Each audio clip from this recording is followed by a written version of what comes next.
After ditching his noble baggage last season, Arthur, now operating under the edgy alias note, embarks on a brand new adventure with Jasmine. For 2 solid years, the only thing spreading faster than disease in the vibrant guild halls were tales of a mysterious, masked swordsman. Most of these washed-up adventurers dismissed the stories as bullshit. The one drunkard swore his buddy fought alongside the swordsman and his companion, Jasmine. The guild morons couldn't believe legendary feats were possible without some sparkly finger-waving, even when the friend insisted the swordsman used zero magic. Rumors swirled that he was in Legendary for solo-clearing dungeons that made veteran B-class hunters cry for their mommies. Not a single one of these dumbasses could wrap their head around the simple fact that the masked figure was just a dude who was really, really good with a pointy stick. Naturally, their tiny, jealous brains concluded that Jasmine's constant presence meant she was the one doing all the heavy lifting. The guild adventure just assumed she was carrying this masked freeloader. Then there's this motherfucker, Turman, a walking pile of muscle and ego, who loudly claimed he could easily snap the masked swordsman in half. Meanwhile, Arthur's identity as Notes sparked a nationwide debate, with the most popular theory being that he was Jasmine's personal student. But that theory shit the bed when everyone remembered this student had shot up from B-class to A-class faster than a goblin on meth. Frustrated, intoxicated, and deeply insecure, the adventurers concluded that he must have just honed his skills to reach A-class. For 3 years, one dumbass in the crowd said, "For 3 years, I've been stuck in C-class for 3 fucking years." As a B-class himself, he felt Turman's frustration. This masked swordsman was a walking, talking you suck sign pointed directly at their stagnation and glaring weaknesses. Amidst the rising shit-talking, the tavern doors burst open, revealing the very boy at the heart of their pathetic gossip. The masked swordsman appeared, and Turman, seeing his chance to prove his dick was massive, slammed his drink down and eagerly grabbed his weapon. His friends, who shared a single collective brain cell, urged him to calm the fuck down. Turman hurled insults at Arthur, who ignored his existence completely and just walked past him. Enraged at being snubbed, Turman swung his blade in a cowardly, lethal strike aimed at Arthur's blind spot. His strike hit absolutely nothing but air. It was unclear if the boy dodged like a god, or if Turman was just that fucking incompetent. Arthur's icy glare turned and chilled the big man to the bone. It was a look that promised a world of pain. Turman, seething with rage, charged his sword with some sparkly wind magic, determined to actually hit something this time.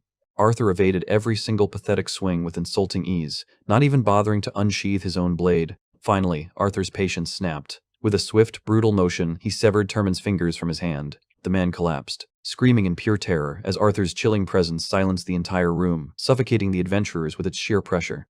Completely unfazed, he asked the terrified waitress for a sack of rations, gathered his shit, and walked out, indifferent to the screaming fucker he had just humiliated and maimed. Arthur, smooth as sandpaper, nonchalantly blamed the slow service. Jasmine's keen eyes immediately spotted fresh blood on Arthur's mask, but he just lifted it to reassure her he was fine, as if that explained the impromptu blood splatter. That afternoon, Arthur penned a heartfelt letter to his parents. He apologized for ghosting them for 2 years, recapped his adventures, and expressed excitement to see, hoping Vincent wouldn't be too rough on her before she joined the academy. Amusingly, now her senior, he vowed to get even stronger, probably still salty about losing that last arm wrestling match with his dad. Having recently advanced to the light orange stage, Arthur credited Jasmine with refining his wind magic so it didn't suck anymore. While he coached her in swordplay, they basically just taught each other how not to die.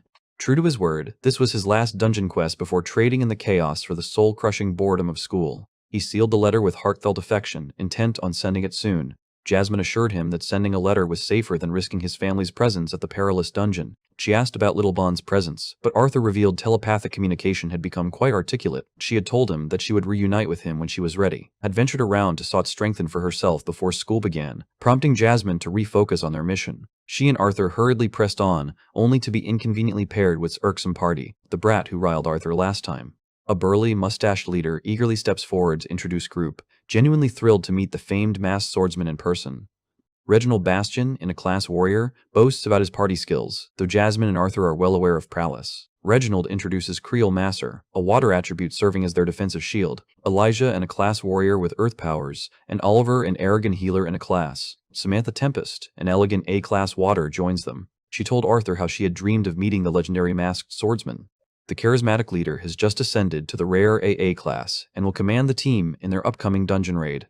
He asks Jasmine and Arthur to introduce themselves. Jasmine asserts her prowess as an AA class specializing in wind magic, cementing her role as a reliable team force. Arthur, revealing himself as an A-class warrior with fire magic, surprises Samantha, who didn't expect the masked swordsman to wield elemental powers. Arthur casually reveals he has chosen not to use his magic for personal reasons. inquires about their deer, asking if they possess a dimensional ring for luggage management. Both shake their heads. Asked if he could help out, but was hit with a big fat no. Oliver told that his inventory is full of Samantha's things, but Elijah's storage is open, so he agrees to help. Arthur is secretly amazed by Elijah's dimensional ring, a rare and costly relic forged by the legendary mages of Cyrus. These rare artifacts could fetch thousands if they were to be sold in open market. Arthur's grateful smile makes Elijah blush. Preparations completes. The group enters into the dungeon's damp depths, urges everyone to stay alert upon reaching the first level. Was by the lack of monsters in the supposedly dangerous dungeon. Cautiously, the group navigates the silent cavern until a falling rock seizes their attention. Gazes up in horror at swarms of grotesque lurking on the ceiling, thinking how these pesky little things would really haunt them to death. Jasmine swiftly shields Oliver as Creel erects a defensive barrier, orders the team to form ranks as they descend. Oliver swiftly casts healing spells to halt worsening injuries. Elijah hurls earth spears at the monsters as fiercely slices through them, but they soon realize their energy is being wasted. Like the dumbass, he unleashes a fire cyclone, taking down the remaining in one strike. Frustrated by the need to conserve mana, questions if grasps the situation they were in. Being the little bitch that he has said, that he saved everyone's asses just now, so what was the problem? Dismisses the debate and urges the party to move on before more beasts return. Arthur remembers the dungeon teeming with immortal undead creatures, thwarting adventurers from retrieving monocores. Monsters relentlessly swarm adventurers in the rewardless dire tombs. Navigating the dim corridors, recalls the route from his previous exploration. Arthur feels assured of their purpose and direction in this perilous place. Asks Elijah to carve handholds for the steep ascent. The party collaborates, scaling the handholds until everyone ascends to the upper level. Table.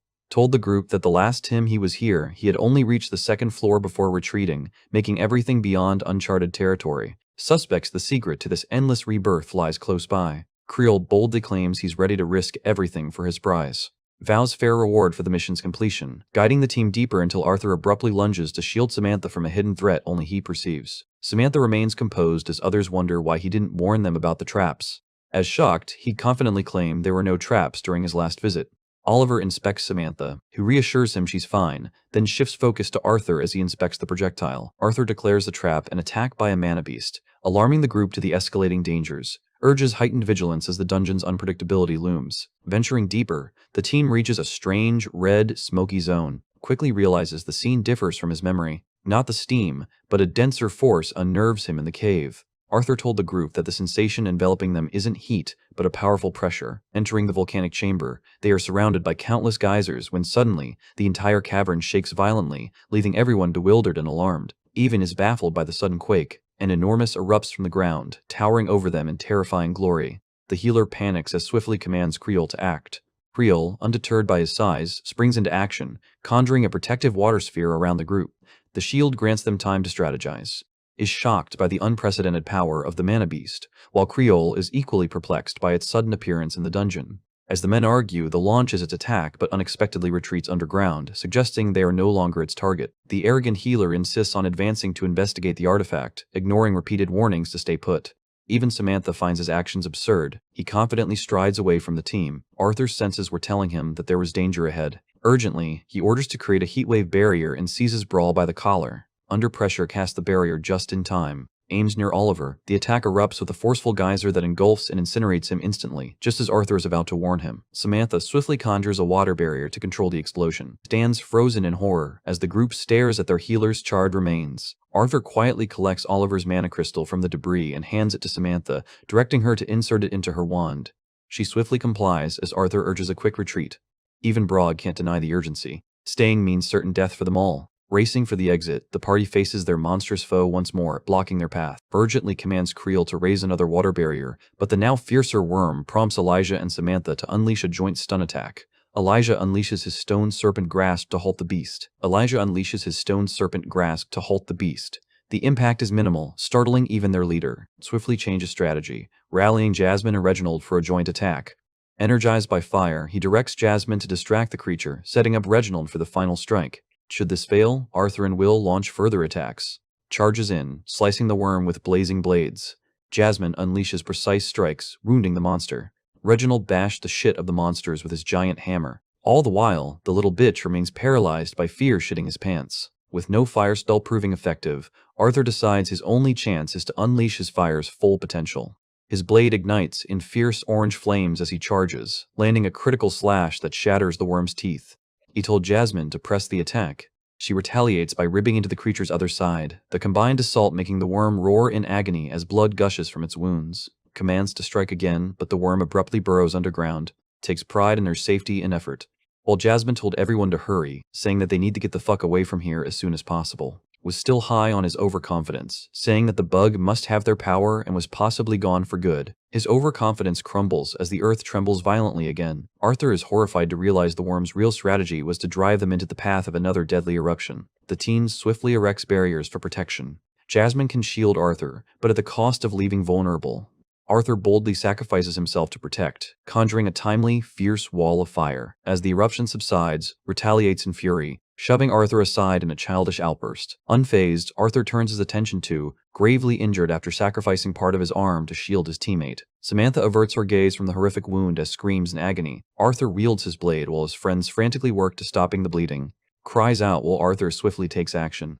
With him stabilized, Samantha moves in to heal their leader. Masked swordsman Creole, ever kind, sits by Arthur and offers him a cherished sandwich to lift his spirits. He told Arthur that he always carries these sandwiches for tough times like this. Arthur eagerly roasts the sandwich with fire magic, filling the air with a mouth-watering aroma. Even Creole can't resist a bite of the warm version. Sharing a quiet moment over a lovingly prepared meal, Arthur reflects on Creole's fortune in having such a devoted partner. As silence envelops the duo, chaos erupts as blames their injured leader. Enraged by the loss of their leader and healer, unleashes his fury, declaring he sacrificed his arm to save Samantha. Is berated for failing to raise a defense, but Arthur, his patience spent, interrupts with a sharp retort, dismissing skills as an ore. He sees only a liability weighing the team down. Storms off in frustration as Reginald calmly advises their leader to rest. With gone, Arthur confronts Brawl, demanding a final decision.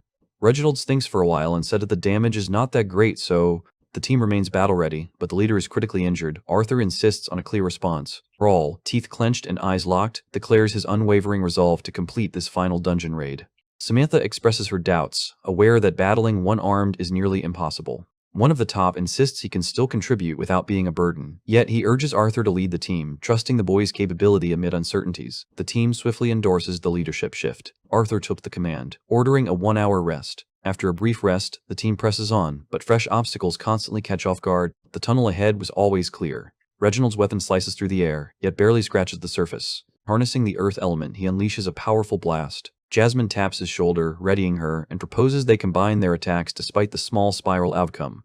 Unleashing a dual assault, they break through the tunnel's barrier, forging a new path. Blinded by a sudden brilliant light, they unexpectedly stand in an unfamiliar forest. Arthur quickly realizes something is amiss.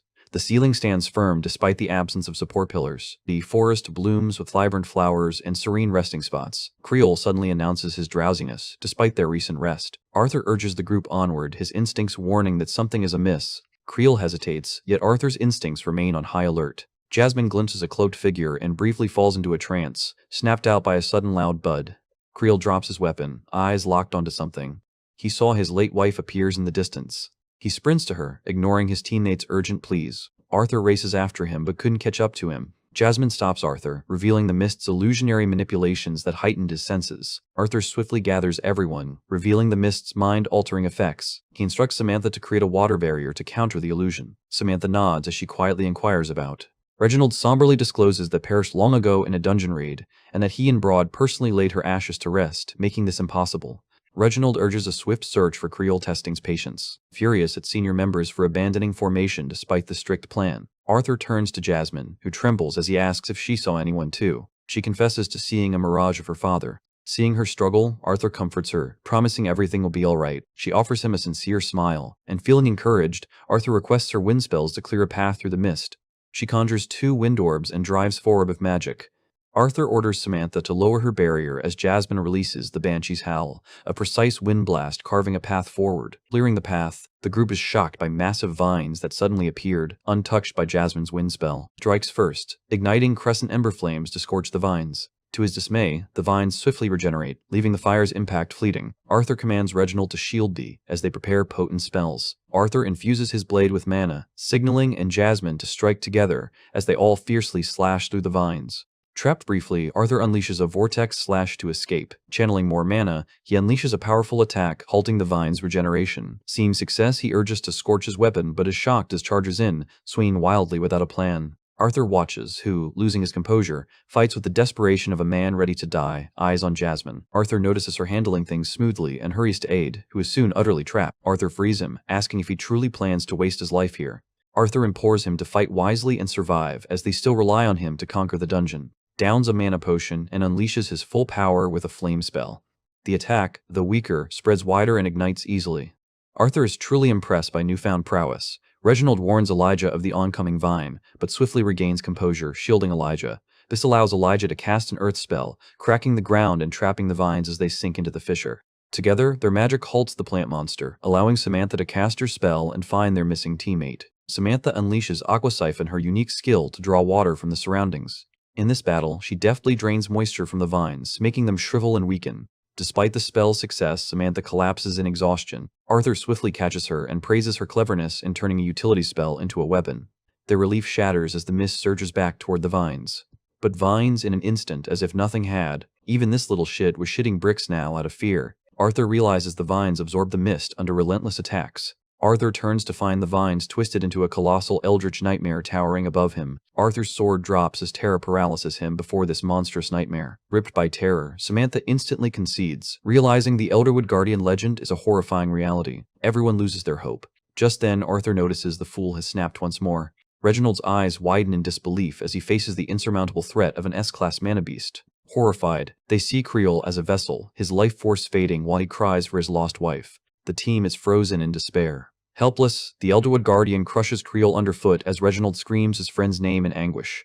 The monstrous colossus unleashes a chilling roar from its layered, death-promising mouths, while Reginald, consumed by fury, snaps as if witnessing his best friend's demise. Arthur realizes this madman will be destroyed if he attacks the monstrosity. Arthur urges a retreat, but Reginald, consumed by rage, hammers him aside, deaf to reason. The man encases himself in stone, becoming a living fortress. A fierce battle ignites as the colossal giant unleashes a swirling vortex of vines towards him. Arthur urgently commands Elijah to shield Reginald, but the monster's onslaught shatters the barrier instantly. Jasmine clutches Arthur's hand, urging him to escape from the formidable beast. Arthur remains conflicted, his heart bound to his comrades. Elijah's barrier teeters on collapse as he sacrifices his life force to sustain it. Arthur recalls his promise to the team, while Jasmine, teary-eyed, implores him to honor her vow to his family. Jasmine clings to Arthur's promise as the barrier shatters, vowing to protect him at any cost. Reginald endures the assault, cursing the monstrous plant as he rises. Arthur knows retreat is wise, yet refuses to abandon his friends. Jasmine reluctantly agrees and readies herself to support him. Reginald clashes fiercely with the vine-clad colossus. Reginald's golem armor shreds the beast's vines, drawing a scream of agony. Meanwhile, them team was busy dodging the vines. Reginald swiftly slices through the approaching vines from behind. Still, the monster ensnares him tightly. Arthur clutches Samantha's frail form, commanding Elijah protect Jasmine, ensuring her escape, which becomes their top priority. Arthur turns back to face the motherfucker that made their life. Terror engulfs them as they witness Reginald ensnared. Arthur asks to burn the vines and rescue their teammate. This little bitch aims his fire staff at Samantha Arthur, throws his body in the way to protect her, causing the spell to pierce Arthur's body. The story flashes back to Unveil Divine's earlier attack on. Struck down, he swiftly recovered, realizing their hopeless defeat. Spotting the exit within reach, he watched his teammates battle fiercely for one another, but his Wake's family pride surged, clutching his staff with resolve to survive the cursed dungeon. Aimed at Arthur, he fired at close range, sending Arthur hurtling away with devastating abdominal injuries. Jasmine, horrified, rushes to shield him, tells her to stand down, then seizes the moment of distraction to unleash another fierce beam of flames, striking her forcefully. She collapses to the ground, is cornered as coldly targets Elijah with his staff, ready to burn him down at the slightest movement. Elijah asks what the fuck he is doing, but little bitch sees his life as superior, expecting his teammates to gloriously sacrifice themselves for his escape. Faces the crystal. Elijah, fueled by rage and determined to uphold his reputation, is poised to demolish. Before he acts, the Elderwood Guardian strikes him down, leaving the team teetering on the brink. The monstrous plant relentlessly tears into them, leaving their conditions critical. Elijah rejects this as his end, summoning his remaining strength to rise and forge ahead at the critical moment. The AA-class hero arrives with his sword ablaze. Flames engulf the vines, shielding Elijah. Once a leader, he now embodies the protector he was meant to be, fiercely guarding the young adventurers from death. The monstrous plant roars, yet the blazing hero marches forward, his resolve unshaken. With a fiery blade, charges fiercely, leaping to deliver a wrathful, scorching strike on the towering beast. Amidst the battle, Elijah shifts his focus to Arthur and Jasmine. Desperate final attack cleaves the Elderwood Guardian in two. But this motherfucker started regenerating almost instantly, and within he was looking down on everyone with his terrifying gaze. Trapped, he sees the creature's tendrils closing in, his fate undeniably sealed. Meanwhile, Arthur gasps for air, blood trickling from his mouth. His mask slips away as his dimming sight barely catches Elijah kneeling beside him. Elijah eyes Jasmine, both incapacitated, then fixes on the crystals, seeing only one desperate path, yet doubts survival. Arthur taps into his final reserves and unleashes the ability. Entering Phase 2 of the Dragon's Awakening, his mind races back to the land of elves where relentless training unleashed his latent power. He first unlocked the Acquire phase, enabling a momentary detachment from time and space using Thinate powers. Despite depleting his mana and leaving him weak, Arthur's second breakthrough, a feat spent decades mastering, was miraculously achieved in just 3 years. This marked the integration phase. With his body transforming and hair shifting in color, this newfound power emerges. A fully grown dragon now, she defies her papa's plea to stay back, sensing his distress and soaring toward him, prepared to retreat to Vincent's if needed, but wasn't having it as she rushed to Arthur's side. Believing he'll return, she yields to his words as he limps toward the eldritch creature, climbing a boulder with determination. Overwhelmed with emotion, he casts an ice spell, channeling all his focus to freeze the S-class beast and launching the first strike, reminiscent of during Arthur's integrate phase, aiming to swiftly end the battle and reduce the backlash. With potent ice magic, he temporarily freezes the vines, but they shatter through, forcing him to cast Absolute Zero, immobilizing the creature and giving him time to channel 3 elemental powers into one devastating strike. Purple lightning surges from his palms, obliterating the beast's head and disintegrating the vines. Victory comes at a cost as he collapses, blood streaming from every wound. Mission accomplished, his life fading and distant while his family confronts their own destiny. Collapses from intense training, tucked into bed under watchful eye when suddenly a glowing ring fills both parents with dread. His mother desperately hopes it's a malfunction, not a real warning. In the dungeon, Arthur awakens in agony, blood in his throat, as Elijah urges him to shatter the crystal in his glove. Elijah complies, unleashing healing magic that frees Arthur's frozen hands. Despite the relief, Arthur's mind races back to betrayal and the traitor's abandonment, then shifts to worry for Jasmine, gravely injured and vulnerable. Elijah stabilized her burns, but internal injuries endangered her life. Arthur urged using the second crystal, and Elijah obliged, healing her significantly and sparking hope for a swift recovery. Arthur recalls the childhood pain evoked by his mother's gift. While noticing his recovery, heads back to the dungeon, only for Arthur to urge her to concentrate on her training now that the threat is over. He gently reinforces the command as the connection fades. Elijah checks on Arthur, who jokes about running a marathon despite his frail state. Elijah is surprised to discover the masked warrior is his peer, while Arthur mourns his lost mask, but is relieved Elijah found his sword. Arthur deeply respects Elijah's selflessness, but Elijah humbly insists leaving would equate him to. Elijah's curiosity sparks as Arthur reveals his motive, a promise to protect and never turn away. Intrigued by Arthur's mature perspective, they ponder his past. As the dialogue unfolds, Arthur learns he's been unconscious for over a day. Facing the weight, he decides to connect, offering his hand with a smile, introducing himself as Art. This gesture sparks a new friendship, with Elijah reciprocating and sharing his heritage. Arthur had deduced this from his metal manipulation skills, which included the shelter upheld by the Elderwood Guardian's corpse. Though few can summon metal from thin air, a dwarf can. Elijah admits his secret is out, leading him to ask Arthur why his hair turned white and eyes glowed purple. Arthur agrees to explain if they exchange secrets. Elijah reveals he is from the kingdom, raised by Elder Radius who spoke little of his parents, leaving him with faint childhood memories. His life was calm until a power surge knocked him out, and he awoke surrounded by metal spikes, prompting Radius to urge him to travel the continent without explanation. Elijah confesses his abilities remain a mystery, feeling an unsettling pull linked to his mysterious origin. As Arthur prepares to share his story, Jasmine's loud snore interrupts with a sleepy murmur, making both boys laugh. Elijah, realizing the mood, apologizes for being too serious. Arthur, unfazed, reveals his mastery of 4 elemental magics, specializing in augmentation with ice and lightning, leaving Elijah in stunned disbelief. He was sure he'd lost the title of the weirdest one. Arthur reveals his markings are from being a beast tamer who released his companion in battle, leaving Elijah stunned, especially since Arthur is only 11, a year younger than him. Despite his lack of pride, Arthur can't suppress a grin as they laugh at each other's quirks. Battling residual pain, he uses the last healing gem on himself just as Jasmine awakens. Seeing his dire state, she rushes to him, guilt-ridden, apologizing through tears. Arthur's gaze softens, assuring her it's okay, embracing her, and affirming his choice to stay and fight. He notices her fragility in his arms and exhales a pained breath, heightening her worry. Jasmine urges Elijah to fetch their supplies from the storage ring. Grateful for her emergency kit, she bandages Arthur until he resembles a mummy, healing wounds and lifting spirits. Assisted by friends, Arthur rises as they ready to return. Stepping out of Elijah's metal shelter, the outside is entirely frozen. Arthur inquires about other survivors, only to discover that and Reginald perished, dimming hopes of any escapees. Jasmine's inquiry about Samantha burdens him with guilt. Elijah admits he encased her in metal before they were separated, uncertain if she survived. Arthur questions her destiny. Desperate for escape, he hunts for the S-class beasts buried in the icy ruins. Elijah, determined to find her, channels his energy into the earth, invoking the Earth's pulse spell. It emits signals to detect life nearby. Fortune strikes as he spots Samantha, prompting a quick dash with Arthur and Jasmine in pursuit.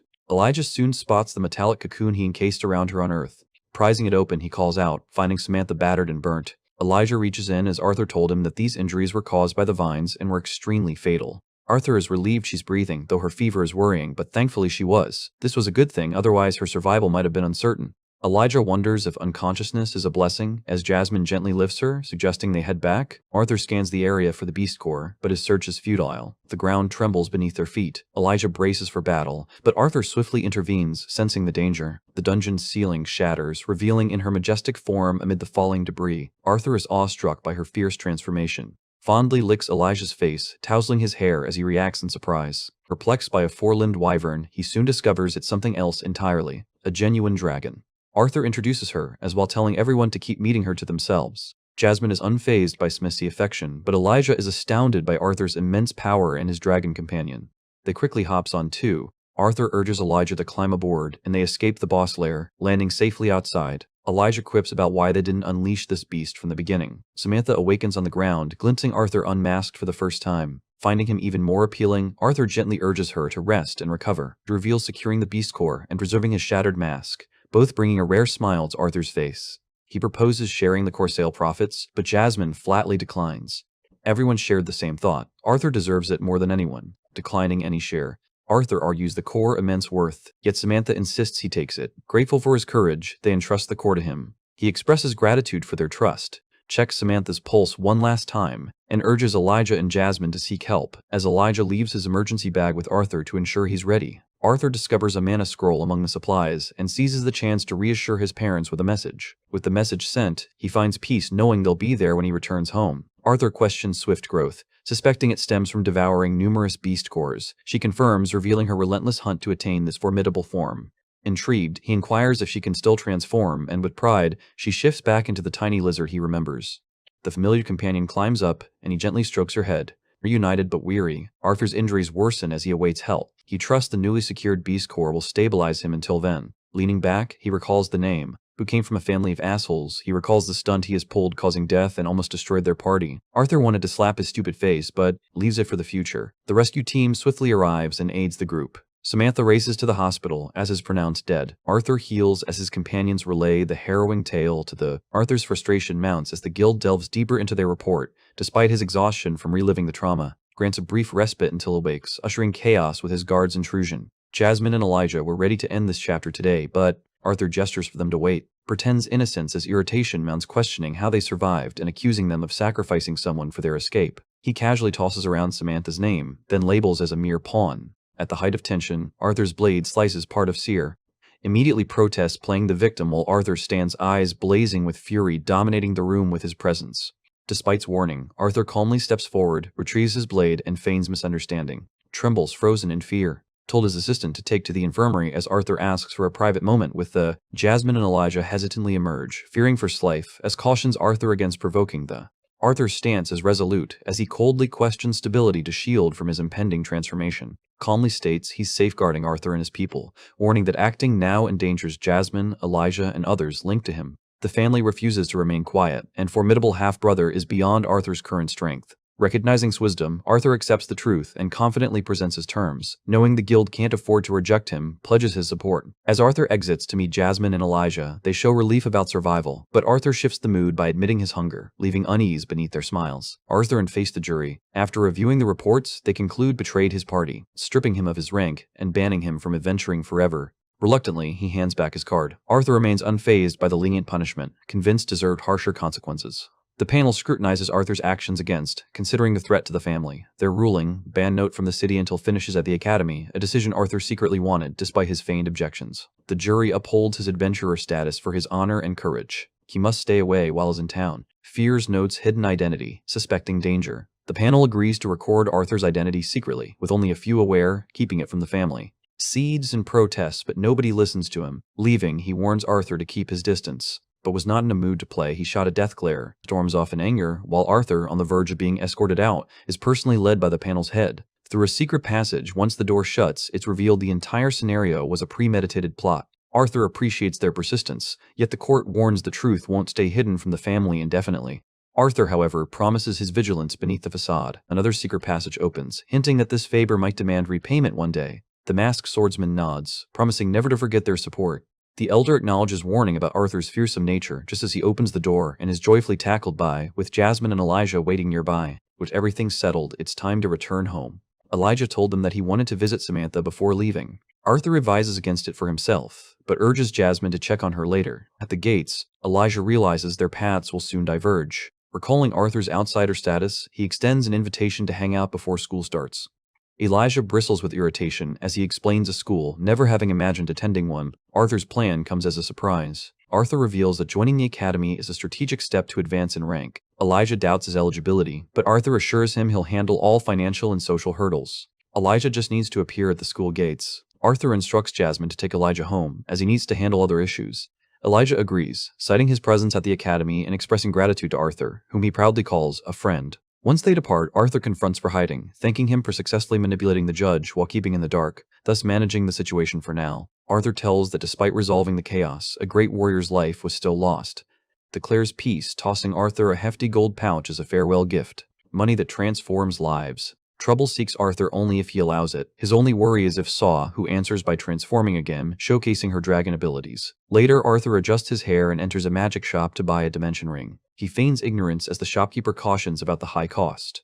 Arthur casually unveils his gold, leaving the man speechless. He invests his gold in a ring, just large enough for a sword and beast core, with his preparations complete. Lost in thought on the way to Hillsday Manor, he ponders his 2 years under a new identity, gazing out the window and contemplating academy life ahead. Night falls as he returns home, met by tearful glare and mid-Souter, sentence scolding for his prolonged absence. Arthur beams, embracing her tightly, proud of her growth, yet suddenly dreading the day she might start dating. A shiver races down his spine. His parents embrace him mournfully, quips that his son's hair is the only thing gaining strength. His mother hugs him tightly, overjoyed he's safe as they tease each other. Vincent and the others warmly welcome him back. While Arthur showers, he discovers a letter from Jasmine. She embarked on a new mission, guided by a terse, emotionless letter. Like her, he regrets missing the chance to say goodbye, but at least he knows where she is. Vincent excitedly announces sneering 1-year milestone at Academy. Arthur feels relieved. Vincent thanks Arthur for his unwavering support, while Arthur hints at a future request, eager first to hear tale of the dungeon. Arthur hesitates, then unfolds a gripping tale that visibly shakes Vincent. He astonished them by single-handedly defeating an Elderwood guardian. Arthur inquires about his father's progress and learns, remains trapped at Dark Orange despite ongoing mana purification. Arthur hurls the leftover beast core to him, saying, though the core remains potent and could aid his breakthrough, hesitates to embrace such a prized gift. Stunned by Arthur's decision to part with a lucrative S-Class core, Arthur desires his father to catch up. While noticing Arthur's progress to Light Orange, vows to surpass him in their next spar, fueling their ongoing rivalry. Elijah finds tranquility in a shower, interrupted by Arthur's abrupt entrance with pajamas, unfazed as Elijah slams the door. Arthur inspects his mask, reflecting on the past 2 years. Notes she's now taller than him as Elijah asks why she took so long. Arthur reveals he was aiding Vincent in securing Academy sponsorship. Elijah is ecstatic to finally become a student. Arthur is eager to learn and push his limits, acknowledging that his powers may make school dull, but finding the opportunity to explore Elijah's dual affinities exciting, especially since lightning drains his mana and ice remains challenging despite a beast's will. Concerned about handling, Elijah is reassured by Arthur, who intends to delay revealing his true identity. Elijah is surprised by Arthur's restraint regarding the family. Amidst teasing about a pillow wall, Elijah nervously asks about finding a girlfriend at the academy. Arthur jokes he'll end up with a nerd girl, while Elijah retorts that Arthur's charm will attract many girls. Arthur counters that they're not his type, and both eventually drift to sleep. Arthur awakens to Vincent's news of meeting Gideon, a brilliant and respected inventor. He was currently out of town, but was scheduled to return in 3 days, allowing a brief detour before they meet everyone in the city. Arthur nods, pondering if something significant is happening downtown. Vincent announces that the 3 royal families will make a major public declaration in the city square. Vincent's time with Arthur moves him, and he eagerly anticipates the meeting with Gideon, ready to leverage his past life's wisdom. Appears reminding Vincent of a meeting prompting his swift departure. Reveals to his father that he's advanced to the solid orange stage and hands over the intact beast core, noting its unusual resilience despite absorbing all its energy. Arthur ponders deeply, his meditation interrupted by the looming shadow of the beast. Acknowledging the core's retention of the creature's will, he contemplates beast wills, spiritual imprints from potent mana beasts conferring great power. Driven by curiosity, Arthur tests merging the Elderwood Guardian's will withs but finds them incompatible and repelling. That's why I couldn't fully absorb the crystal. It all hinges on compatibility. Arthur knows the perfect recipient for the core and starts pondering his well-being. The days pass as he trains and cherishes family moments. Storms in one morning, fed up with his sleep talk and body slams him awake for breakfast. Arthur teases her as a brute, and she retorts, reminding him not to skip the meal. Arthur and Elijah explore the town's shops despite Arthur's empty pockets. Elijah wisely manages his savings. Arthur dispatches to accompany Elijah as he visits the inventor. Arthur and Vincent reach Gideon's. Arthur halts abruptly, questioning the foul stench assaulting his nose. Him simply notes, it's easier to ask what's not causing it.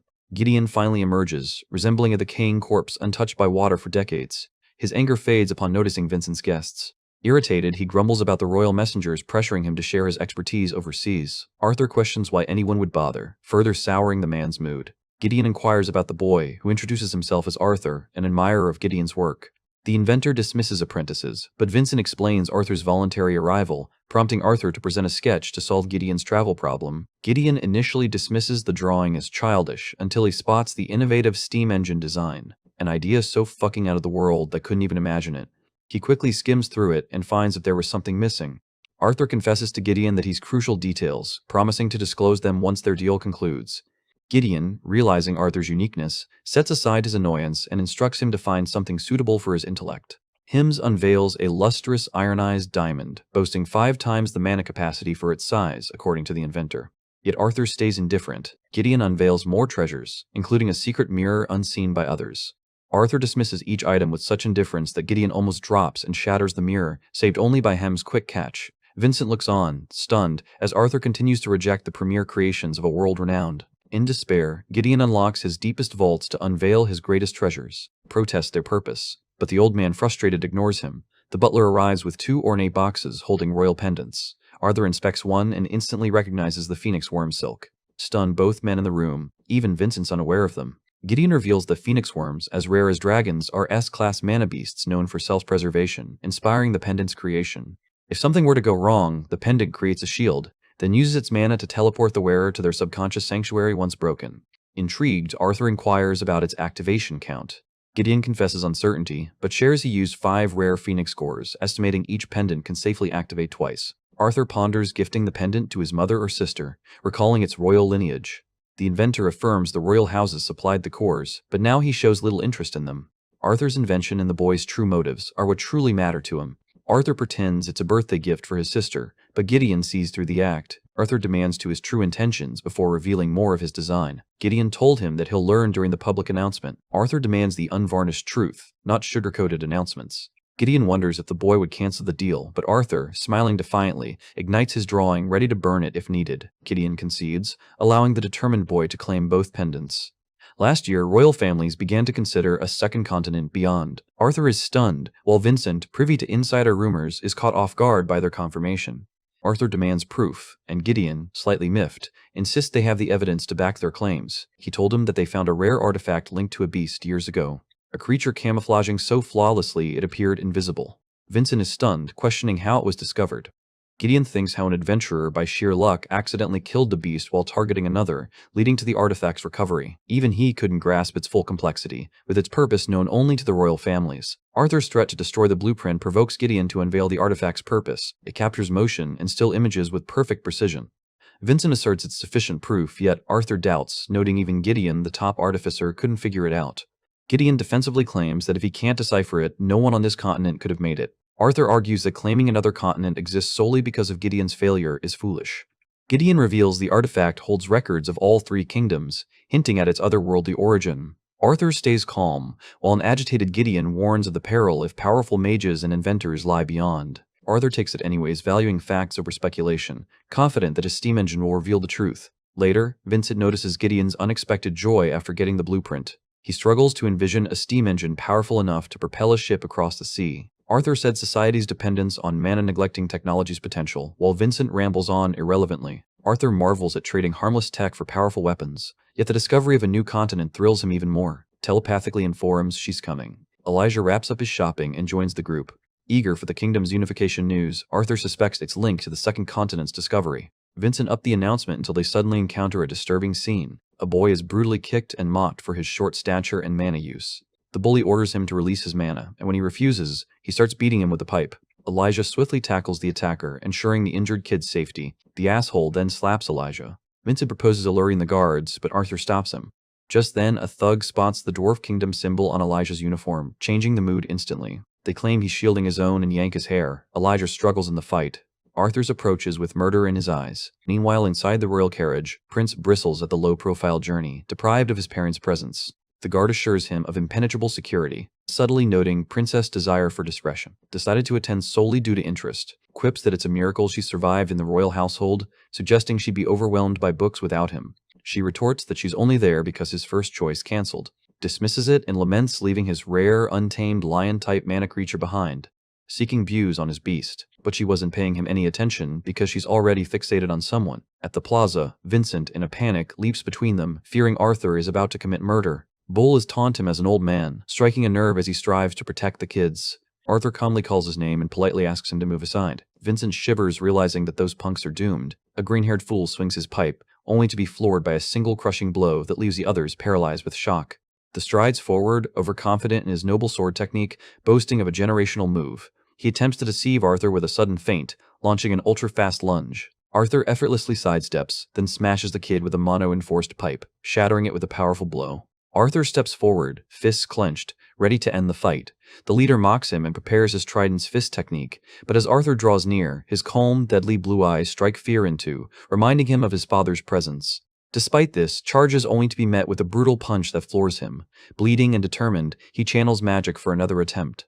An icy shield materializes, deflecting the blow entirely. Princess steps forward to shield them. Her sudden arrival stops the chaos, freezing the scene just as demands answers. Panicked, the bullies drop to their knees, pleading for mercy. They insist they were peaceful, until Arthur suddenly attacked. Elijah attempts a defense, but interrupts, declaring they were the true victims. Elijah quietly aids the dwarf boy, while sees his injuries and immediately detects the bully's deceit. Her brother believes them, and starts interrogating Arthur about the truth of their claims. Arthur dismisses the oblivious with indifference. Seeing this, the bullies believe Arthur was done for. The royal escort blocks Arthur, ensuring he properly addresses the prince.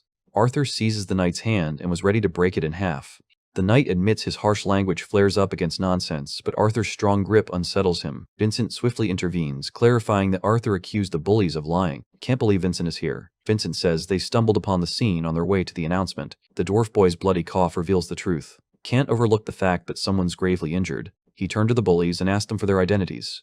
Declares himself as House Trident's first son, causing to pause, aware of their significant support to the royal family, despite being the aggressor. This causes to hesitate. Tries to speak, but her brother intervenes. Advises making peace and moving forward, noting no serious injuries and urging against escalation. Confident in his father's wealth and influence, anticipated this, proving himself untouchable once more. Arthur refuses to let it go, quickly asking Uncle Vincent about the communication scroll. Upon grasping the situation, Arthur promptly contacts the director of Academy, prompting to scoff. Irritated and expecting Vincent, thinks Arthur looks foolish for involving someone so high-ranking. Her tone shifts from cold to warm, flirtatious upon realizing Arthur is speaking, leaving everyone else behind. Arthur reveals Trident and his group are racially bullying students and wielding deadly magic in the city. Panic strikes the offenders, making them nervously glance at each other, feigns ignorance, casually asking what he did wrong, sparking a flicker of hope in him. Convinced her allegiance is to his family's wealth, he discreetly threatens to leave the academy, believing alone might convince her.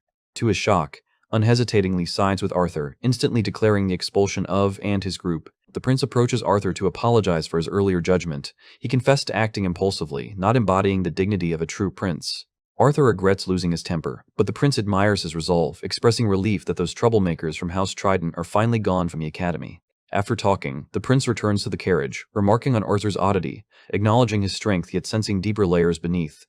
His sister, suddenly distracted, stands up and invites Arthur for tea once they're back at school. Arthur, with no reason to refuse, calmly accepts the invitation. Behind him, Elijah watches, jealousy barely concealed, as the typically aloof princess shows genuine interest, leaving him and the prince equally stunned.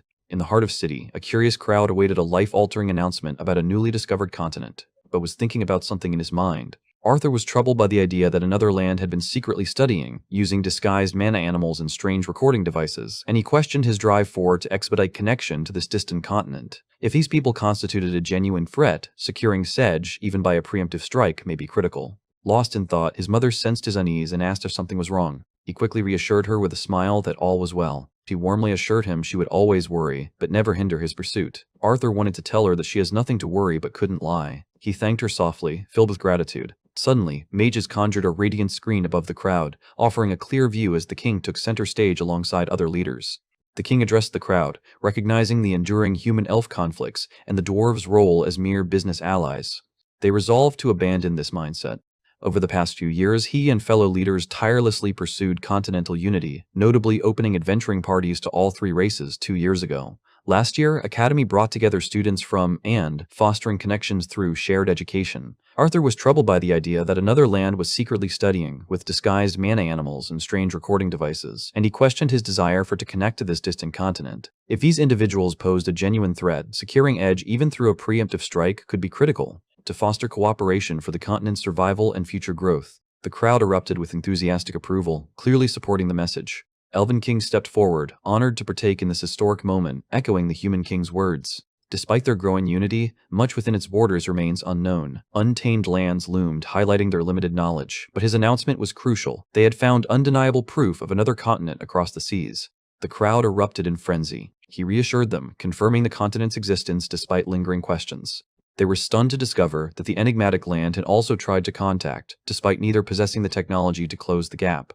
Amidst the shocked murmurs, the king urged unity, declaring pride in their shared homeland despite differences, hoping future generations would embrace this bond. He questioned the crowd's belief in the vision, and after a moment of silence they erupted in applause, affirming their support for the future. A groundbreaking initiative was unveiled, steering a new era of exploration and alliances.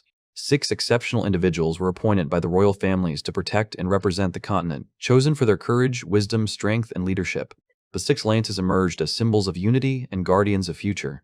Each was given a unique ring that represented their function and was known across the continent. The identities were revealed. Earthborn and Baron. His name startled the audience, freezing Elijah in disbelief. Arthur tensed, reliving unpleasant memories of his brother's betrayal and escape from justice. Now exuded power and prestige. Arthur sets aside his worries for the day, focusing on his little sister's birthday. Dressed sharply, he's every bit the gentleman, ready for the celebration. When insists on joining, he gently advises her to stay back, hinting at potential spies at the party and avoiding unnecessary risks. He assures her someone will return with food. Spirits soar with that simple assurance. With cheerful farewells, the night bursts to life as guests flood the mansion with music and chatter. Arthur, poised at the entrance, greets everyone with his usual charm, catching the eye of a girl's mother who nudges her daughter to ask him for a dance. Elijah, nestled in a corner, charms a pretty girl with a lunch invitation.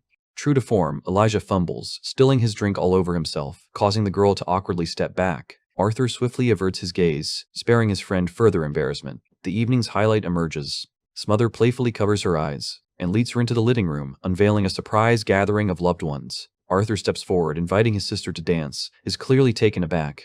The father signals the musicians, and as music fills the air, the siblings begin their graceful dance, captivating every guest with their flawless and emotive performance. Amidst the festivities, Gideon, the ever-inventive genius, unexpectedly arrives. He's here to discuss business, even at a birthday party.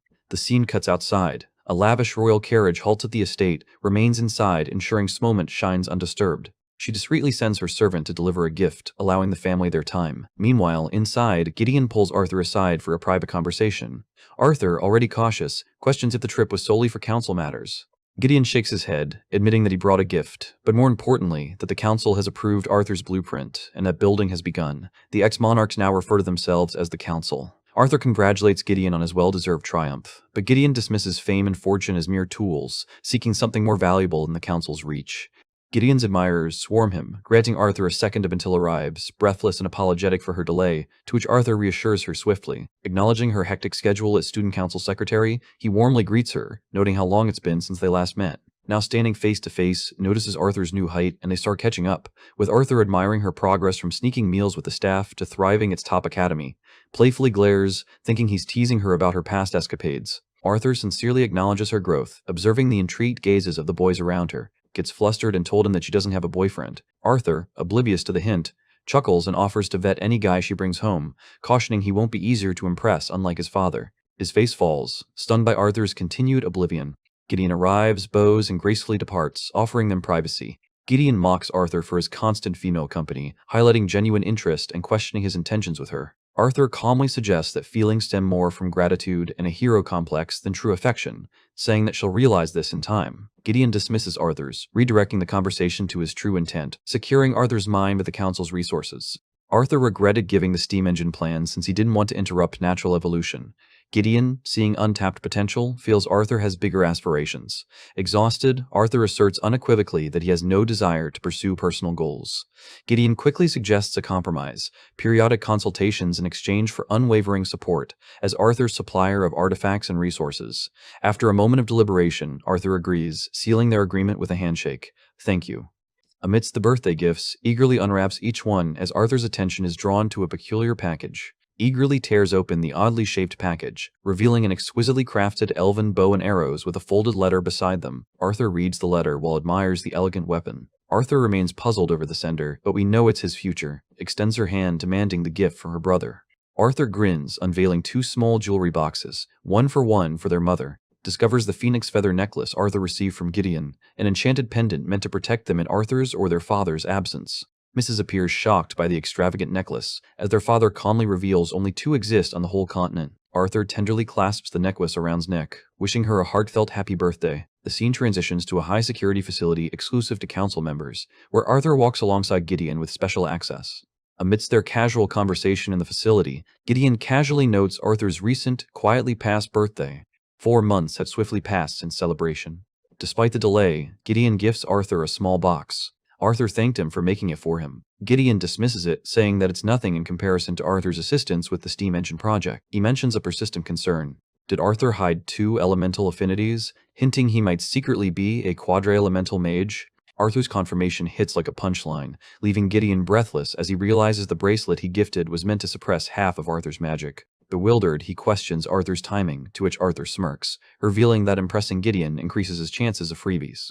Gideon, stunned by the earth-shattering revelation, demands proof, which Arthur eagerly offers. The shipyard's rapid progress leaves Arthur in awe. The ship was almost completed. Gideon boasts that by the time Arthur starts his first day of classes, they will be ready to set sail. Alone now, Arthur marvels at Gideon's incredible speed.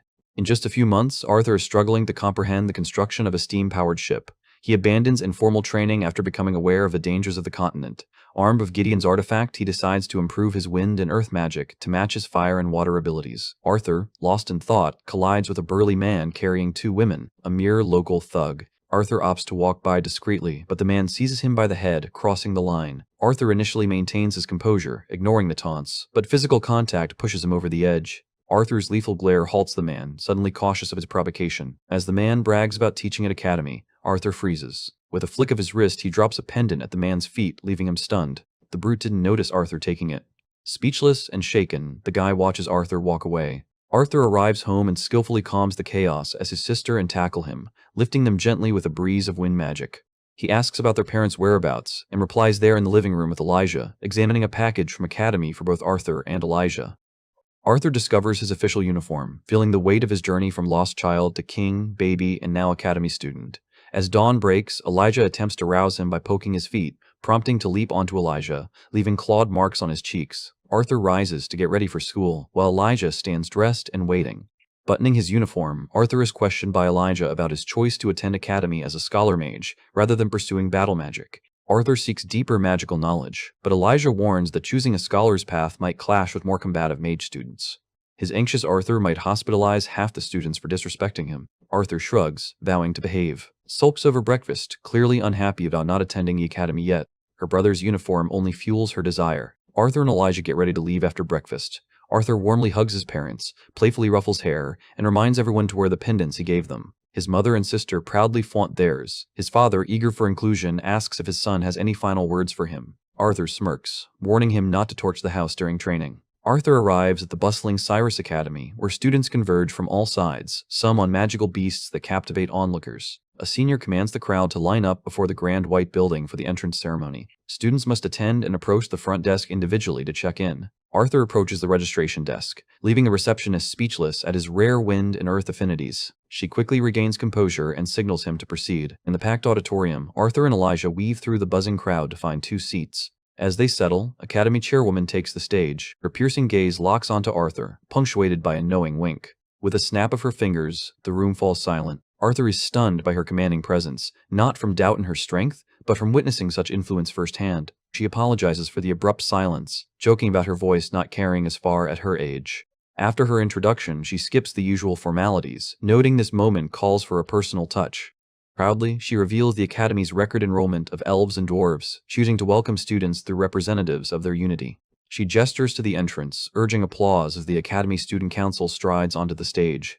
The first 3 members arrive quietly. The moment the final member enters, the atmosphere transforms. She magnetizes the crowd, lights up with excitement, prompting a smile from Arthur. Finally emerges her mere presence, commanding respect and admiration from the entire hall. Rumors swirled about her year-long mentorship under director at the Academy, an unprecedented event, as the director has never mentored anyone before. Talent speaks for itself.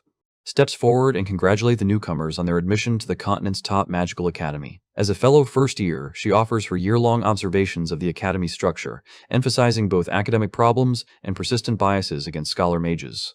She emphasizes that if minor uniform differences can cause division, racial differences could be even more divisive. She urges students to abandon inherited prejudices and draw inspiration from the royal family's unity in forming the council. Her heartfelt speech earns thunderous applause, leaving Arthur stunned as proudly calls her mama. He mentally notes to inquire later. Elijah is clearly smitten, while Arthur remains unsurprised by this irresistible charm. Once the ceremony ends, students flood outside for fresh air. A nearby commotion erupts. Students taunt a dwarf over his height. Elijah, exasperated, intervenes. Arthur observes from afar, contemplating the immense task faces in eradicating such behavior. Nicholas, a human bully, taunts the dwarf until challenges him to a pride-defending duel.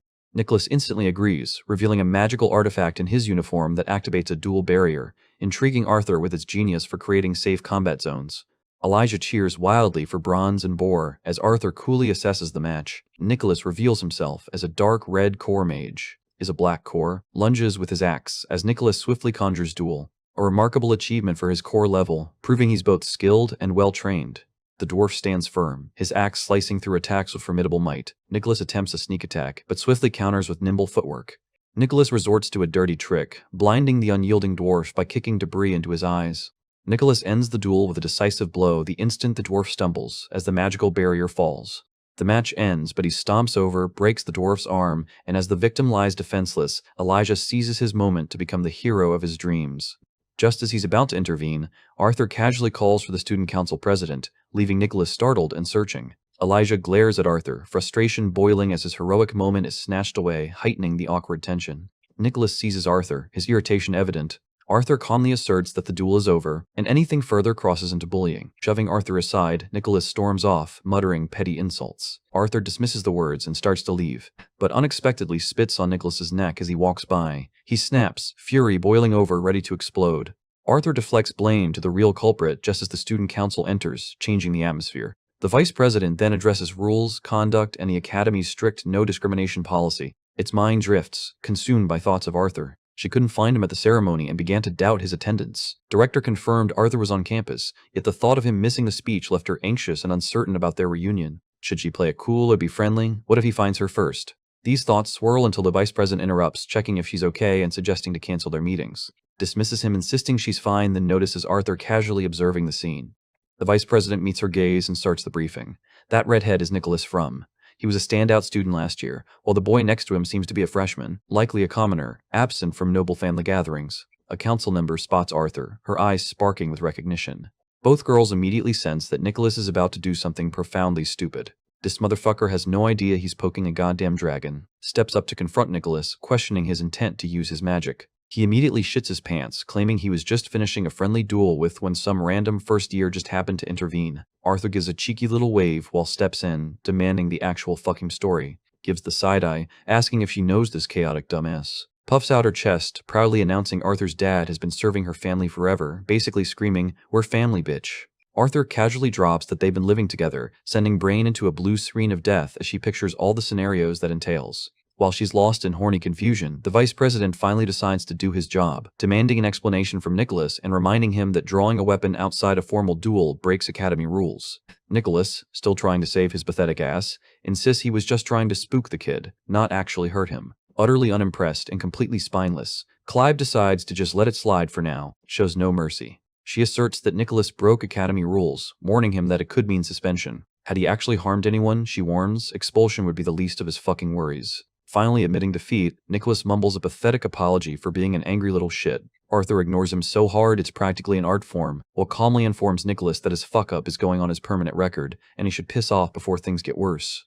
As the losers retreat, immediately turns on Arthur, pissed that he caused a scene on day one. She remembers director mentioning Arthur's wish to stay under the radar. This isn't helping at all. Disappointment floods Arthur's space. He argues she's judging from a brief encounter, stressing he never meant to fight but remains firm, insisting he should have anticipated the consequences. Arthur holds his ground, pointing out that the dickhead Nicholas was about to rearrange the dwarf's entire face. Without his intervention, that poor dwarf would be a smear on the pavement. Elijah, sensing the incoming shitstorm, tells Arthur to just let it go, reminding him kinda has a point.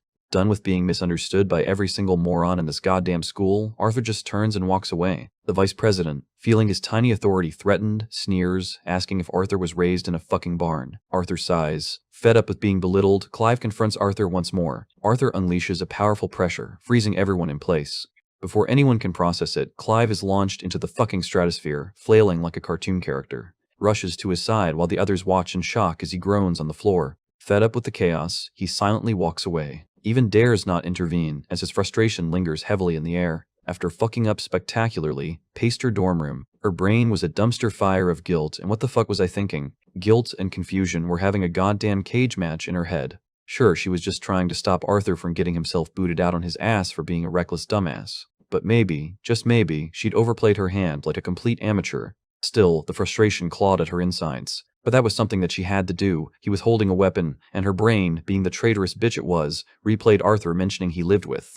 Little tidbits stung more than on the fucking eyeball. How the hell did that even happen? Did this dude just collect roommates like they were fucking? None of this shit made any sense. Her entire world was spinning off its axis, face planted into her pillow. Letting out a scream, she squarely blamed that old hag director for saddling her with this student council president bullshit without this stupid-ass title. She could have jumped the guy, not given him a goddamn lecture. Instead, their reunion had all the grace of a car crash. Just then, a knock at the door signaled the arrival of Clive. He'd seen her looking like a zombie during their meeting and decided to play the concerned puppy. Still radiating fuck-off energy, told him she was fine. Clive, still shitting his pants from the earlier beatdown, just had to bring up Arthur again. His little pea brain couldn't compute how a freshman had the balls to speak to her like that. He even offered to go snitch to the director, but his patients had already left the building. He shut that shit down hard, telling him to drop it before she dropped him. As his pathetic footsteps faded, she collapsed onto her bed, completely drained. Everything had gone to shit so fast, and to top it all off, Arthur had the audacity to grow up into a handsome motherfucker. He just knew he was going to be catnip for every girl at this goddamn school. That thought alone made her want to suffocate herself with her pillow, letting out another muffled scream of pure agony. Meanwhile, Arthur and Elijah finally dragged their asses to their dorm after trekking across a campus the size of a small country. Academy wasn't just big, it was a fucking labyrinth of stone paths and endless buildings designed by someone who clearly hated feet. Elijah was still geeking out over the sheer scale of the place. Laya, ever the observant one, started poking the bear about body slamming the student council's second in command. Arthur just grumbled, admitting the dumbass was still on his mind, but there was more to the story. Normally, he wouldn't give a flying fuck, but something about Slexshire had gotten under his skin. The bitch if it was, she wasn't wrong, which only made her words hit harder. Maybe it was just because it was her, a thought he immediately tried to yeet into the void. Arthur told himself, it is what it is, but his brain refused to shut the fuck up. A knock at the door pulled him out of the conversation. Arthur opened it only to find Good Sky, the director of Academy, standing there. Her appearance was unexpected and commanded immediate respect. Elijah, stunned to see her up close, bowed deeply in awe, greeted him kindly recognizing him by name, and mentioning Vincent, which made Elijah beam. Arthur welcomed her in, and Elijah quickly excused himself, offering to bring drinks from downstairs. Accepted the offer with a smile. Once they were seated, she gently reminded Arthur, as always, to call her by her first name. Arthur, in return, gave his usual firm refusal. Expression shifted as she studied him. He noted the change not just in his bond, but in Arthur himself. Hermana's senses told her something was missing. She could only detect wind and earth attributes. Arthur held up his hand, showing her the artifact Gideon had crafted. It was the seal that masked his other two elemental affinities. Ava soft sigh, a mixture of disappointment and understanding. She had hoped to boast about having a rare quadra-elemental student under her guidance, but she respected Arthur's reason.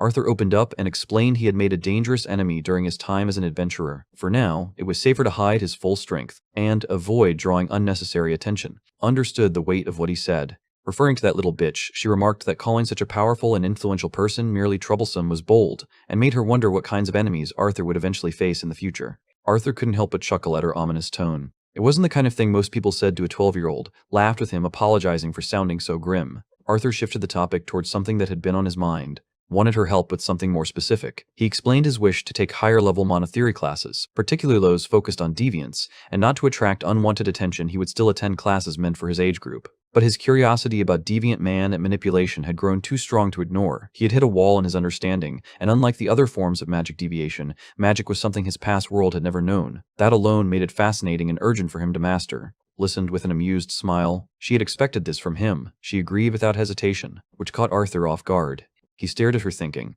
that was too easy. Just then, the dorm door burst open and stormed in yelling, dramatically as he accused Arthur of being rude to the director. He scolded him for daring to question her kindness, but waved off the moment and admitted she did have an ulterior motive that silenced the light. And she told Arthur about the student council, a body that maintained order and represented the academy's best. But this year, she had decided to create something different, something more direct. A group that didn't just protect the school's rules, but enforced them. Arthur blinked, confused. He asked if this kind of role was even suited for a first-year student. After all, he wasn't even officially a battle mage yet, but didn't care about anything, and simply told him that it's her school, her rules. Arthur didn't like the idea of it, so he told her that he'd skip extra theory classes, and rather he just learn from books in the library, but he was not getting out of this so easily. Grinned as she told him the books on deviance weren't available too, and even most needed to prove themselves as actual deviants before gaining access, which she noted Arthur currently couldn't do. Arthur had no options left but to give in. Elijah still standing to the side. Couldn't help but feel like he was watching two old friends having a casual argument. Battle Mage simply reminded him her school, her rules. Arthur quickly backtracked, added more to her offer.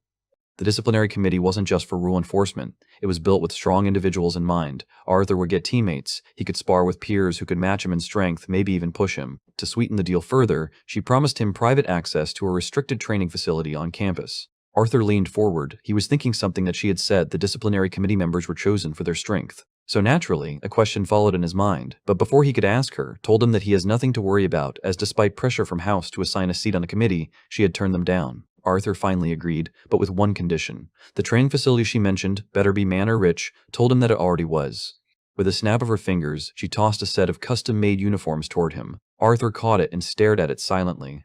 She told him that she had this uniform prepared before coming here, and the fact that she knew Arthur would agree annoyed him more than it should have. It was another sign. She knew exactly how he would do. Arthur stared at the uniform, admiring the smooth and crisp fabric, and the embroidery bore the crest of the disciplinary committee. Before leaving, told Arthur to reconcile with Tess, saying holding grudges against one's childhood friend wasn't a good look. As the door closed behind her, Liger froze as he heard that he turned to Arthur dumbfounded, asking him, what the heck is she talking about? Later, as they walked together toward, the conversation resumed. Arthur tried to explain, saying that he always wanted to tell him, but it just never came up. Elijah, being Elijah, tried to brush it off, but just then he thought about his own childhood friend, a girl named Garth. Arthur humored him, pretending to admire this imaginary girl. Though his deadpan reply made it clear, he saw right through the nonsense. Liger was unable to keep back as he began listing Arthur's unintended entourage, including Princess and now Princess. What was Arthur's next plan for charming the gods? Arthur any flirting and claimed he hadn't done anything, but that just made things even worse as Elijah began teasing him, saying, if Arthur has been attracting female attention without effort, that meant he possessed supernatural charisma or pheromones. Laja, who was now clinging to him, expressed a strong desire for the same powers. Their compatibility stemmed from their shared eccentricities. Arthur noped the fuck out of there, clearly not wanting to deal with his bullshit. Just then, he noticed something. For some reason, everyone was just staring at them, talking something among themselves. Arthur turned. Instead, I seem unpopular. As they quietly grabbed a table in the far corner of the dining hall, trying their best to ignore all the looks and whispers from other students. They got their food and started eating peacefully, hoping nobody would bother them. But that peace didn't last. A group of cocky battle mage students walked right up to their table. Their leader, who was acting super arrogant, loudly introduced himself as Charles I their Eye, from a famous noble family, clearly thinking they'd be impressed. Instead, Elijah just gave him a confused look and butchered his name, calling him from the Raven Poop family, which made Arthur burst out laughing so hard he couldn't stop. The insult definitely landed, because all the students nearby who were already listening and started snickering. This made Charles slam his fist on the table, demanding respect and reminding them of his noble status. But that only made everyone laugh even louder. Getting more and more pissed off, Charles turned on Elijah, accusing him of throwing away a chance to hang out with someone important all because of Arthur. He just couldn't get why Elijah would defend someone so beneath him. But Elijah stood his ground and yelled back that he'd never team up with someone who insults his best friend. He said they were all students at Academy, and no major, title, or family name gave anyone the right to look down on someone else. Charles just sneered at the whole idea of equality, calling it a bunch of political nonsense and empty words from the student council. He said reality was different, and that he was about to show Elijah how different it was. Without any warning, Charles swung his hand at Arthur, but he was immediately hit with a sharp shock as his own arm was thrown backward by some invisible force. He stumbled back, totally confused and unable to figure out what just hit him, since he hadn't even seen Arthur move. Not willing to accept it, Charles charged again, this time putting mana into his punch. But before he could hit him, Elijah jumped in front of Arthur to shield him. Arthur, who was watching everything closely, knew he could probably protect himself with magic, but Elijah couldn't take a hit like that, and the situation had gotten seriously dangerous. Just as Arthur was about to make a move, a powerful surge of strange magic filled the air, and without a word, thick vines exploded from the ground, wrapping tightly around Charles's arms and legs, stopping him in his tracks. He froze in panic and stared in horror at the vines, which were strong and pulsing with mana, and he couldn't break free. No matter how much he struggled, everyone was shocked to this. Arthur turned his head, saw a figure standing silently near the entrance. While the vines still held Charles tight, Arthur paused to think about what to do next, knowing that using magic himself would just get him and Elijah into trouble. But then, a mischievous idea that didn't need any spells popped into his head. Charles was red with fury, screaming threats and yelling about his noble status, basically ready to go cry to his mom. But suddenly something changed. Heavy, oppressive feeling coming from Arthur made Charles freeze right where he was, as the air around him seemed to get heavier and more dangerous. Arthur stepped closer, his voice cold and clear, and talked about how arrogant noble kids always beat their chests, showing off their names and status, but only end up bringing shame to their families with actions just like this. But Charles didn't back down, insisting that putting trash in its place was something to be proud of, not something to be ashamed of. Legia, who was watching this all go down, got really tense because he could feel that Arthur was about to snap, and even though he wanted to help, he wasn't sure what to do or if he even should. When Arthur raised his hand, which was faintly glowing with mana, Charles just scoffed, thinking he was untouchable while he was tied up, but Arthur wasn't planning on attacking him physically. He didn't need to. In one quick motion, Arthur yanked Charles's pants down, and the effect was instant and brutal. For a second, Charles didn't even realize what happened, but then he looked down and reality hit him. His pants were down. Gasp went through the room, and then came the laughter, sharp, loud, and echoing from every single table as students burst out laughing at him. Charles's face turned beet red as he screamed at everyone to stop looking while trying to wiggle out of the vines. But Arthur just turned around and walked out of the room. Elijah, still laughing to himself, looked after him and followed.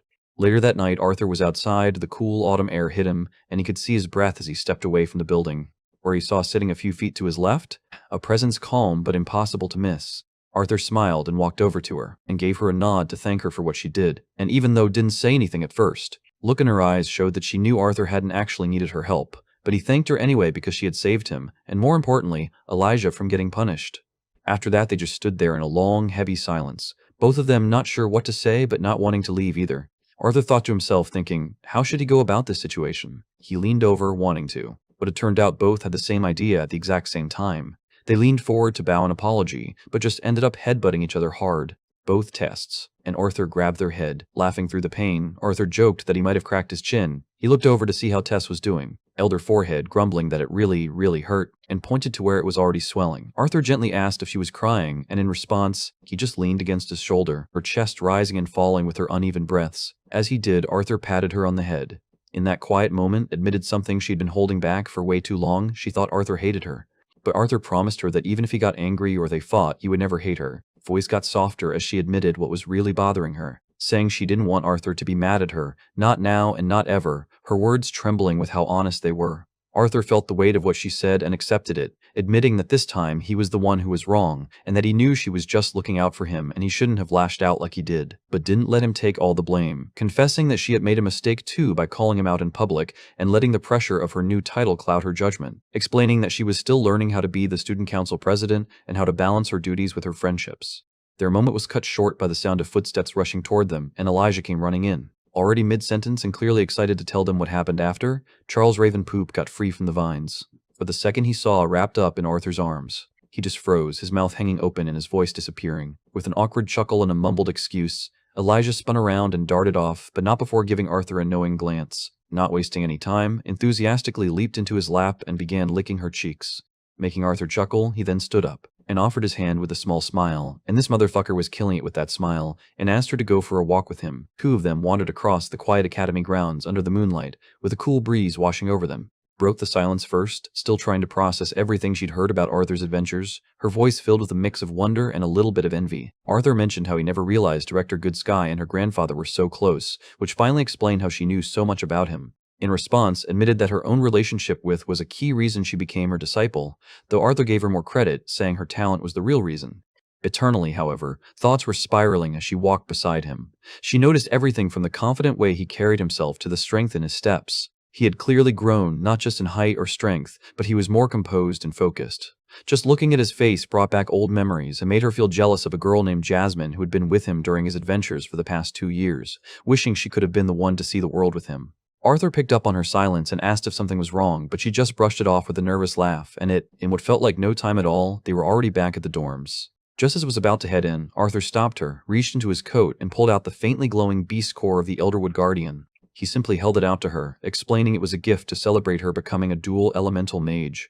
Was so overwhelmed that she froze and tried to refuse something so rare and valuable, but Arthur insisted it was the perfect gift for her and was meant for her. Before she could argue, he smiled, told her to get some rest for the big day ahead, and walked off, leaving her completely speechless. Stood frozen at the entrance, clutching the core tightly as warmth filled her chest. Done that, he would so casually give her something so precious that meant the world to her. Later, Arthur carefully opened the door to his room, trying not to wake Elijah, only to jump back in surprise.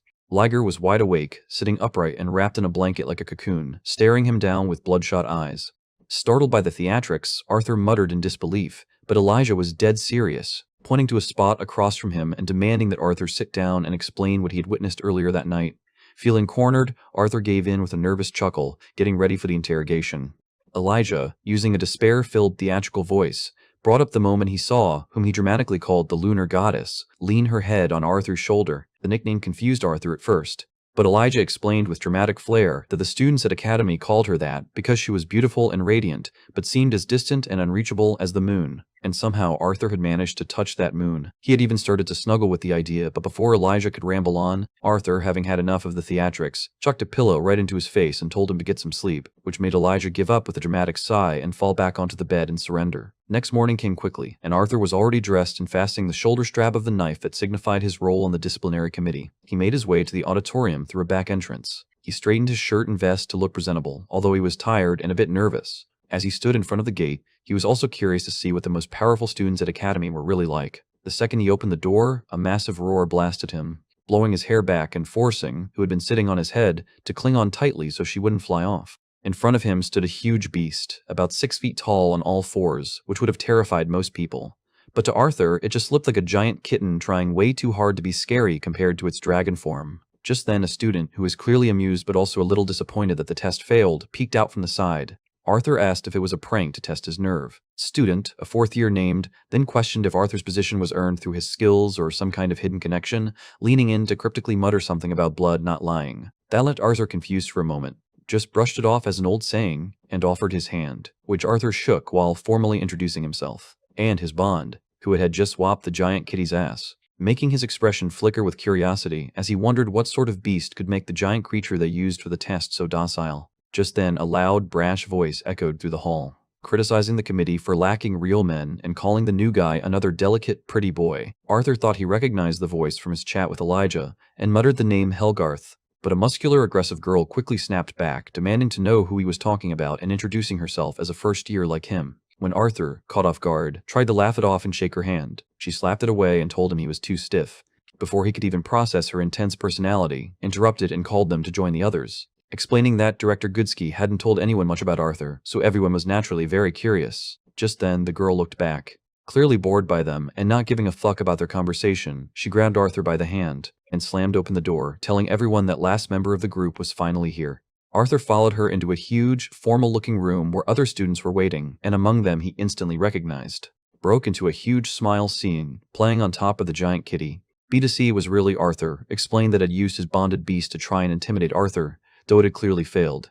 He asked if it was the same world lion from the auction they'd met at, and confirmed it was, saying they had formed an equal contract after the beast reached A-class. With a genuine smile and a handshake, officially welcomed him to the disciplinary committee. Surprised, asked if they knew each other, to which just chuckled and said it wasn't just him. At that moment, a soft voice came from the stairs, and Arthur turned to see the familiar figure of Princess descending, who greeted him calmly. Arthur respectfully greeted her back by her title. She nodded, accepting his greeting just before she could say something.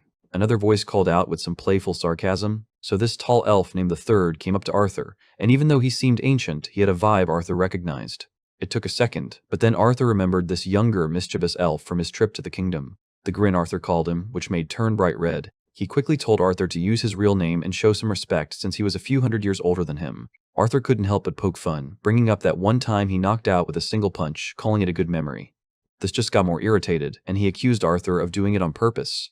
Just then, a strong and graceful girl with scarlet red hair named stepped in, introducing herself as a 6th-year battle mage student and the official leader of the disciplinary committee. The name made Arthur think of, and when he asked, confirmed was her uncle who started training her as soon as she awakened, which is where she got most of her fighting style. Arthur was pretty impressed, but tried to play it cool, and a tall, lean student with sharp eyes and a cold, arrogant voice introduced himself as Maxwell and immediately threw some shade at Arthur, questioning why he was even recruited, then extended his hand for a handshake. Thinking it was a simple handshake, Arthur took his hands, but dude had shady motives behind it, and suddenly, Arthur felt his body get incredibly heavy, cracking the ground beneath him. He realized was a rare type of mage who could control gravity. Thanks to the power he got from Stragon Will, Arthur used his mana to stand firm without showing any weakness, staring right back at him. This shocked everyone. The guy finally let go, saying that Arthur wasn't bad. A whistle broke the tension as joked that Arthur was more than just a pretty face, teasing that when tried the same gravity trick on, the elf had fallen flat on his face. Super embarrassed, defended himself, saying it wasn't a fair comparison between a fighter like Arthur and a magic user like himself. Before things could get heated again, clapped her hands and took charge, telling everyone to get ready because it was the day of the Club Rush announcement. This would be the disciplinary committee's first official introduction to the whole academy. When Arthur asked what he needed to do, told him not to worry about preparing anything. The student council would do all the talking. All they had to do was walk in and look intimidating, which Arthur figured would be pretty easy with a giant and a beast-like guy named on their team, and agreed as she called everyone to get moving. It was time to show the entire student body what the disciplinary committee stood for and what fresh hell awaited anyone who broke the academy's rules. Later, an announcement declared the formation of a new committee, handpicked by the director herself. His crew was tasked with enforcing discipline and maintaining peace, basically acting as the new sheriffs in town. As spotlights blazed, the student council formally introduced them, and the disciplinary committee made their grand entrance, looking ready to hand out detentions and cracked skulls. Everyone looked at them with surprise. Later, when Arthur stepped into the classroom, whispers followed. Some students murmured about his looks and his cuteness, while others wondered how a first-year punk landed a spot among the academy's enforcers. A few didn't care about the politics, they just found the new guy to be their type. Arthur, the dense motherfucker, took a seat near the back, completely oblivious. Elijah leaned in with a grin, clowning him about his sudden popularity and the black uniform that screamed, "I'm important."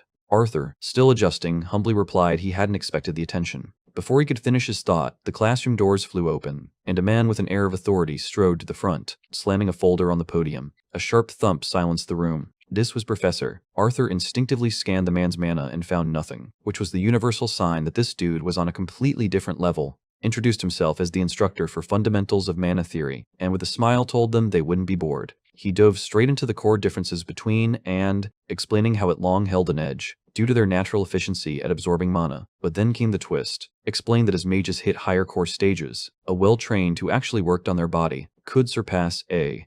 It wasn't about starting advantages, it was about not being a lazy piece of shit.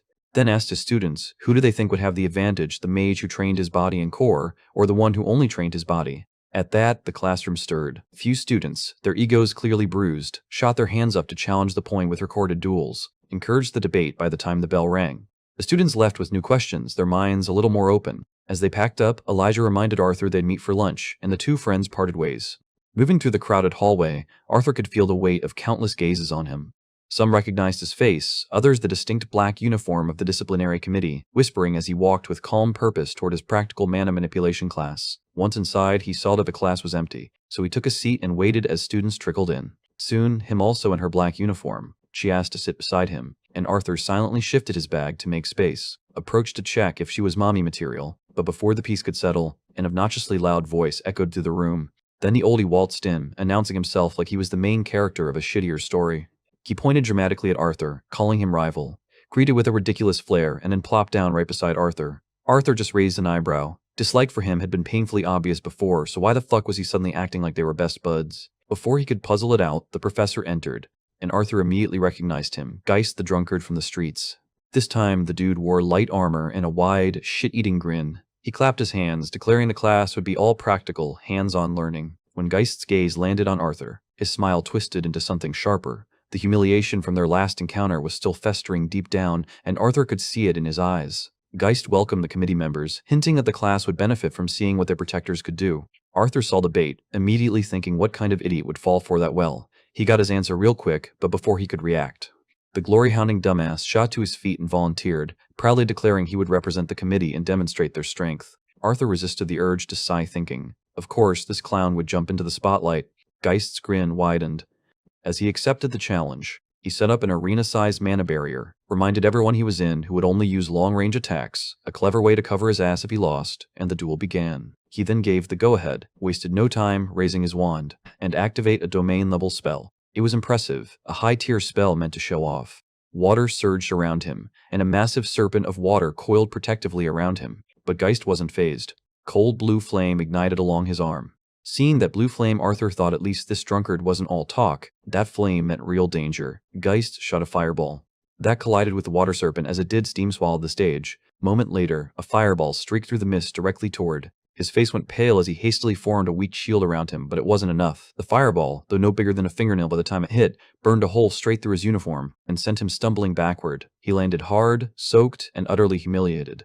Geist emerged from the smoke, still smirking, casually juggling 2 more fireballs. Accepted his defeated. Arthur, watching with narrowed eyes, knew this had been more about ego than education, and that motherfucker's grin told him everything he needed to know. And sat down. Arthur gave him a nod of reassurance, knowing despite the embarrassing loss he had shown skill. Geist, however, turned to the class with a smug look and asked for another volunteer, his eyes lingering on Arthur, and Arthur began to move. But was faster, she volunteered to go next, to surprise the elf, but she just rose from her seat and started heading to the arena. Arthur knew that this matchup was against who was ice type. She would clearly have a disadvantage against Geist, who had a fire type.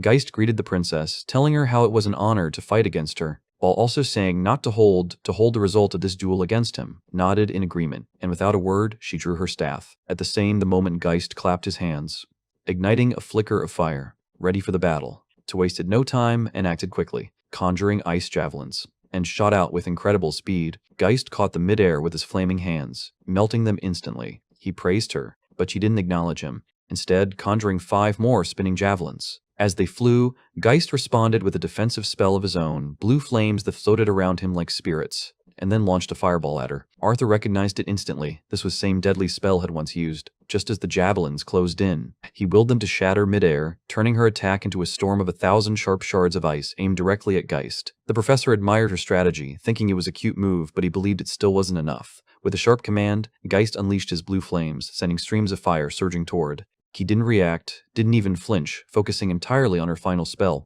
She was basically ignoring the "don't get set on fire" rule to build a giant ice tornado around the professor. But things soon turned ugly as Geist lost his control and shot deadly fireballs straight at her. Arthur got up from his seat, seeing this shit was going too far. Arthur moved without a second thought, but things just got even worse. Geist realized it late, was too focused on offensive, that she didn't put up a barrier to protect herself. Seeing this, he canceled his ember wisps, but the fire streams were still rocketing toward the princess at full speed. This shocked everyone, and Geist was scared shitless. But thankfully, our boy Arthur had scooped in to save the day. When the steam cleared, he was standing between the professor and the lingering flames, while Geist continued being an asshole. Arthur turned and told the professor that his reckless game had gone on long enough and called him out on his control, his voice steady but sharp. Geist, trying to save face like the lying sack of shit he was, insisted everything had been under control and that he would cancel the attack. But Arthur knew better. He'd seen that spell before, and knew ember wisps couldn't be recalled once fired. Since was unharmed, he couldn't just deck the professor, so he made a decision. The offer 2 takes place, requesting the demonstration continue. Guy smirked and agreed. Since was done, she got up and started heading to her seat, after quickly checking if was okay, to which she thanked him and replied that he didn't have to step in. Arthur smiled and then turned to face the professor with murder in his eyes. Geist gave him the choice of combat method, but Arthur refused to play his games, telling him to fight however he wanted, shocking everyone watching. That indifference only fueled the professor's irritation. He went to grab his sword, while Arthur got ready for the battle. Geist grabbed his sword, lit it up with blue flames, and charged at Arthur, his blade coming down hard, but Arthur was ready. The attack cleanly, controlling the leftover fire with wind mana. Geist attacked again, faster and more aggressive, but Arthur splendidly, and effortlessly dodged every attack. Clearly getting pissed off, Geist tried to insult him, calling out the committee for only dodging, while cranking up the heat. Arthur, meanwhile, calmly responded, "Why should I attack at all, especially when the esteemed professor can't even land a single fucking hit?" The words cut deep, and Geist's forced smile vanished as his expression twisted in anger. He started weaving spells into his movements, his sword strikes becoming unpredictable and laced with fire. Cast Flame Pillar and a blue inferno erupted right under Arthur, but he hit by inches without even flinching. Geist charged again, his blade slicing through the air, but Arthur leaned back, narrowly avoiding the attack, and recovering his footing with a quick tap of his hand. Not letting up, Geist leaped high into the air and came crashing down with his sword. But Arthur slipped past the strike just as it slammed into the ground. A few students whispered nervously, wondering if they should get the director. The duel had gone way past a simple demonstration, but Arthur had no intention of backing down. In a blink, he was done playing defense. He closed the distance, mana swirling around his blade, delivered a clean, precise strike aimed right at Geist's throat. The professor, shocked out of his arrogance, jumped back farther than he needed to, bead of sweat finally appearing on his temple. Meanwhile, Arthur flared up. The message was clear. Playtime was over, motherfucker. Arthur then flared up, throwing insults at him, which naturally pissed off Geist. Arthur didn't pause for a goddamn second. With explosive speed, he shot forward like a missile aimed right at the professor's smug face. Every swing of his sword was a blur, leaving visible streaks in the air, each one sharper and more refined than the last. The sheer force of his assault started pushing Geist back, step by agonizing step. From the sidelines, Elfin watched in awe, realizing Arthur was forcing the seasoned professor into a full-blown retreat. Even the walking ego had to admit that Arthur was operating on a completely different plane of existence. As Geist neared the edge of the arena, the flames on his sword flickered and dimmed like his career prospects. Seeing his opponent on the ropes, Arthur decided to end it, and charged at him. He used a flicker of earth magic, causing the ground beneath Geist's next step to collapse just enough to break his rhythm. The professor, being inexperienced, recovered almost instantly, but that brief fuck-up was all Arthur needed. Every trail of wind left by his earlier strike suddenly activated, and the arena filled with dozens of wind blades. Shooting forward from all directions, Arthur's attacks accelerated until his sword vanished into a blur, his speed surpassing anything the students had ever witnessed. The protective barrier around the arena couldn't handle the sheer chaos. Cracked and flickered violently until, with a loud snap, it shattered completely. A final stray blade of wind slipped through, grazing the professor's neck and drawing a thin line of blood. Overwhelmed and outmatched, Geist fell to the ground and rolled out of the ring. His mana protected him from serious injury, but he lay flat on his back, his face pale and his confidence utterly shattered. Arthur stepped forward, planting his blade firmly in the ground right beside Geist's neck, the message clear. Then, withdrawing his sword, he looked down at the man who had tried to humiliate him and spoke with a calm, chilling respect, thanking the professor for his guidance, just as the bell echoed through the academy. As the match ended, he looked to see Elfin's reaction. He saw walking away, having left the room without a word. Arthur stepped out of the classroom quickly, making his way through the hall. Wanting to catch up, Arthur picked up his pace, but a firm hand grasped his shoulder. The proud elf gave Arthur a nod of approval, a pathetic attempt to keep his dignity intact after his earlier trouncing. He admitted Arthur's performance was impressive, what he would expect from someone he now considered a rival. Arthur, not wanting to be an arrogant prick, returned the compliment, acknowledging Sefford and saying he would have done better if he'd known what kind of spell Geist was packing. Laughed, puffing his chest out and claiming that if he'd known the professor was going to be such a tryhard, the result would have been different, maybe even a victory for him. Right on cue, slowed and turned to face them, her sharp gaze locked directly on Arthur. She asked him what her mistakes had been during her duel. Arthur, a bit hesitant but honest, told her plainly that her main mistake was prioritizing her final spell while completely forgetting about the basic need to not get incinerated.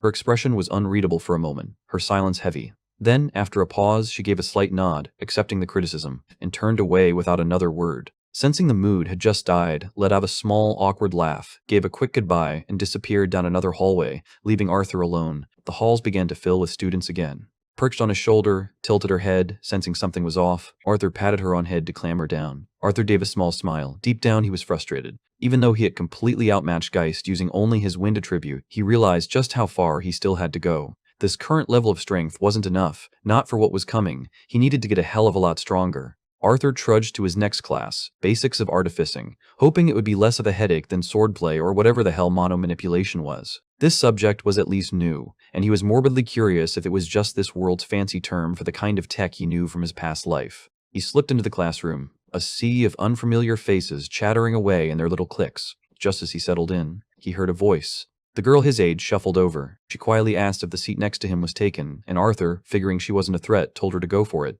She thanked him, still staring at the floor, and mumbled something completely incoherent. Arthur leaned in, pretty sure he hadn't just been cursed, and asked her to repeat it. He got flustered, finally introducing herself as, before her brain completely short-circuited, and she blurted out a request to be his friend. She thought Arthur would think that she was weird, but now our dude just extended his hand, thinking he could at least make an acquaintance out of this walking social anxiety pamphlet. His face got all red. She nodded, agreeing to be an acquaintance, and reached out her hand, her palm feeling like fucking sandpaper, before she yanked it away, apologizing for her callous skin. Arthur just raised an eyebrow and showed her his own sword hand, which was basically a landscape of hardened leather from years of training. For the first time, she seemed to relax. He told her he was genuinely jealous. Because Wallace's hands were made for breaking shit, hers were for creating it. He seemed surprised, admitting she'd never thought of it that way, before a sly grin crept onto her face as she pointed out how mature he sounded for a 12-year-old. He reminded her they were the same age, but she just laughed, saying it had been a while since anyone treated her like a kid, especially after she invented the projection display artifact. Arthur's brain came to a screeching halt. This nervous wreck of a girl was the prodigy behind one of the most popular new devices. She was basically a fucking legend. He gave her a nod of pure respect, but just turned the compliment right back around, teasing him. Or being the mysterious freshman with a weird fox thing on his head and the balls to humiliate a professor. Before he could retort, the classroom door burst open with the force of a hurricane, and the familiar, booming voice of Gideon filled the room. Professor strode in like he was on a goddamn runway, calling his students plebeians and demanding they feel honored by his presence. His eyes scanned the room with a disgusting amount of pride until they landed on Arthur, at which point he clutched his face in a display of theatrical shock, so fake it was insulting. Arthur just shook his head, already done with this motherfucker's drama. Lecture began, but instead of teaching anything useful, Gideon launched into a highlight reel of his own career from 20 years ago, and another groundbreaking discovery from 17 years ago, and another achievement that had apparently revolutionized something or other. Arthur groaned internally. This dumbass was more interested in stroking his own ego than actually teaching, and this class was officially going to be a long, painful ride.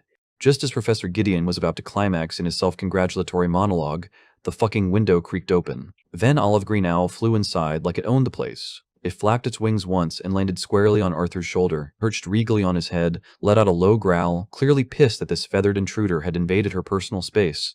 The owl, an absolute professional, just ignored her and started grooming itself as if getting death stares from a divine beast was a regular Tuesday. Gideon, ever the drama queen, spotted the bird and immediately recognized it as a summons from director.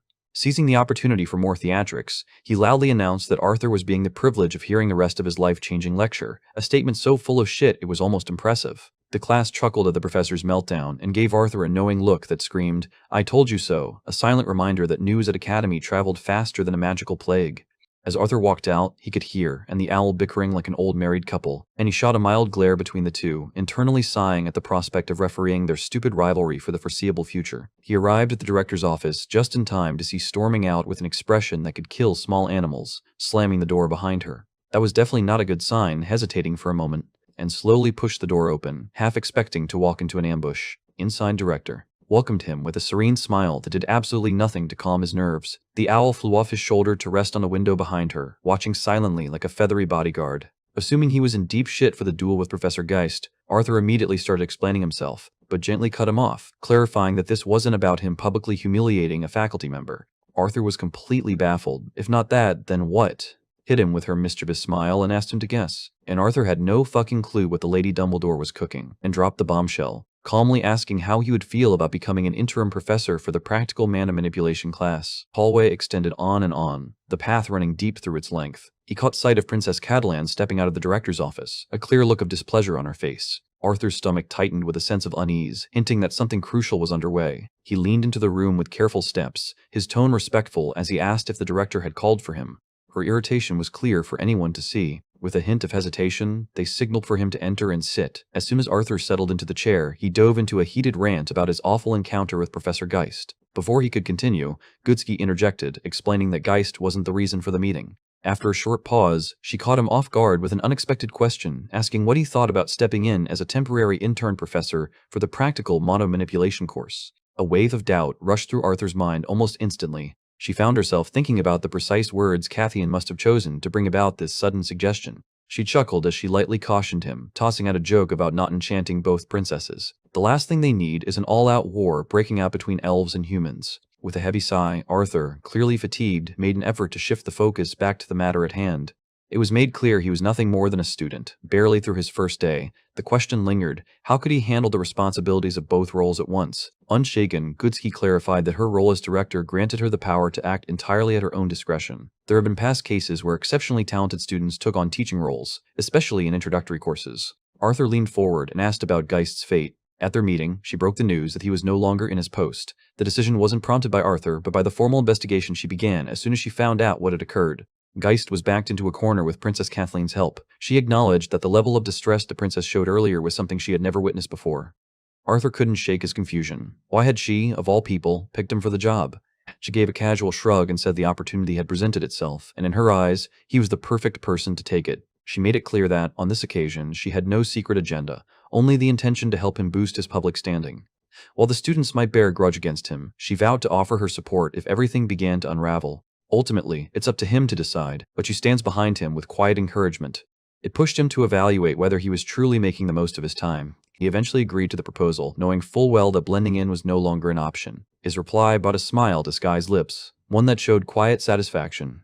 Watching him depart through the window, she couldn't help but dwell on the unsettling feeling he always managed to leave her with. Arthur Leywin proved more challenging to engage with than any royal figure. She looked to Javier, silently asking what he made of the young man. True to its wise nature, the owl beast answered at once, wasting no time at all. The speaker made it clear Arthur was exceptional, urging her not to underestimate him just because he was young. As she continued to question him, he remained composed, offering careful responses to her growing list of inquiries. Javier calmly explained that it all came down to Arthur's link with Sylvie, who, as it turned out, wasn't a fox at all, but a dragon. Cynthia was left speechless, having been entirely unprepared for what had just happened. Javier remarked that in time, Sylvie's abilities might grow to exceed his own, perhaps by an extraordinary extent. He warned her never to make the mistake of turning Arthur into an enemy. Should she offer him loyalty and respect, he could be her most formidable ally. But should she turn on him, he had the potential to become the force that would fracture the continent itself. The next scene unfolded in the cafeteria, now buzzing with life and noise. Catching sight of Arthur in the distance, Elijah shouted his name to draw his focus. He waved him over, inviting him to join the group. As they got comfortable in their seats, Elijah gestured to the girl across from him and introduced her as Charlotte. The scene pointed out that she was a student in his chain-casting course, widely recognized for her outstanding abilities. Sylvie looked at Arthur's chicken steak with unmistakable yearning in her eyes. With a gentle motion, Charlotte reached for the fluffy being, intending to caress its velvety fur. Sylvie hissed sharply, making Charlotte jerk back in surprise. Elijah chuckled awkwardly, then mentioned the talk going around stories of Arthur besting a professor that had only fueled his growing fame. Arthur shrugged it off and verified the rumor, explaining that he was now serving as the professor. Elijah's surprise was so great that he spat out his drink, drenching Arthur with a sudden spray of water. A slight look of frustration showed as he brushed his face. Elijah shifted the conversation, telling Arthur about his shopping trip with Charlotte downtown and extending an invitation for him to tag along. He respectfully refused, making clear that his schedule was packed with 3 more classes and a strong desire to participate in the advanced lessons. Unbothered, Elijah opted to continue by himself. She promptly refused the invitation, making her decision clear. It was obvious that Arthur, not the shopping, held her full attention. As she got ready to leave, her warm farewell was meant only for Arthur, while Elijah lingered behind, feeling a pang of disappointment. Arthur's friend cast a glance in his direction, speculating if he might be able to win her over. Arthur's sly smile carried the conviction that the other deserved better, and he was sure they'd discover their perfect match in time. Later, Arthur took a relaxed walk around the academy's grounds. Wherever he walked, people found themselves unable to look away. Suddenly, a well-known voice pierced the stillness. He shifted his gaze and noticed Claire standing alongside Prince Curtis. They closed in on their target, steadily shrinking the gap. Among the throng of people, members of the student council moved through the crowd, engaging with others. Before long, Tessia noticed Arthur standing nearby. Moments later, Tessia realized that Arthur was standing just a short distance away. Her attention shifted to Claire, who was holding Arthur close with an unwavering grip. A sudden rush of energy surged through Tessia's body. Without slowing down, the person walked right past the rest. Oblivious, Claire failed to notice the tension slowly building around her. Arthur managed to pull away at last and paused, trying to regain his breath. All at once, the character sensed a vile presence nearby, one that felt disturbingly familiar. Something about it compelled Lucas to move closer. The instant they see him, a wave of emotion crashes over them. The entire scene stirred a flood of discomforting recollections. His hands clenched into fists, trembling with fury, just as it happened. The courtyard shook as a towering flarehawk came diving down from above. The figure in the hawk's grasp turned out to be Professor Glory, the expert in team battle mechanics. Torch wasn't just any bird, it was the creature bound to them by contract. Something in Arthur's gut told him something wasn't right. With effort, she reached inward to tap into her abilities. At that moment, their eyes found each other and didn't waver, an unspoken connection forming between them. Everything was so intense, it felt like their heads might split from the pain. It was obvious she was holding back, concealing her strength the way experienced mages typically did among students. As she began approaching, Arthur caught the smile on her face, warm yet puzzling in its intent. She approached Arthur with a cheerful demeanor, seemingly excited to meet her new teammate. Whispers rippled through the crowd of students nearby, each wondering aloud if he was the one meant to teach them. Taking control of the situation, Professor Glory clarified the truth. Arthur was a disciplinary committee officer, and starting now, he would also be acting as the interim professor for practical monomanipulation. Even though it was only a temporary role, she made it clear how important it truly was. They were stunned, completely thrown off by the idea that someone so new had reached that level. They stood in shock, unable to believe that a newcomer had already risen so far. Glory reminded everyone that Arthur had earned his position by defeating the previous professor, and that the director fully trusted in his abilities. Amid the growing enthusiasm, a single student let out a scoff, their expression making it clear they weren't convinced. The achievement of defeating a professor felt less impressive, given that the professor was only an ex-adventurer who likely wouldn't have been offended by the challenge. Sensing the challenge hanging in the air, Glory was amused and chose to welcome it with interest. The moment had arrived to see if any student wished to step forward and challenge Arthur. As the girl spoke up, all eyes turned to Arthur, the intent to challenge him unmistakable. With a calm tone, Arthur expressed his appreciation, though he gently recalled Director Goodsky's suggestion to take it slow on his first day. Glory paid little mind to his words and waved the warning aside. In the upper division, there was no place for favoritism. Anyone hoping to teach had to prove they were up to the task. She faced the crowd and asked if they agreed, prompting a chorus of enthusiastic cheers from the students. The character was clearly excited to kick things off with something fun. Glory suggested a game of War and Conquest, but the students responded with little enthusiasm. Prince Curtis suggested an alternative, a team mock battle featuring all 3 disciplinary committee officers on one side, designed to build their teamwork and camaraderie. The concept caught Glory's interest right away. Eagerly, Clive put both his and Princess Tessia's names forward for the opposing side, but Tessia hesitated, conflicted about challenging Arthur. Glory was so caught up in her excitement that the thought of backing down never crossed her mind. The teams, however, were clearly uneven. Taking a confident step ahead, Lucas Wake offered to be part of the student council's side. Glory, a standout first-year student, embraced the chance to join without a second thought, seeing it as a perfect opportunity to test his skills. Wasting no time, Professor Glory instructed the 6 to take their positions. As they moved into place, with every biting comment, the atmosphere between Arthur and Lucas became more charged. As Arthur stepped into the role, Lucas felt the sting of disappointment he had truly believed it was his. But in Arthur's eyes, it was clear Lucas had never been considered for it in the first place. The teams began getting ready for the match. They were all dressed in their designated sparring attire. As Arthur struggled with the weight of his bulky protective gear, without hesitation, Tessia stepped forward to help him. He jabbed at her jokingly, asking if it was truly fitting for someone of her royal status to be involved in this. She pinched him firmly, signaling for him to speak more softly so no one could overhear. Having helped, she reveals how much she dislikes pretending they don't know each other in public. With his usual honesty, Arthur remarked that pretending to be strangers was no longer required. Tessia, taken aback by his candidness, was surprised, feeling the comment was somewhat irrelevant now. According to Director Goodsky, Arthur was someone who chose to stay unnoticed. Arthur shrugged off the matter casually, admitting he'd already drawn attention. Still, he felt comfortable as long as the true extent of his powers stayed hidden. With the moment between them turning more intimate, the remaining details no longer seemed important. Without warning, Glory showed up, leaving everyone shocked and leading to Tessia reacted by pushing Arthur back, as if he were an unwanted presence encroaching too close. The 2 sides were now positioned opposite each other, and Glory stepped up to set the ground rules. After 30 minutes of combat, a comprehensive assessment would take place, with the disciplinary committee facing an initial disadvantage. Curtis and Claire had received traditional training, unlike the student council team, which featured 2 freshmen. As the king, Arthur's elimination would result in defeat for his entire team. Created with precision by talented artificers, the gear served to measure the damage endured. Upon hitting the set point, the gear sounded a loud, high-frequency alert. Choosing to overlook the alert and press on with combat or magic could mean removal from the course, or possibly expulsion. Glory cautioned that the equipment could only do so much. True protection came from mastering mana, and failure to do so could lead to severe consequences.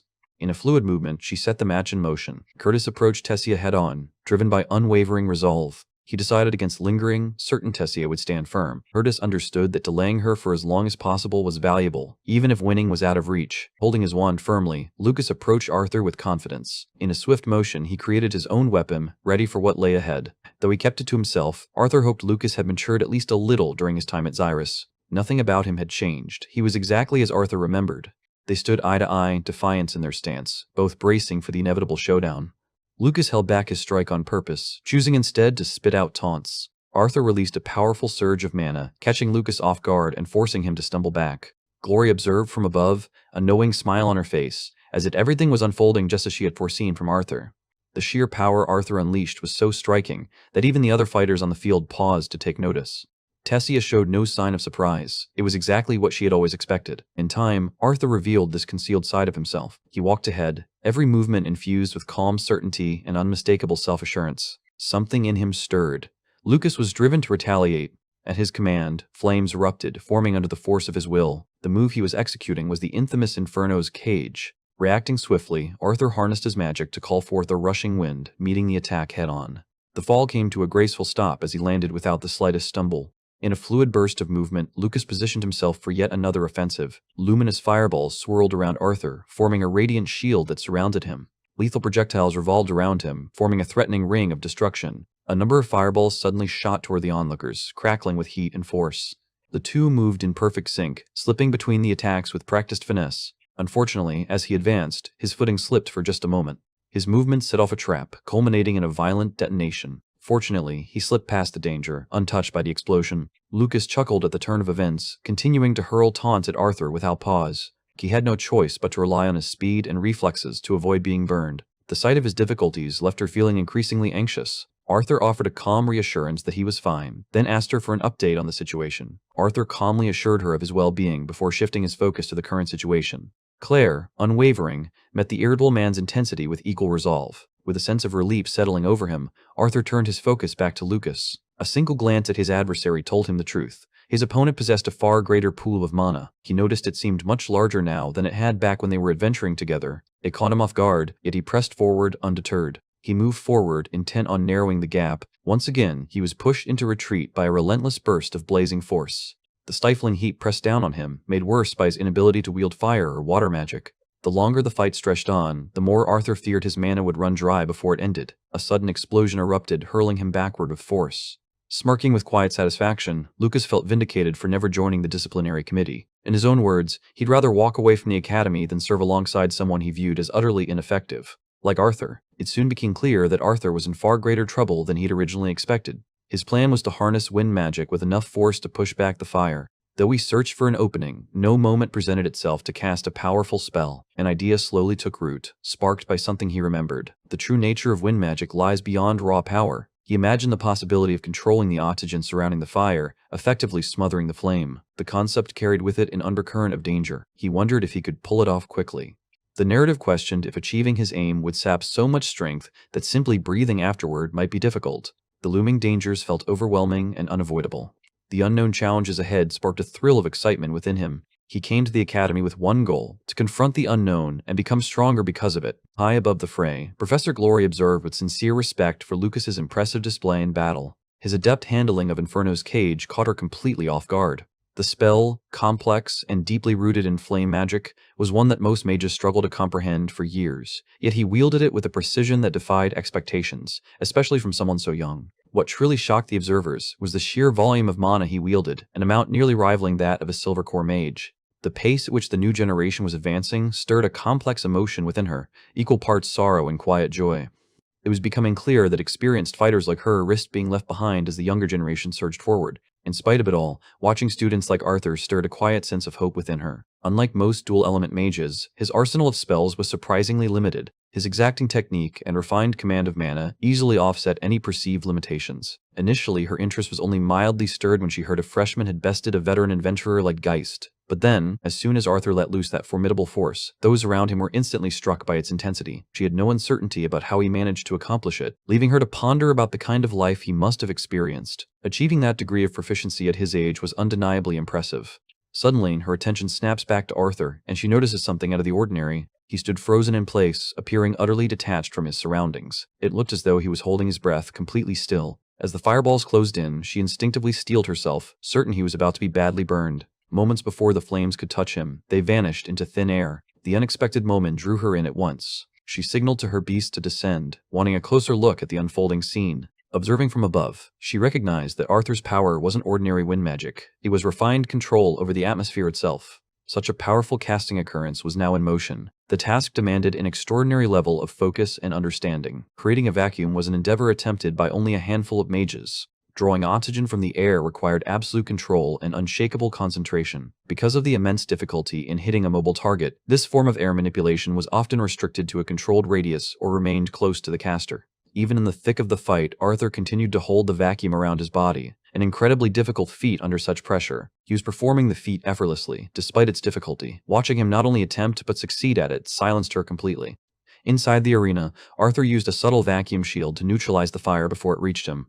While the idea sounded simple in theory, its execution was anything but. Although his uniform was already damaged, he knew it wouldn't hold up under much more strain. He believed that the moment he cracked Lucas's magical defenses, the tide of the battle would finally turn in his favor. Lucas was clearly losing patience. His rising exasperation etched across his face. He was at a loss, unable to figure out how Arthur maintained such protection without employing obvious wind spells. Each failed strike only served to fuel his growing frustration. Resolved to end it, he conjured a colossal guardian forged from fire. Flames crackling across its body, the golem stormed at Arthur with unstoppable momentum. Unafraid and composed, Arthur welcomed the escalation. It pleased him to see Lucas reveal his strongest move, but just as he readied himself for the attack, just as he moved forward, a sharp burst of magic erupted, halting him without warning. Sensing the dark pressure in the air, Selby swiftly warned him of the looming danger caused by the nearby monopresence. In his urgency, Arthur didn't have time to pinpoint the source of the sound. The fire golem barreled toward him, its fiery body set to slam into him at any second. The impact sent him flying, his body tumbling helplessly across the ground. Fortunately, he managed to shield himself just in time, narrowly avoiding a direct blow. The creature lunged forward again with sharp, aggressive speed. With a familiar move, Arthur distorted the flow of time, making every second stretch unnaturally. He tried to advance, but the toll of previous attacks had left him noticeably weakened. Every second counted, and he was keenly aware of it. With each strained breath, he fought against the torment, compelled by the urgency of saving Tessia from harm. It became clear that the intense mana sensed earlier was, without question, originating from Prince Curtis himself. An overwhelming power had just erupted, its full intensity bearing down on Tessia alone. It wasn't just the sound of the alarms that disturbed them, but the relentless frequency and jarring intensity. She suddenly became aware that she stood defenseless, lacking any kind of magical protection or shield. In that moment, she realized just how defenseless she truly was.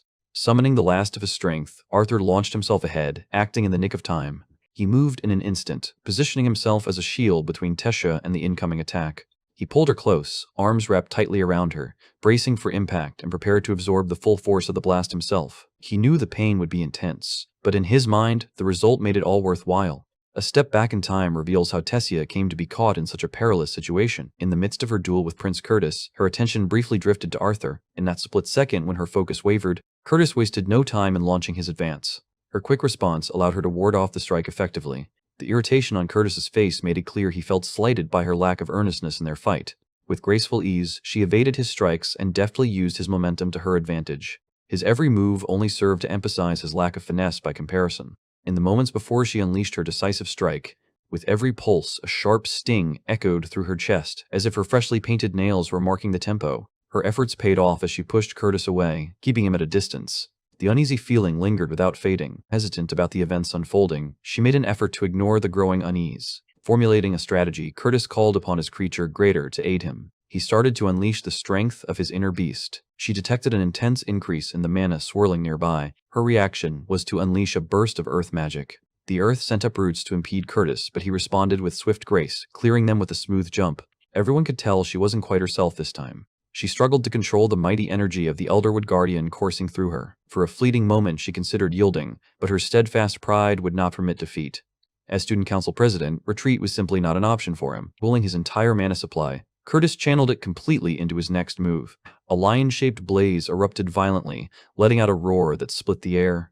She faced the full force of a tremendous explosion rushing her way. By now, her eyes were losing focus, becoming increasingly blurred. An intensifying pain radiated from within her, pulsating with every beat. Before losing consciousness, her final sight was the fierce, unstoppable wave of fire advancing toward her. The blast echoed across the training grounds, shaking the arena with fierce intensity. Professor Glory felt an oppressive weight in her chest, gripped by the unsettling thought that her actions had come too late. With urgency, she advanced toward the explosion, her sight blurred by dense smoke and scattered fragments. As the surroundings came into sharper focus, before her lay a scorched terrain littered with burning roots. While scanning the scene, she spotted Arthur lying over Tessia, his back blackened and still releasing wisps of smoke. He had shielded her from the blast with his own body. As students rushed to assist, Glory took immediate control, directing them to gather the rest of the team without hesitation. The teacher wasted no time in directing a student to carry out a damage assessment immediately. When he finally came to, Arthur was lying in the academy's infirmary, wrapped in bandages from head to foot. Every inch of his body pulsed with a constant aching pain. An irate Sylvie sat firmly on his chest, her eyes blazing with unspoken reprimand. Her tiny paw rested boldly against his forehead, a silent assertion of dominance. Silently, she wept, crushed by the fear of how close she came to losing him. At first, a flicker of confusion danced in Arthur's eyes. At first, the expression sharpens, but moments later, it softens with warmth. He apologized for worrying her and admitted to acting recklessly. He promised he would stay by her side, unwavering and ever-present. In that exact instant, the door opened, and director Cynthia Goodsky stepped in, checking on him and asking about his condition. His attention drifted past the room, fixed on another person, as he quickly voiced concern for Tessia. She reassured him that Tessia was making remarkable progress and would soon be fully healed.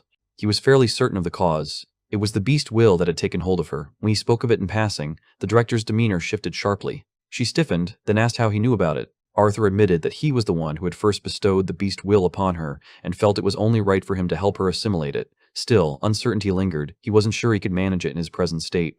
Goodsky admitted that Arthur had already gone above and beyond. She took ownership of her failure to be more present for her disciple during such a crucial time and sincerely thanked Arthur for all he had done. She explained that she'd already reached out to the royal family as well as his, and suggested he use the trip as an opportunity to rest. Having made up her mind, she turned and left the room. Tessia stood just outside the door, wavering in uncertainty. After a moment of silent hesitation, she decided not to disturb him and quietly walked away. Before she could take her leave, Goodsky caught her attention with an unexpected offer to have some dessert together. With no justifiable reason to refuse, Tessia gave a reluctant nod of agreement. She realized she wasn't ready to face Arthur just yet. After a short silence, the character suggested they resume the conversation another time. Arthur slowly awoke, drifting back from the depths of sleep once again. Blurred shapes of familiar figures began to form around him. Just for an instant, it mirrored the moment he had first awakened in this new life. His mother leaned in gently, her voice tender with worry, as she asked how he was feeling.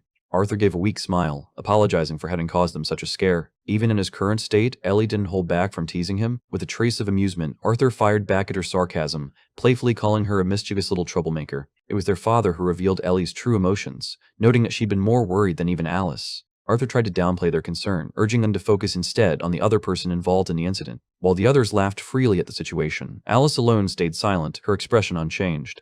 The character stood frozen in horror, the thought of disappearing into the wild pressing heavily on their thoughts. At that moment, the arrival of Tessia's family eased Alice's worries, bringing her a sense of relief. It was clarified that Arthur hadn't actually taken a life. Instead, he had risked everything to save Tessia. They remained rooted to the spot, Reynolds and Alice both visibly stunned. Before the noble elves of Eleanor, the protagonists stood, a blend of reverence and uncertainty in their gaze. The group was introduced to Tessia's grandfather, the former king. Overwhelmed, Tessia's flustered state showed plainly on her face. Reynolds and Alice exchanged a look, their eyes reflecting a shared understanding. Without hesitation, they set about formulating a plan. A creeping unease began to take hold of Arthur, sending a wave of nervous tension through him. Tessia felt the comforting warmth of Arthur's mother's gentle grasp as she spoke of how often Arthur had mentioned her. A gentle blush colored Tessia's cheeks as her face lit up with warmth. Drawing near, Alice spoke in a hushed tone, her words meant only for her companion's ear. The sudden remark caused the poor girl's face to flush a vivid shade of red. Her grandfather stepped into the room, his gaze settling on Arthur as he asked about his recovery. A wave of inner turmoil washed over Arthur as he grew increasingly uneasy about the cryptic scheme his parents appeared to be plotting. With a teasing smile, the Elf King jested about Arthur potentially becoming his grandson-in-law someday. Tessia's expression made it clear she was completely overwhelmed. She apologized, guilt evident in her tone, explaining she had meant to visit alone. The fact that her actions had led to his hospitalization deeply troubled her. Arthur, unaffected, gave a light shrug and told her he welcomed the visit. In his eyes, her safety was the only thing that truly mattered. Ellie, however, held back, unsure whether to embrace Tessia. She found herself under a cold, piercing stare from the sibling of the one who had risked everything to protect her. The two girls exchanged a few words, slowly uncovering details about each other's lives. He brings up the detail that Ellie had received flowers on her birthday. It was something Tessia had gifted to him herself. The elf's face brightened with happiness, clearly pleased that her gift was appreciated. True to her steadfast nature, Ellie stood firm without a hint of hesitation. In an attempt to spark some drama, they playfully questioned Arthur about whom he found more appealing. Never one to miss a chance to stir the pot, Arthur made a mocking remark about their looks, calling them both unattractive, prompting a chorus of frustrated groans. Arthur shifted the conversation with ease, turning his attention to Tessia's well-being. Her grandfather noted that the integration of the beast's will was progressing more smoothly than expected, even outpacing Arthur's own advancement. Questions still surrounded the manner in which Arthur first obtained the core of the Elderwood Guardian. Arthur, his tone steady, claimed he had slain the beast alone. Yet, just as more was about to be said, one by one, visitors formed a quiet line, eager to check in on Arthur's recovery. The group was composed of the Vincent family and Elijah, who had come along with them. It was said that a steady stream of visitors came to see Arthur throughout the day. A sense of intrigue showed as the character asked about the recent events. A few individuals expressed genuine concern. With a questionable mixture in hand, Gideon appeared, the potion looking so volatile it might do more harm than good if Arthur took a sip. After a short visit, Gideon took his leave, a satisfied smile lingering on his face. The thought crossed Arthur's mind that he needed to head to the training room, where gear was being specially forged for him at Good Sky's request. After a moment, Arthur calmed himself and allowed sleep to take him once more. The creak of the infirmary door opening stirred them from their sleep. This time, Tessia entered the room alone. Arthur's face lit up with curiosity as he asked whether her assimilation was complete. She responded that she'd been told to get some rest. Arthur quickly asked if she was still experiencing the same pain she'd felt before. An unexpected laugh escaped Tessia's lips. The person, having narrowly survived, was taken aback that even now their worry remained fixed on her. Arthur found himself chuckling along, unable to resist the moment's humor. The scene stirred a vivid memory of the day he saved her from bandits when they were just children.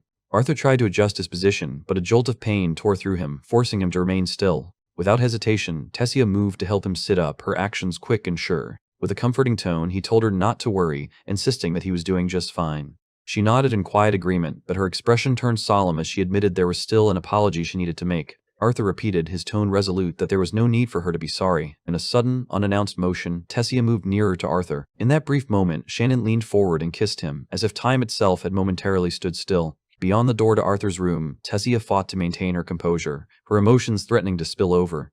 The weight of reality hit her, and a deep blush quickly spread across her cheeks. It suddenly dawned on her, she had just kissed him. As the weight of her very first kiss sank in, her thoughts spiraled into chaos. With wide, startled eyes, she locked eyes with the image staring back from the mirror, eyes filled with uncertainty. The character cautiously attempted to reenact the recent event. A tangled blend of awkwardness and bafflement stirred within her. Collapsing to her knees in defeat, she acknowledged she may have crossed a line. It dawned on her that things between them could now be tainted with awkward tension. To save face, she debated re-entering with a forced smile, pretending the whole thing had been a joke. They paused briefly, drawing in a deep breath to regain their composure. Taking a long breath, Tessia forced herself to think clearly, piecing everything together with measured logic. They paused briefly, drawing in a deep breath to regain their composure. He often kept his emotions guarded, and it became clear to her that she'd need to be the one to reach out first. Privately, she listed each advantage she held. Her wide acclaim, her brilliant mind, and the impressive magical skill few could match. Though her tone carried a trace of awkwardness, her words came out with clarity and purpose. Bolstered by a fresh wave of confidence, she turned and made her exit. Amid the chaos, Arthur remained frozen on his bed, stunned and struggling to make sense of what had just occurred. The memory echoed in his thoughts again and again, so vividly it felt unreal. Stunned into stillness, he was quietly consumed by a growing unease. His thoughts ran wild, consumed by the terrifying possibility that kissing a 13-year-old might have landed him in serious legal trouble without him even realizing it. Reality snapped him back to the present, reminding him that, physically speaking, he was actually at a similar stage in life. The norms of the society dictated that engagements or marriages at that age were not only accepted, but expected. To add to that, the kiss had been her initiative, not something he had started. That lingering thought refused to fade, and in exasperation, he slapped his own forehead. He winced, releasing a quiet groan as he tried to calm his teenage body, which was still reeling in a haze of confusion. Sometime later, he eased down onto the mattress, his gaze lingering on the ceiling above. He winced, releasing a quiet groan as he tried to calm his teenage body, which was still reeling in a haze of confusion. In the academy's crowded passageways, the announcement traveled fast. Classes were restarting the next day. Whispers spread through the academy about a new professor. What made the tale unusual was that the supposed instructor was a first-year student who had earned the position by besting their own mentor. Signs pointed to Arthur stepping into the role of instructor for the first time in an official capacity. Thrown into chaos, the teacher lacked both a clear plan and the tools required to conduct the class. He chose to rely on instinct, trusting that things would eventually fall into place. His mind lingered on Tessia and her ongoing assimilation of the beast Will, a subject he had been avoiding ever since their kiss. The update reached Virion that she was stable and showing progress. Yet, with his return to Eleanor looming, he couldn't afford to dwell on it for long. With the fervor of a mad enthusiast, Gideon stormed onto the scene, eager to show off his newest inventions. Tessia's continued struggle to merge with the beast will lingered in his thoughts, an issue he'd been purposefully sidestepping ever since the kiss. Gideon performed well beyond what anyone had anticipated. They unfolded the training chair, readying it for use. The scene opened up to reveal a wild, rugged expanse of land. Overhead, a colossal metallic construct shimmered beneath the light. Arthur's attention was drawn more to the synthetic environment than to the robot itself. Gideon wasted no time before launching into a thorough breakdown. The apparatus was called the Training Operator and Blast Inductor. The name was conveniently shortened to Toby. The design of the structure allowed it to endure powerful spells, boasting durability on par with a dark orange core mana beast. Driven by curiosity, Arthur stepped forward, eager to put the device to the test. Gideon proudly declared the object's durability, insisting that not even his most potent spells could shatter it. Without a hint of urgency, Arthur called forth a fiery fist, flames swirling effortlessly around it. With ease, he thrust his fist through the structure, punching a hole straight through it. One mighty strike was all it took to reduce Toby to a heap of mangled metal. Words failed Gideon as he stood motionless, overwhelmed by the moment. With a composed expression, Arthur remarked that reinforcing the robot's protection was essential. At a separate location, under the leadership of Lance Barron, a team of explorers ventured into the dungeon was tightly sealed, its depths haunted by eerie, skull-faced wraiths lurking in the shadows. Their vivid colors and overwhelming energy radiated with astonishing intensity. As he looked over the fabric in his grasp, Barron's expression grew increasingly troubled. They quickly understood that things were far more complex than they had anticipated, possibly more than they were equipped to face.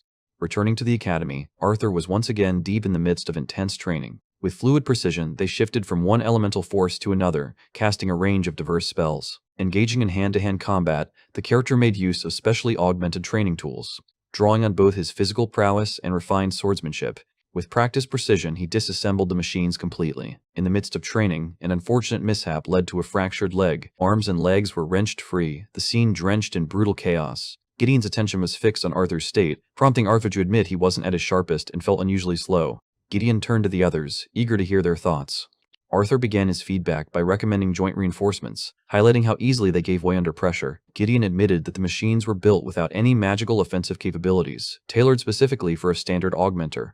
It was difficult to place Arthur under any standard category. He was more like a force of destruction in motion. Yet he pushed things even further by the choice to challenge the upgrades made to Toby's mana defense system took both Gideon and Goodsky by surprise. He detailed how the artifact depended solely on one thin layer for its protective function. As soon as the stronghold was compromised, its exposed vulnerability could no longer be hidden. He proposed using a series of smaller, overlapping mana plates that could regenerate faster. The revelation astonishes them, leaving Goodsley in immediate disbelief. With newfound urgency, they hurried to notify the Mage Guild about this promising advancement in defense mechanics. Gideon, meanwhile, found himself alarmingly near to. Arthur felt a surge of excitement, as if he had just uncovered the solution to all the challenges in his research.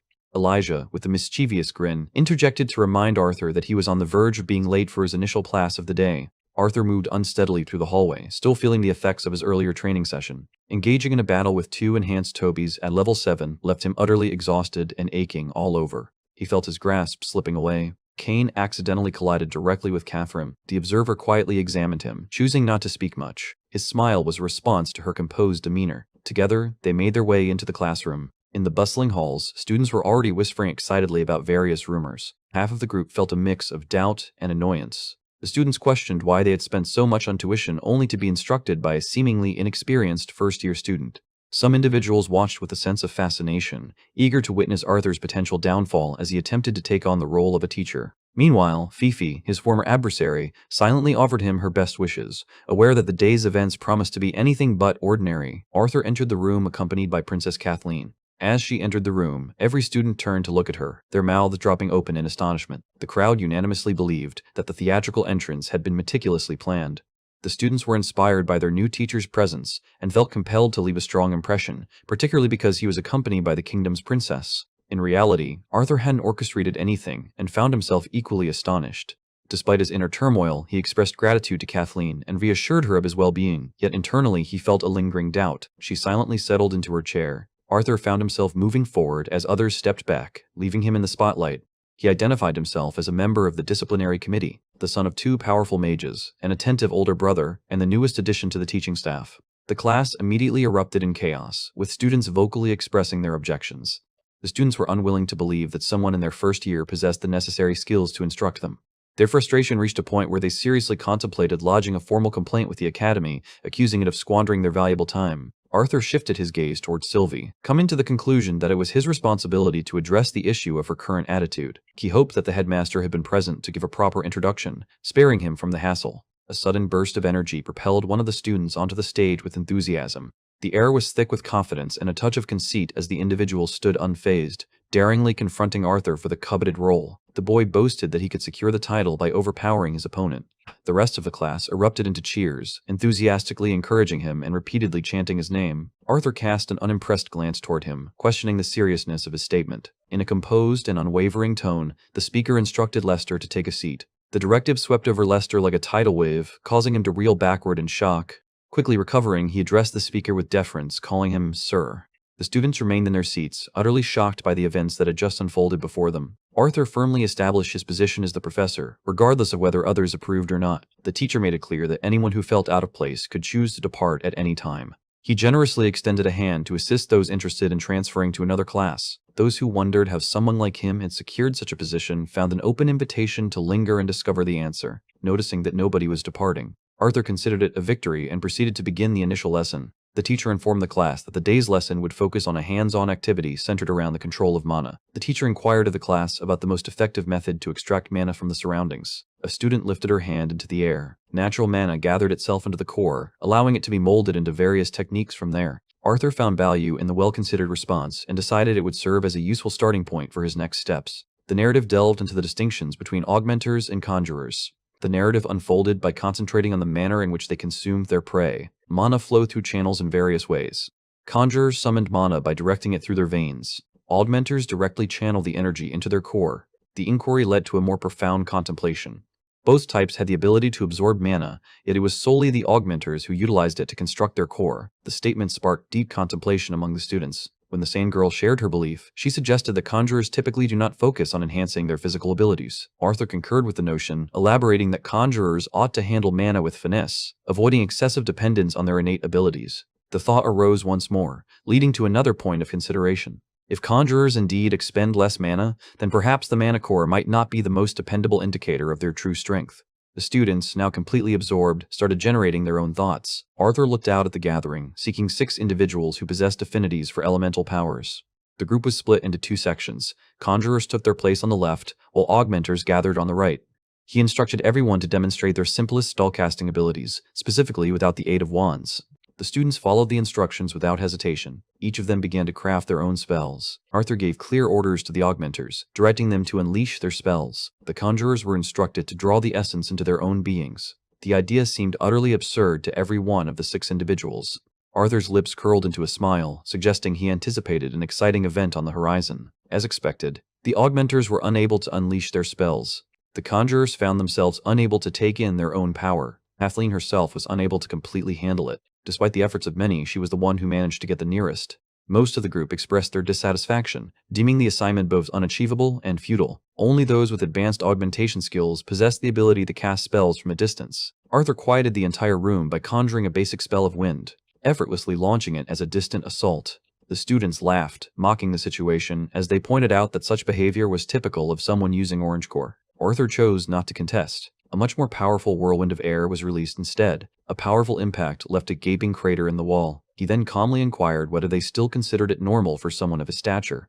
The demonstration he executed was flawed, yet it successfully conveyed the intended message. The young man settled into the chair and the volunteers were invited to accompany him if they truly wished to understand his methods. As the class concluded, the students sat in their seats, overwhelmed and murmuring quietly among themselves, uncertain about his true abilities and suspecting that he might have resorted to deceit. Arthur remained indifferent, showing no concern for the situation at hand, relishing the sole genuine advantage of being a professor, which was finishing the day ahead of schedule. Sylvie darted after a butterfly, her eyes fixed on its delicate wings fluttering through the air. The situation concluded with a humorous and chaotic tumble. Out of nowhere, Kathleen reappeared, catching him off guard and causing him to jump in surprise. He humorously claimed that he was engaged in a profound discussion with his imaginary companion. Kathleen settled into the chair next to Arthur, who silently pondered what might be troubling her this time. She expressed her admiration for the way he had taught earlier. He felt a faint smile form on his lips. Suddenly, an unusual hush enveloped the two, as both remained wordless. With a sudden sense of urgency, Kathleen leaned forward, his movements swift and deliberate. She admitted that there was something significant she needed to share with him. Arthur quickly begins to hope fervently that she isn't going to follow in the footsteps of the elf Tessia. He understands that such a situation could ignite a conflict between their kingdoms, all due to his involvement. Instead, she bows her head and offers a heartfelt apology on behalf of the royal family. Reflecting on the events of the auction house, she couldn't help but recall her father's behavior. She felt a deep urge to own up to the errors committed in the past and a hurt that was inflicted during that time. Arthur felt a rush of surprise as he realized she still remembered the event from 4 years ago. That day, she found her trust in her father faltering. Arthur attempts to convey that an apology from her is unnecessary. Kathleen emphasized the significance of the matter, believing it crucial due to the bond of their friendship. Arthur lifted an eyebrow with a hint of amusement, jesting about their current situation. She explained to him that embracing someone freely indicated a strong bond between them. In affirmation, it was indeed the case. She declined without making a sound. People had consistently judged her for her true self. Despite being undeniably one of the most powerful individuals around, this man was often regarded as a mere joke, and yet continued to roam about behaving in a completely silly manner. The sound of her laughter was an uncommon melody, a rarity that seldom graced the air. Arthur moved closer, his eyes gleaming with mischief as he playfully remarked on her chilly and regal demeanor.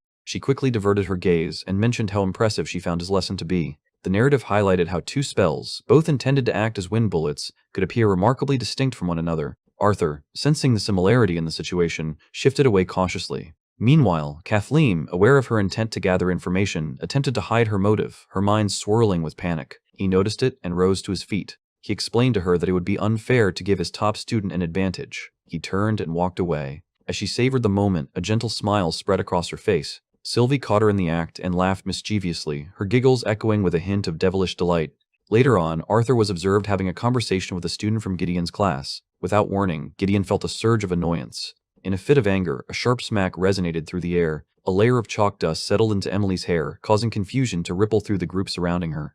Watson is prompted by him to clarify details regarding an artifact that emits light. Without hesitation, she expressed her regret as the other person began an elaborate discourse, revealing the depths of their intellectual enthusiasm. Following the conversation, Arthur felt a twinge of irritation as he realized that Gideon had already started assigning them projects. Bill Watson felt a surge of excitement at the prospect of lending a hand. She discloses that she has a collection of LPAs prepared and set aside. Arthur found himself captivated by her presence, expressing his admiration by calling her a lifesaver. Despite this, Sylvie subtly attempted to encourage him to abandon his irresponsible ways. Elijah dashed forward with urgency. The conversation centered around a communication from the director. Arthur casually introduced Emily, adding a lighthearted comment that she might just be the type of person Elijah would be interested in. He'd always joked about ending up with someone nerdy, and now it seemed that his prediction was coming true. Elijah suddenly recalls the true purpose of his visit. Arthur was instructed to make his way to the training room. Arthur continued on his way. Tessia was discovered seated quietly, immersed in a state of meditation. Silly hurried forward and wrapped her arms around her. Tessia extended a warm and friendly greeting to him. Arthur glanced around, bewildered, as he noticed the absence of a director. It became clear that the headmaster had played a trick on him by summoning him to a place where he wasn't present. Tessia appeared slightly embarrassed as she inquired about whether they should initiate the assimilation process. The task required serious effort and a natural alignment with elemental forces. Typically, it takes a group of mages, each possessing a similar elemental affinity, to effectively counter the beast's natural resistance. Having mastered all 4 basic elements, Arthur found himself capable of directly supporting her. The object functioned as a reservoir of mana, while the task at hand involved addressing the challenges faced by the Elderwood Guardians Corps. When the process finally concluded, both individuals were thoroughly drained of energy. And to clarify, there was no hidden meaning behind this exhaustion for anyone who might think otherwise. The group appeared weary from their rigorous training session. As their conversation began to calm, Tessia hesitantly inquired whether Arthur remained upset with her for attempting to make a romantic advance. He was taken by surprise, yet he insisted that he wasn't angry. After the incident, she inquired about the reasons behind his avoidance of her. Arthur attempted to remain composed and evade the conversation by feigning that he wasn't the suitable partner for her. Tessia easily discerns the insincerity behind the feeble justifications. She mentioned to him that there was no need for them to get married or take any such steps. She longed for progress in any way possible. Arthur attempts to lighten the mood by humorously acknowledging the significant progress they have made. She had transformed from the spoiled brat he once knew into someone entirely different. Tessia felt a surge of frustration building within her. She attempted to engage him in a genuine conversation, but he continually dismissed her efforts as if they held no significance. Turning away from him, although he excelled in every task and exuded immense self-assurance, he only experienced self-doubt when confronting his own emotional vulnerability.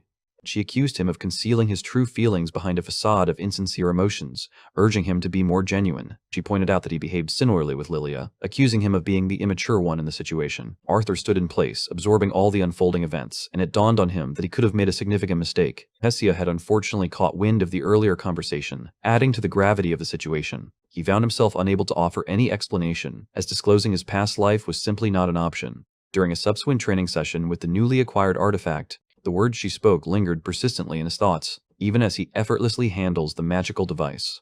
The character performed a fiery kick towards his opponent. The dummy's head threatened to spin out of control as it teetered precariously. As the confrontation reached its climax, the protagonist prepared to deliver a decisive strike just before reaching the artifact. After expending all of its mana, the entity gradually deactivated. Sylvie cautioned him against pushing himself too hard, reminding him that his recovery was still in progress. He assured her of his well-being and gently patted her shoulder. A nod was then given. Upon opening the door, they were met by the sight of the teacher with striking purple hair standing before them. She inquires about the situation between him and the elf, noting that both of them had missed class. Upon glancing into the training room, they were utterly astonished by the level of devastation within. Arthur explained to her that he had been training by himself. Tessia was nowhere to be found, indicating that her assumption had been incorrect.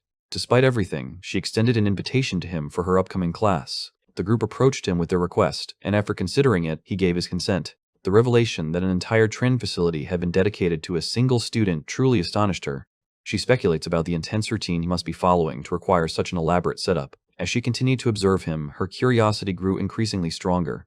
During class, Arthur found himself drifting into a daydream. Chabs was barely awake as laughter echoed around him, with others throwing playful jabs in his direction. However, he remained indifferent to it all. He longed to gently stroke his daughter's hair, and that's exactly what he did. Sylvie remained wide awake, her attention completely absorbed by her training. She moved quietly, embodying the stealthy brilliance that defined her. The professor's voice pierced the fog of his thoughts, abruptly drawing him back to the present moment. With a warm demeanor, he extended a friendly welcome to Arthur upon his return. After being away for an extended period because of an injury, Arthur expressed his regret for having missed numerous sessions and for his delayed start.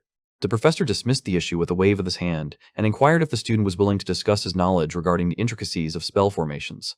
Arthur rose from his seat and provided a lucid explanation about spell formations. He described how they utilize simpler spells as their foundation, employing the same fundamental principles but applying them in varied manners to produce distinct results. Impressed by the response, Maynard seized the opportunity to begin his lecture. He introduced an unusual concept that allowed people to access one another's thoughts. The statement suggested that the world would descend into chaos.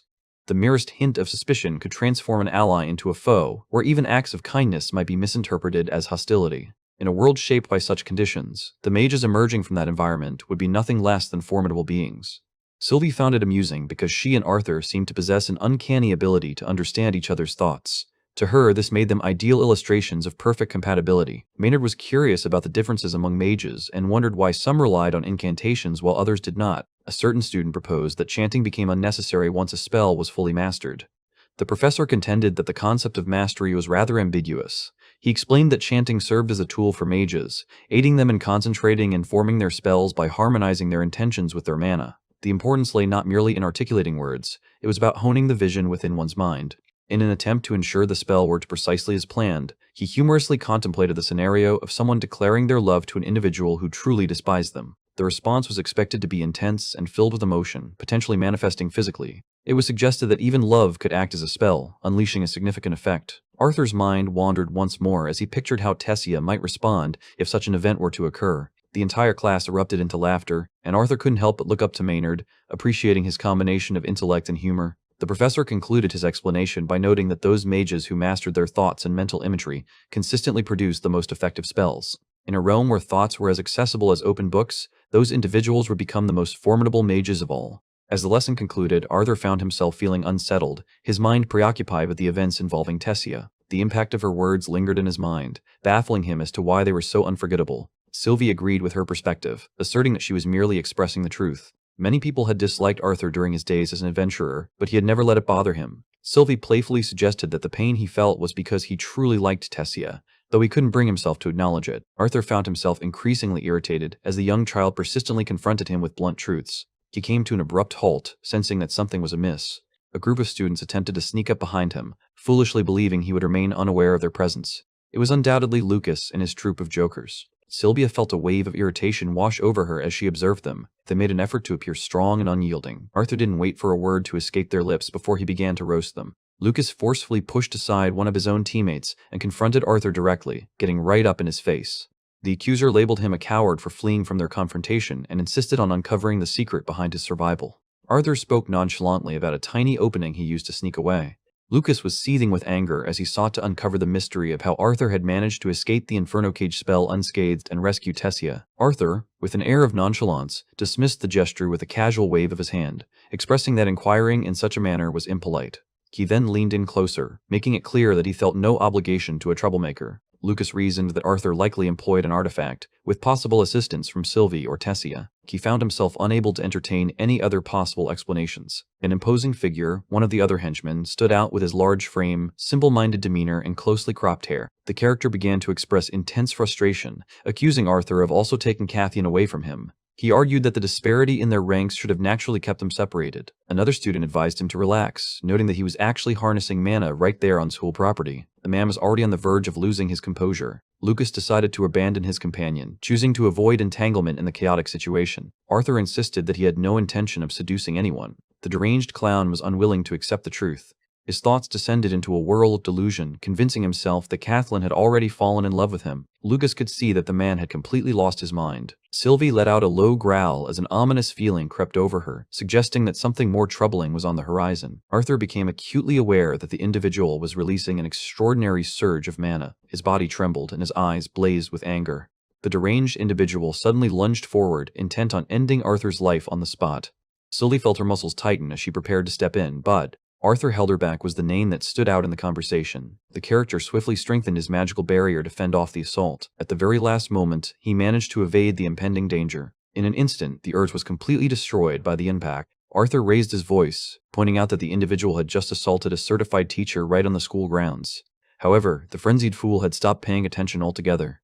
Lucas and his gang observed the scene, their expressions filled with a sense of self-satisfaction. The individuals insisted on their lack of involvement, thus ensuring they wouldn't be held responsible. Lucas felt indifferent towards the fate of the clown. Arthur faced a tough decision. Either he would fight back and risk expulsion, or the clown would end up causing him harm. In any case, Lucas considered it a victory. As he departed, he left Arthur with a reminder to prepare for their upcoming battle. Suddenly, their world shifted. The ground erupted once more, unleashing a relentless onslaught of sharp earthen spikes. Harnessing the power of wind magic, he effectively cleared away the debris. The young man watched in surprise as the other person rushed toward him with the speed and determination of a diving bee. Arthur raised his shield just in time to deflect the incoming blow. He found himself taken aback by the sheer intensity of the force. It was unusual for someone at the Orange Core level to exert such power. The man seemed to be unleashing mana with an almost frenzied determination, all in an effort to overwhelm him. Arthur contemplated the possibility of releasing his seal, aiming to apprehend his target without resorting to lethal force. Before any action could be taken on his part, Sylvie felt her patience slip away completely. In a single, fluid motion, the action was executed flawlessly. The impact rendered the deranged individual unconscious. Arthur glanced at his companion and understood that her outburst was a result of his momentary hesitation. Another member of the disciplinary committee hurried over, eager to understand what had just transpired. While Arthur swiftly provided a detailed explanation of everything, the girl knelt down beside the unconscious child, her eyes narrowing as she observed the peculiar markings singed into his spine. It became evident that he had fallen prey to the same curse they had encountered previously. Once the situation came under control, Manhwa was taken away to receive medical care. Arthur couldn't resist inquiring whether other students had exhibited similar symptoms. In response, she confirmed that indeed there had been another student who had lost control while Arthur was recuperating in the medical ward.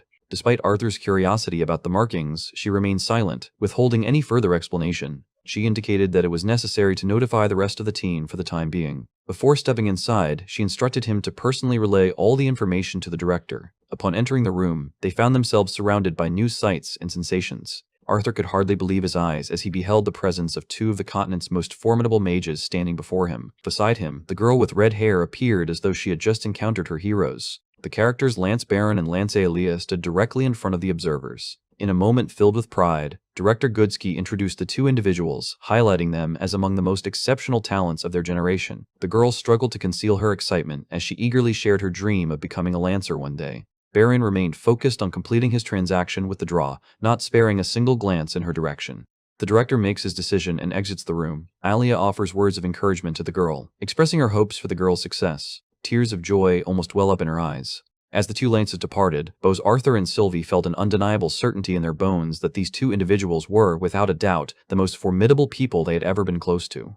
With the room falling silent once more, Goodsky shifted her attention to Arthur, requesting a comprehensive report from him. Arthur, prepared to offer an explanation, was equally curious about the sudden appearance of two of the Empire's elite without warning. Goodsky nonchalantly brought up that Baron had once been a student at the academy and was merely there to talk about his younger brother's admission. Though she had wished for their visit to extend, with more conversation unfolding, she tried to set her curiosity aside. She concentrates her attention on the incident involving Lucas and Marcoy. Arthur meticulously recounted the events, focusing particularly on the unusual surge of mana and the subsequent loss of control experienced by Marka. As he spoke, Goodsky appeared visibly concerned, particularly at the mention of the peculiar symbols adorning the child's back. The thought lingered in her mind, unspoken, suggesting she wasn't quite prepared to voice it yet. She finally came to the realization that Claire had been correct all along. This situation was not unique, and undoubtedly more students were afflicted by the curse, but remained unaware of the number of occurrences or the reasons behind them. Despite the involvement of researchers from the Mage Guild, answers eluded them, leaving only an ever-growing list of questions. Arthur fell into silence as he came to understand the profound depth of the situation. Good Sky instructed Claire to enhance the frequency of patrols, placing particular emphasis on conducting them during the nighttime hours. She expressed her gratitude to Arthur for his swift recovery. Recognizing the necessity for any assistance they could secure, it became evident that every bit of help was crucial. With the conclusion of the meeting, she made her way back to her office. Feeling the weight of uncertainty, the character questioned the wisdom of involving students in such a perilous situation. Despite her apprehension about the potential repercussions, she understands that making sacrifices is unavoidable. They found themselves pondering why events were accelerating more rapidly than anticipated. Beyond the confines of the building, the world stretched out in its vast openness. Arthur and Claire went their separate ways. The observer noticed Baron reprimanding his younger sibling. Arthur found himself taken aback as he witnessed Lucas being brought down a notch. In the presence of his older brother, the guy's arrogance held no significance. In that instant, Arthur recalled Caspian's cautionary advice, which was that he should refrain from confronting Lucas until he possessed the strength to also stand against Baron. The weight of reality struck with considerable force. Given the current circumstances, Arthur found himself with little hope of success. Before he has the chance to grab his weapon, Aaliyah materializes unexpectedly, pressing a blade against his throat. The unexpected encounter left him startled, as he wondered why intense animosity seemed to be directed at a simple lance. The statement highlighted the fact that keeping weapons inside a dimensional ring could lead to moments of hesitation and delay. Arthur sheathed his sword, clarifying that his emotions were not directed at her, explaining that they had never even met before. Aaliyah held a different opinion. She noted that she could perceive his hidden intentions and acknowledged that despite his potential, he knew that any confrontation with Baron would be futile. Arthur came to the stark realization of just how outmatched he truly was by them. When he inquired about Aaliyah's strength relative to Baron, she teased lightheartedly, using her hands to dramatically illustrate the disparity in strength. He felt a twinge of disappointment when he realized there was no laughter in response. She acknowledged that she was the least powerful among the lances. Despite Baron's perceptiveness, hers was even keener, enabling her to halt his actions with remarkable swiftness. Arthur expressed his admiration for her with a respectful compliment. Aaliyah appeared to be thoroughly enjoying the conversation. She even went so far as to pat his head, mentioning that he reminded her of her younger brother. The person would have been about the same age as him if they had survived. With a heartfelt farewell, she departs. Following day, whispers and stories spread like wildfire throughout the camp. The classroom buzzed with students engaging in hushed conversations, their words tinged with shock over the surprising event that had unfolded. Sylvie muttered to herself, puzzled by the human fascination with gossip. Arthur nodded in agreement. Upon arriving, she entered the room where the disciplinary council meeting was being held. In the room, tension was etched onto every face. Claire revealed the shocking news that Markway had passed away the previous night due to an uncontrollable loss of mana, which the medics were unable to halt. The mysterious markings on his back were directly responsible for his condition, even as he lay unconscious. Kathleen reported that the investigation revealed no significant discoveries. The family chose to keep the few things they learned to themselves, unwilling to let any information be disclosed. A member of the committee forcefully brought their hand down onto the table, making a loud, decisive noise. The characters slammed their fists on the table, feeling a surge of frustration for being kept uninformed. Claire deftly redirected the conversation toward the subject of Arthur's return. The situation underscored the necessity for more rigorous patrols and enhanced security measures. Following the conclusion of the meeting, they all pondered whether any of the proposed measures would genuinely make a difference. Arthur found himself teamed up with Theodore for patrols, their partnership arranged due to the mismatch in their schedules. Feifei proudly displayed his latest invention, a tool capable of functioning like a miniature radio, allowing for actual communication. Arthur found himself taken aback, while Kathleen couldn't help but feel a sense of admiration. It was surprising to everyone that Kai had chosen to take on the responsibility of patrolling such a vast area of the campus by himself. Arthur couldn't resist teasing her, pointing out the amusing contradiction between her expressions and the things she said. Feifei concurred, noting that Kai typically shied away from responsibilities, making his current actions undeniably suspicious. Arthur wondered aloud if the situation involved Theodore in any way. He pondered the reason his brother Curtis had declined to assist with the trolls. Katya nonchalantly introduced her own shocking twist into the conversation by revealing that she had told him something significant. The girl and Arthur stood together, her statement leaving Arthur in utter disbelief. It was clear that she hadn't grasped how absurd her words might seem, depending on one's interpretation.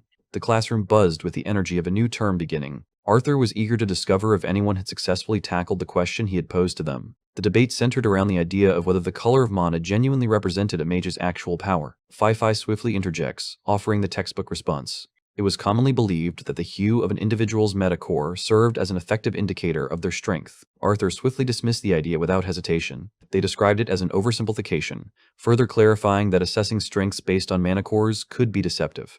The evaluation disregarded crucial elements such as strategic planning in battles, the speed at which someone could respond, and their overall awareness during combat. He likens it to the assumption that someone is an exceptional fighter solely based on their muscular build. Possessing great strength can be advantageous, yet it doesn't necessarily elevate them above a warrior with a more slender physique. Lin's student questioned him, seeking to know if there existed any alternative method that could surpass the effectiveness of measuring mana color. Arthur did not hesitate to deliver a response that was both brutally honest and straightforward, instructing them not to waste their efforts in attempting to assess individuals in such a manner. He issued a caution about the perils of underestimating others, noting that such a mindset could be risky. He explained that an individual with a seemingly weaker foundation might still pose a significant danger, depending on their combat approach. The notion of going easy on an individual simply because they appear weaker defied all logic. In the midst of battle, the safest path involves taking every confrontation seriously and proceeding with careful consideration. As the discussion came to a close, Arthur addressed the class. The training drill from the previous session was set to be repeated. After class, he appeared visibly intoxicated. He eventually loses consciousness. He was abruptly awakened by a letter from Gideon. A new version of Toby had been constructed for him to evaluate. Arthur felt a pang of guilt as he hurried into Professor Glory's classroom, realizing he was late once again. She dismissed his eagerness with a gentle wave, insisting that he was still on the mend and cautioning him against exerting himself too soon. Instead, she suggested he simply observe from the sidelines. He felt a sense of relief knowing he wouldn't have to confront Lucas immediately. Arthur leaned back in his seat. Sylvie was left to rebound on her own. The elf was taken aback to find the small fox approaching Tessia. Arthur received a piercing glance. Before taking a seat beside her, he positioned himself. He attempted to speak, but Tessia interrupted him, insisting that explanations were unnecessary. She realized she had acted impulsively and, feeling a tinge of regret, offered an apology. Arthur reassures her that her previous words were indeed correct. He realized that he had made a mistake regardless of the outcome. The ability to control emotions eluded even someone like him. Tessia acknowledged her own missteps, admitting she too had spoken out of turn. Per Jelm. Arthur confessed that he had been the one deliberately steering clear of her the entire time. Instead of fleeing from the situation, he takes responsibility and expresses his regret beforehand. He directly informed her that it wasn't possible for him to be in a relationship with her at that moment. It was as if the sound of her heart breaking could almost be heard. Turning away, she felt a wave of disappointment wash over her. Arthur, however, leaves her with a small glimmer of hope. He suggested that he might consider the possibility when they were older in the future. She informed him that he shouldn't count on her patience. The young man boldly claimed he understood her abundance of choices, but his statement only elicited laughter from her. After a moment of hesitation, she reaches out and lightly pokes him. She wondered aloud if she could at least rely on him to refrain from flirting with others while making such a confession to her. Arthur repeatedly assures everyone, emphatically promising that he will not do it. She acknowledges and comes to terms with the current state of their relationship for the time being. As he rose to his feet, he advised her not to linger. He bent down and placed a soft kiss on her forehead, hoping it would serve as an apology for everything that had happened. Following the kiss, Arthur becomes completely immobilized, resembling a statue, barely managing to function due to the overwhelming embarrassment. It was as if a single kiss had completely upended his entire world. He pondered why the current lessons seemed to revisit older materials so frequently. In the classroom, a curious student posed an insightful question, inquiring about the reasoning behind the behavior of elements. Naturally occurring forces like gravity and lightning existed in the world, while mana did not share the same inherent presence. The teacher enthusiastically delved into the topic, explaining that it was a significant enigma that had baffled mages for generations. Some theorized that unusual elements emerge only when certain mysterious conditions were satisfied. In contrast to the fundamental elements, mana did not manifest in the natural world in the same manner. Fire stood as a rare anomaly, since it also required a catalyst to naturally ignite. Fire holds a prestigious position among basic forms of magic due to its unpredictable and unruly nature, which closely resembles that of deviant magic. Arthur came to the understanding that the class was lagging in the curriculum. The real source of his swirling thoughts was Tessia's response to the moment they had shared. The character was spiraling into her unique form of panic. The sensation of joy seemed to ricochet back and forth. The mere act of receiving a kiss on the forehead brought about an overwhelming sense of embarrassment. Lost in her emotions, she found herself gazing at her own reflection. The character began to envision the appearance of their future children. The sole connection they had formed at this point was a small, singular kiss, while at the same time events were unfolding back on campus. A group of foolish individuals busied themselves with spray cans, covering walls in colorful graffiti. The walls were defaced with graffiti targeting elves and dwarves, deliberately inciting animosity. Arthur stumbled upon the scene, catching them in the midst of their actions. As he approached, his sudden presence startled them so intensely that it felt as though their very souls had leaped out of their bodies. When a girl makes an attempt to strike him, With a single, powerful kick, she was effortlessly knocked aside. The character stumbled forward and fell flat on the ground. The crowd criticized him for striking a girl. Arthur responded with a detached falsehood, claiming he supported the notion of gender equality. With a composed demeanor, she began to gather the energy needed for a wind spell. Her expression remained polite as she inquired whether the other person genuinely wished to discover the consequences of meddling. In the midst of the bustling school hallways, a patrol member apprehended yet another student. Regrettably, neither of the items displayed any identifying marks. There was no evidence of any connection to a curse. The second officer escorts the group to the administrative office. After the others departed, Arthur and Sylvie were left to complete the patrol by themselves. Sylvie was both weary and famished. Arthur offered reassurance, explaining that they were nearly finished with the task. As they approached the area where Kai was on patrol, Sylvie became aware of an unexpected surge of mana. Arthur swiftly guides her to concealment behind a nearby pillar. From afar, he notices a man whose mana spills out, leaving damp footprints in his wake. As anticipated, the ominous symbols were etched across his back. Arthur chose not to confront the individual. Instead, he opted to follow him discreetly, hoping to uncover the destination of his journey. However, just as everything seemed to be going smoothly, a student, unaware of the situation, shouted Arthur's name, completely revealing his disguise. The suspect disappeared from view. Arthur seethed with rage at the man who had destroyed everything. Kai arrived with irritation etched across his face, clearly more concerned about his territory than he was about the recent escape. Upon entering the scene, one character began inquiring about Theo's whereabouts. In response, Arthur clarified that Theo was currently accompanying the other two students to the office. The absence of coverage in their patrol area was apparent. In that very moment, the daggers in their hands began to emit a radiant yellow light. The situation indicated that Theo had inadvertently set off the alert signal. Kai instructed Arthur to see how Theo was doing. The task of tracking the suspect was placed in his capable hands, as Arthur painted a vivid picture of the man's appearance. In a fleeting instant, Kai's face shifts to one of suspicion, suggesting he might have deliberately sabotaged Arthur's mission. Arthur and Sylvie sprinted directly ahead. The direction was aimed at Theodore and his companions. Arthur slowly began to realize that Theodore's head had been struck with a bat. The impact of the strike carried an intensity that seemed far beyond that of a normal hit. After he had safely guided the children to the administrative building, he remembered suddenly being caught off guard by an unexpected attack. Locating the children would be straightforward, given they were all students. What left him more perplexed was the possibility that a third individual might have attempted to step in. The idea held some merit, considering it was almost inconceivable that Theodore could be rendered unconscious with just one blow. Arthur started to entertain the thought that an individual such as Manhwa could be responsible for the attack. The issue lay in the fact that Theodore had no opportunity to see the attacker before losing consciousness. Arthur recalled that Kai had an injury on his arm. Theodore was truly curious about the whereabouts of Arthur, who seemed to have vanished without a trace. Due to the absence of concrete evidence regarding the enigmatic figure he believed he had seen, Arthur decided to remain silent. The other committee members appeared puzzled as they considered Arthur was merely stepping in on Kai's behalf. He was much stronger and more reliable than his outward appearance suggested. The next morning, Arthur considered the outcome of their search efforts, realizing that both had concluded without uncovering a single lead. His thoughts remained unsettled, still lingering on that disturbing meeting. He caught himself caught in a whirlwind of overthinking, causing his project to unravel into chaos. Gideon appeared suddenly, causing a jolt of surprise, his expression showing clear disapproval. Arthur struggled to generate another revolutionary concept. Observing Arthur's far-off look, someone inquired about his troubles. Arthur confessed that the topic at hand concerned committee issues. The thoughts had consumed him to the point where they entirely occupied his mind. The student found himself lost in thought throughout his initial pair of classes. A girl with a nerdy demeanor accidentally brushed against his shoulder. She unveiled a collection of glowing artifacts that she had obtained for him. His expression brightened with happiness as Sylvie came to the realization that the man was almost certainly playing unfairly. In Professor Glory's class later, the students engaged fiercely in simulated combat exercises. Arthur stood at the edge of the scene, watching intently. He remained perplexed by the fact that Lucas had merely been suspended for what had happened earlier. Sylvie found herself engulfed in boredom, her thoughts longing for Tessia's company. However, she knew that Tessia's presence would be essential later that evening in the training room.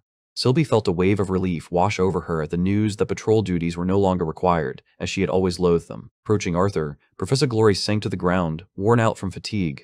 She conveyed that the council had reached a decision to prohibit trips to the safe dungeons, which she had always enjoyed visiting with her students. Arthur's curiosity about the journey began to increase. Glory suggested that they might venture into a dungeon of an even lower tier. For someone of his exceptional skill, it was a task that presented no challenge at all. As the day drew to a close, Arthur and Tessia concluded their assimilation practice, utterly exhausted. Perfect wrote. Arthur proposed that they unwind by the poolside. As they sat side by side, their eyes rested on the broken remnants of the Toby artifacts, while Arthur carefully assessed Tessia's well-being. The inquiry was made regarding whether her beast, Will, had been the source of any recent rejections.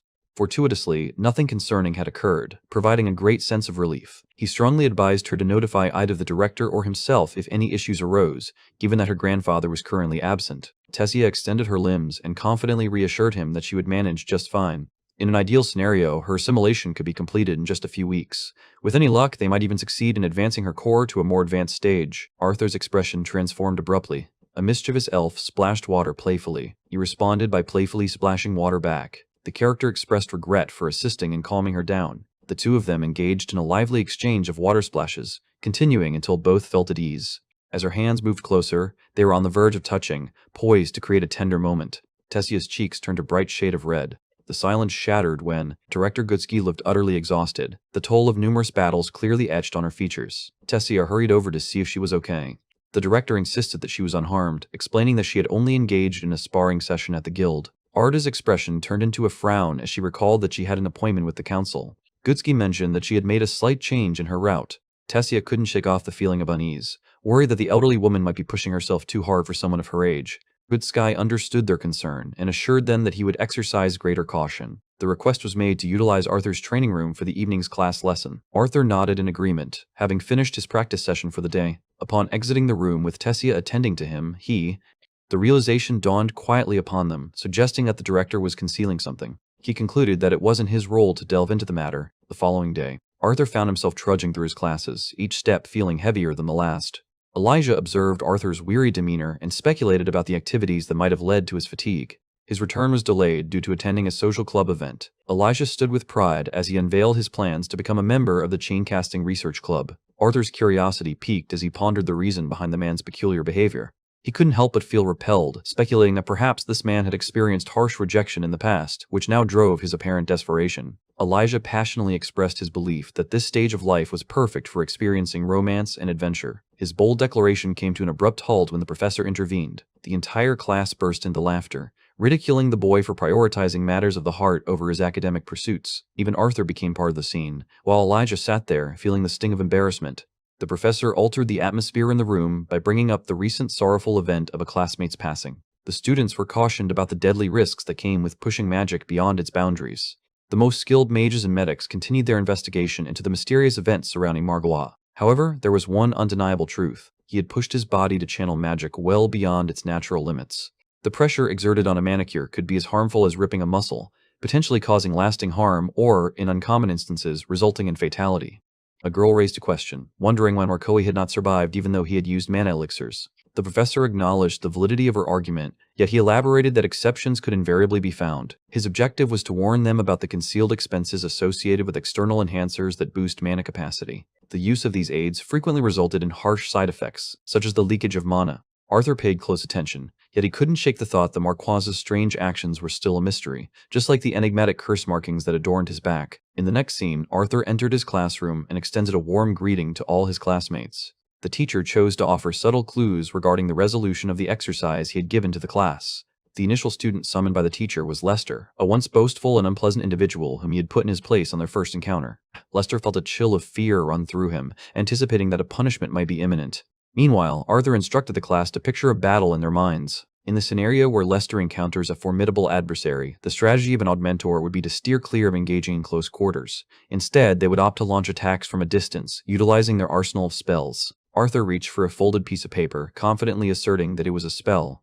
The wind carried the object off his hand, but it dropped to the ground before it could reach Lester. Arthur proceeded to demonstrate the solution he had explained previously. The paper was transformed into a ball, which was then propelled through a pipe with a forceful breath. Aiming directly at Lester's broad forehead, the action unfolded with precision. Arthur's clever hint hit its mark, causing the whole class to erupt in laughter. He proceeded by presenting a hint specifically meant for those who practiced magic. The scene transitions to focus on Lance Baron and Lance Alea. Alea initially believed their assignment was supposed to take place in Eleanor alongside Lance Aya. However, to her surprise, they were called in ahead of schedule by Lance Var. Farron conveyed that a pressing issue had arisen concerning a dungeon located at the edge of the Beastglades, which he had recently encountered himself. The action was swift and efficient, leaving no room for delay. The narrative introduces the character known as the Third Lance. A girl with white hair settled into her seat, her hair flowing around her. Without engaging in formal greetings, she immediately delved into an explanation regarding the council's decision to alter their mission. The reason, she stated, was due to a recent discovery in the depths of specific dungeons,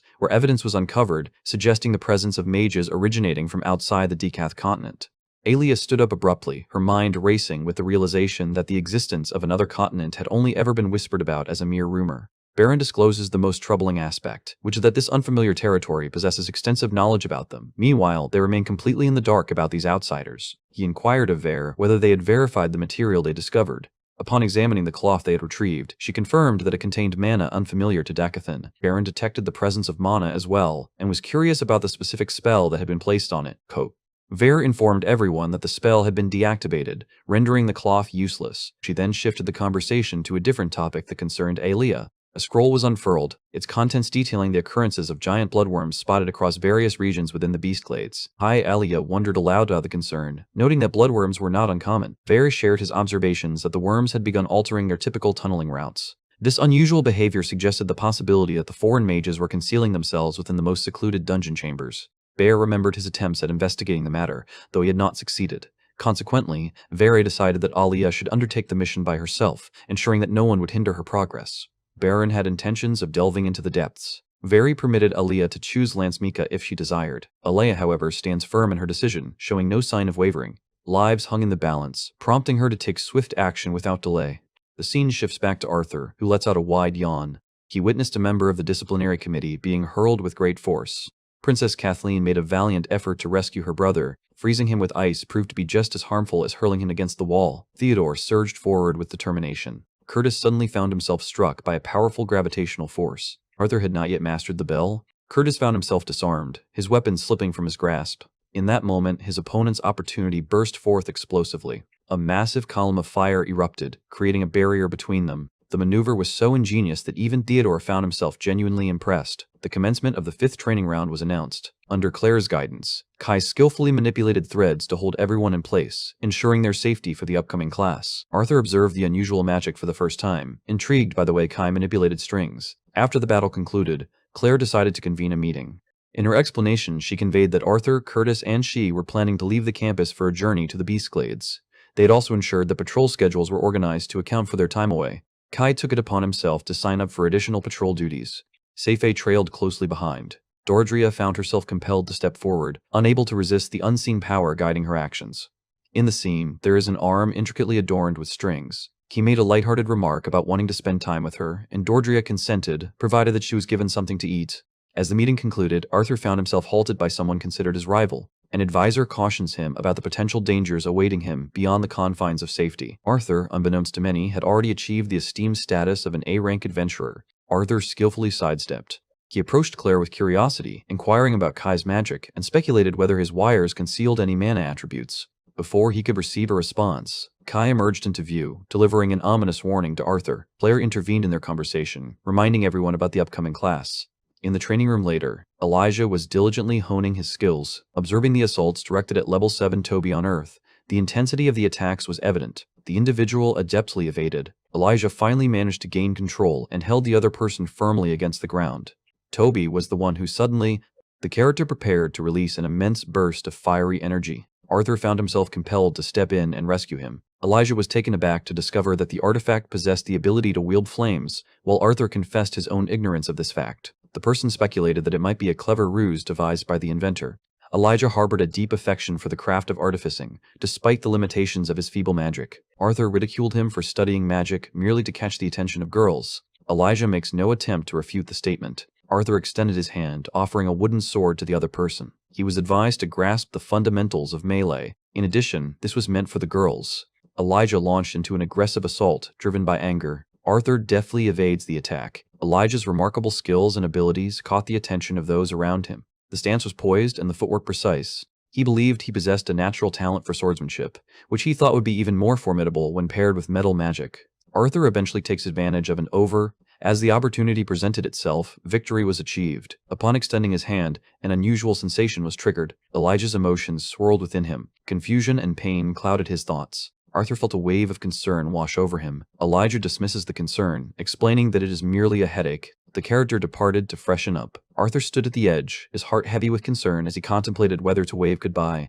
The worry lingered in his mind. Over the next few weeks, a sense of tranquility settled in, creating a period of calm. Exhaustion weighed heavily on Arthur, causing him to doze off during his classes. The pressure mounted as the mid-cycle exams approached. Arthur struggled to stay connected with each of his classes, experiencing the same challenge in his own classroom. With the guidance of his instructors and the aid of various relics, his abilities continued to improve. Arthur always remembered the purpose that had initially brought him to school. He discovered a sense of tranquility by savoring the simple, daily experiences shared with his beloved ones. The sole anticipation that filled his days was this one thing: Arthur and Elijah strolled together. Suddenly, Glasses Boy halted in his tracks, his mind drifting off into a distant realm. For several days now, the situation had remained unchanged, yet Elijah showed no desire to discuss it. He avoided the question by attributing it to his upcoming exams. The journey to the Beast Glades was approaching swiftly. Elijah wished that Arthur would exercise caution during his training sessions with Tessia to ensure he stayed in good health. Sylvie had intriguingly noticed the peculiar irritation he harbored towards Arthur. Someone else had experienced the same emotions. During a subsequent session of his assimilation training alongside Tessia, Arthur was pleased to share that her mana core was stabilizing at a remarkable pace. She felt optimistic about what lay ahead. With just a flick of the boy's finger, their hopes were swiftly shattered. He hoped she wouldn't become too conceited, knowing that she was only at a fraction of her full strength because of the ongoing assimilation process. Arthur found himself in a predicament, unable to harness his most potent elements for his impending journey. However, his situation differed from others. Unlike Tessia, who was constrained, he had the ability to remove his limiters whenever he chose. She felt frustrated because he constantly treated her as if she were a child, even though she was actually a year older than him. Instead of offering an apology, the brother firmly reiterates his stance to her. During her childhood, she often felt an overwhelming terror due to the presence of the beasts. Ortasia becomes increasingly flustered. The girl leaped onto him with surprising agility. She was prepared to unleash her fury upon him with a vengeance. Arthur was relieved when a surprise visit rescued him just in time. The statement referred to Tessia's grandfather. An observer stood in awe, amazed at how quickly the couple had grown so close. The elf pauses briefly too. She suddenly becomes aware that she is, in fact, perched upon his body. Feeling a sudden rush of embarrassment, she quickly jumps back. Arthur rose to his feet, curiosity evident as he questioned Varian's unexpected presence. Considering Varian was likely to be overwhelmed with meetings at this hour, Varian kept up his playful taunting, using his provocative comments to tease Tessio.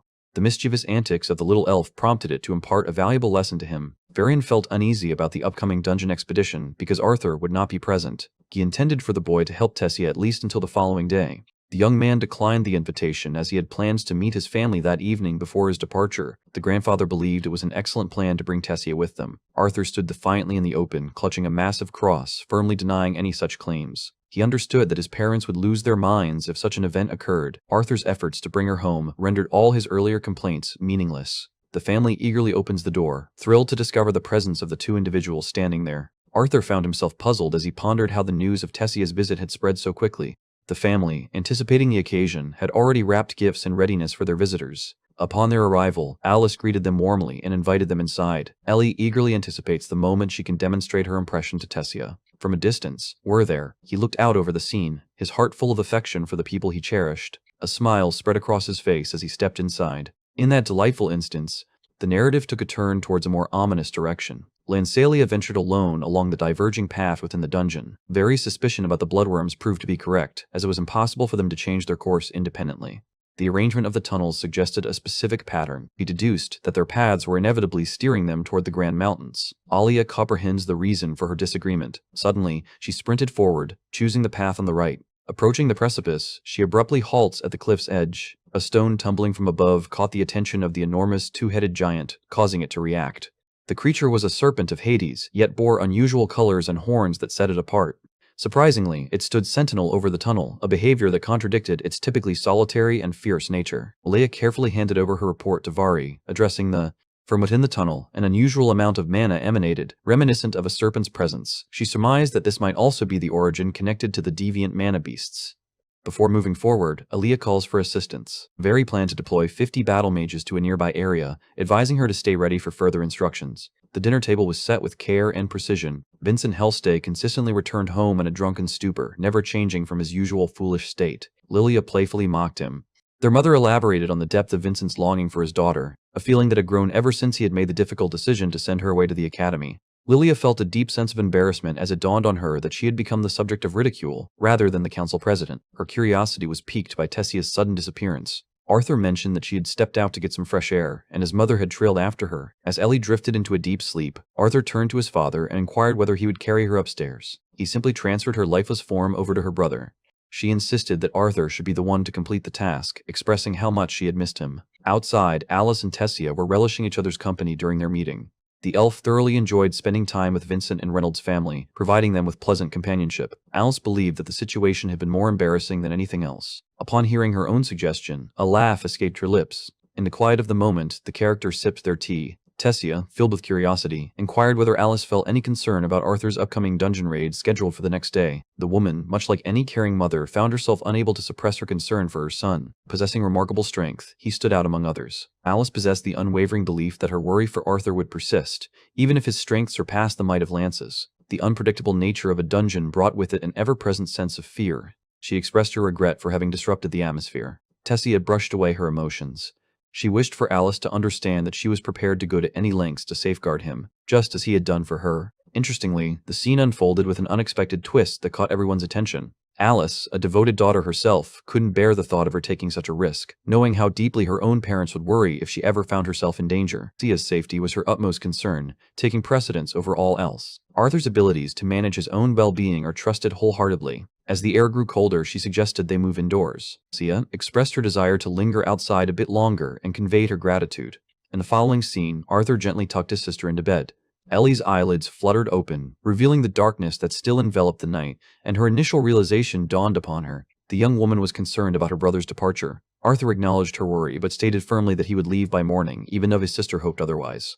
There wasn't anything he could do to extend his current visit, though he planned to come back for a week-long stay after the field trip concluded. Ellie expressed her desire to listen to a story meant for the night, hoping that she would tell it. Arthur expressed his apologies, explaining that he also needed an early start the next day. His sister continued her persistence, urging him to share one with her. Arthur resigned himself to the situation and settled down beside her, ready to continue recounting the tale of how he became a professor. He tried to recall the exact point where he had paused. Arthur recounted the tale of how he had come to Princess Kathleen's rescue during her time of greatest vulnerability.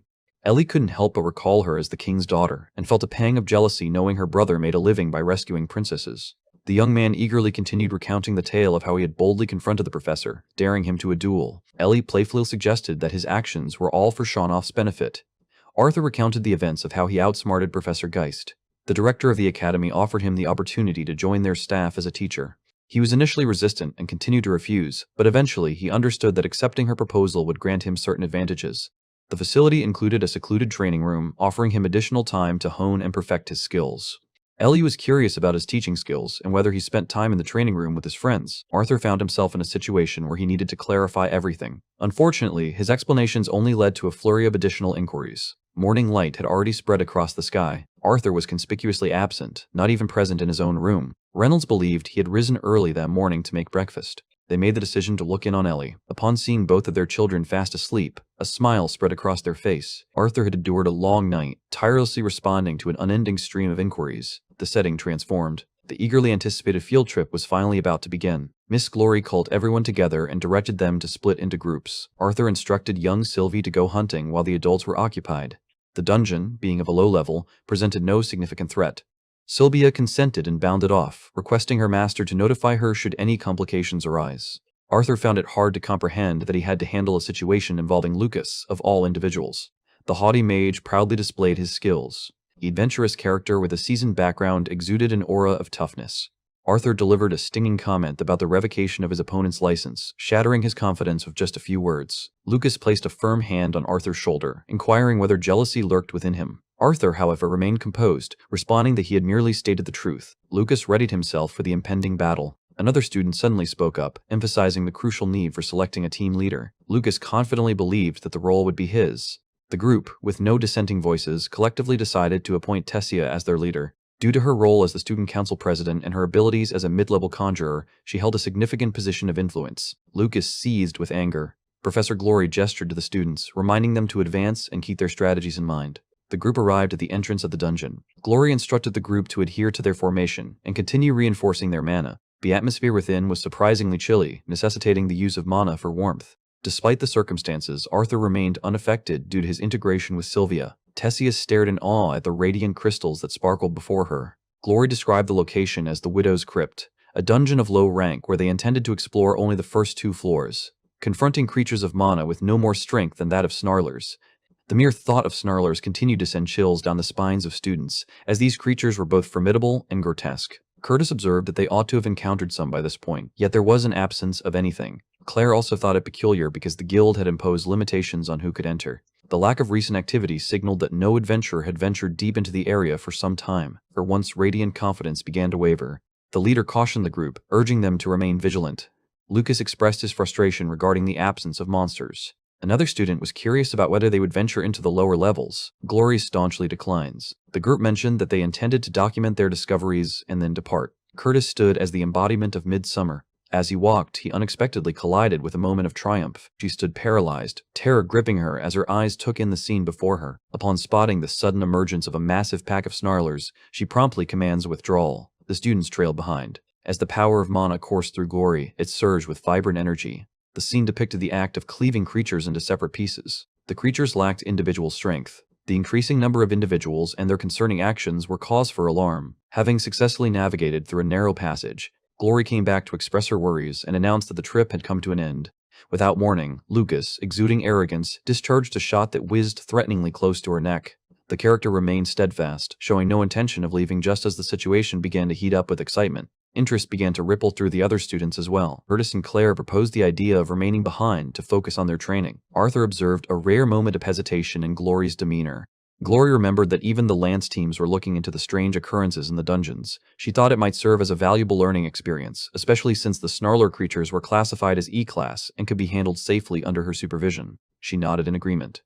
The characters were directed to divide themselves into separate groups. In a firm tone, she cautions Lucas about the consequences of any further missteps. The panel depicted a stern warning that such behavior was unacceptable. Tessia assumed leadership over Arthur's team, placing him in the vanguard due to his skills in close combat. Clive and Roland positioned themselves to guard the back.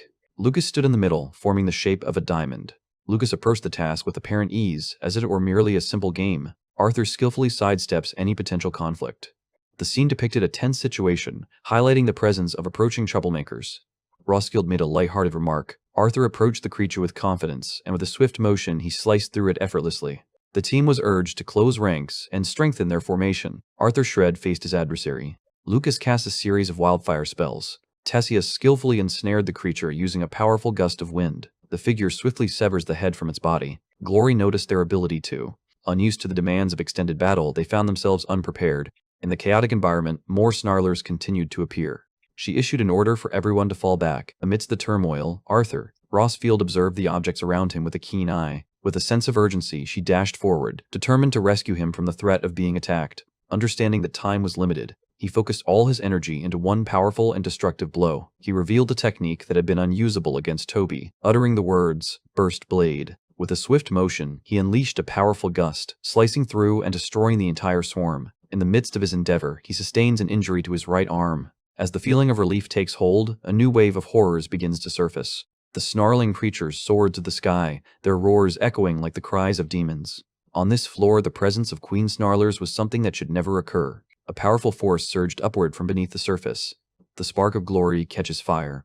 The scene depicted a pair of blazing swords, each one mirroring the other in their fiery intensity. Two queens were intercepted simultaneously. The character effectively pushed back the adversaries before making a deep cut. She instructed the others to concentrate on finding a way to escape. Despite his injuries, Arthur managed to inspire the students to defy their limits. As the situation unfolded, a voice urgently beckoned for Delphine to lend her assistance. As Tessia and her companions advanced, they provided protective cover, moving steadily toward the blockade. Arthur instructed Delphine to close the breach, assuring her that he would protect her while she worked. She narrowly avoided being caught off guard by an unexpected assault. Arthur swung his sword, cutting down the beast, and reminded her to keep her attention on the task at hand. With unwavering determination, she resolved to move forward. The character known as Fiend initiated her magical incantation. Arthur, along with his team, fortified their positions at the front, ready to face whatever challenges lay ahead. Tessia summoned a powerful wind vortex, sweeping away multiple adversaries in its path. Delphine completed the task of crafting her seal. The exit was obstructed by scattered debris. Arthur brace. With a single, powerful motion, he swung his arm, causing the massive boulder to shatter into countless fragments. Delphine was given the opportunity to adjust the pieces. Despite their efforts, the path ahead remained obstructed, not yet fully cleared for their escape. Arthur understood that they needed to make a breakthrough with a single, decisive move. As he moved through the scene, a sudden, pungent odor captured his attention. Without any prior indication, an unexpected scent filled the air, revealing itself as smoke gently rising.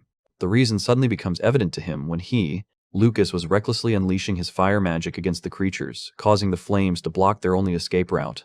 The dungeon became engulfed in dense clouds of smoke. Arthur urgently warned the group to cease casting fire spells, fearing they would suffocate before any monster could defeat them. In the absence of AIR, all their endeavors would prove futile. As the tension in the air thickened, Sylvie instinctively felt the looming threat and quickly assessed the situation. Arthur, aware of the urgency, communicated the unfolding events to her and instructed her to soar towards the entryway to observe and relay the scene outside. Her detailed account ignited afresh. Arthur had a concept forming in his mind that included Curtis. He told Curtis to employ World Howl to remove the blockage. Curtis found himself without the necessary mana to cast such an enormous spell. Deprived of his beast, he faced a formidable challenge. Arthur advanced with a determined stride, a strategy clear in his mind. He instructed Curtis to pivot and ready himself to embark on the initial stage of their plan. As Delphine returned to assist her companions, she focused on holding the monsters at a distance. Once they found themselves alone, Arthur took a deep breath, preparing himself as he initiated the process of channeling mana transference. The notion had been deemed obsolete by many over the years. However, his unique ability to wield a rare quadri-elemental affinity allowed him to mimic various elemental types and fine-tune their proportions with remarkable accuracy. Mastery might be distant, but the effort put in remains worthwhile. Arthur's arrogance and carelessness weighed heavily on his mind as his mana surged into Curtis. He believed that his strength would ensure that nothing could ever go wrong. Curtis experienced a sudden rush of energy and strength. The creature within him struggled but ultimately permitted his progression into the initial stage.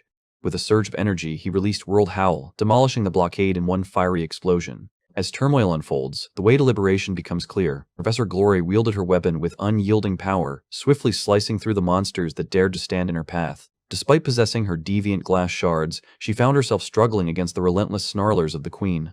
Arthur observed Tessia struggling to remain upright, her balance precarious. In the most unfortunate of circumstances, a painful throb pulsed through her core. He hurried to her side, puzzled by the sudden presence of two queens in that place. Creatures that were only supposed to be classified as B-class at most were proving to be no match for someone of Glory's caliber. Yet, despite her prowess, she was visibly struggling. The earth beneath their feet began to tremble suddenly. Bowles and Arthur were present.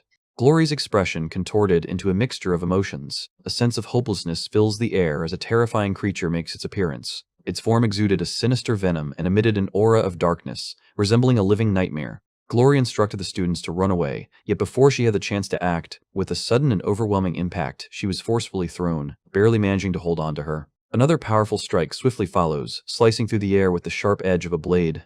The creature's attention was wholly captured by her, drawn to the fragments lodged within her form. She steadfastly refused to allow it to target her students. Claire urgently implored everyone to flee at once. Her voice filled with panic, but Arthur stood firm, unwilling to abandon the situation. The teacher distributed the tests, watching the students prepare to start their assignments. Curtis desperately begged for him to cease his actions. Arthur paid no heed to those around him as he conjured blue flames that scorched through the air. The revelation of his formidable strength left everyone in shock, as his capabilities had remained hidden from them until that moment. Glory found herself taken aback as she witnessed a new elemental affinity emerging right in front of her.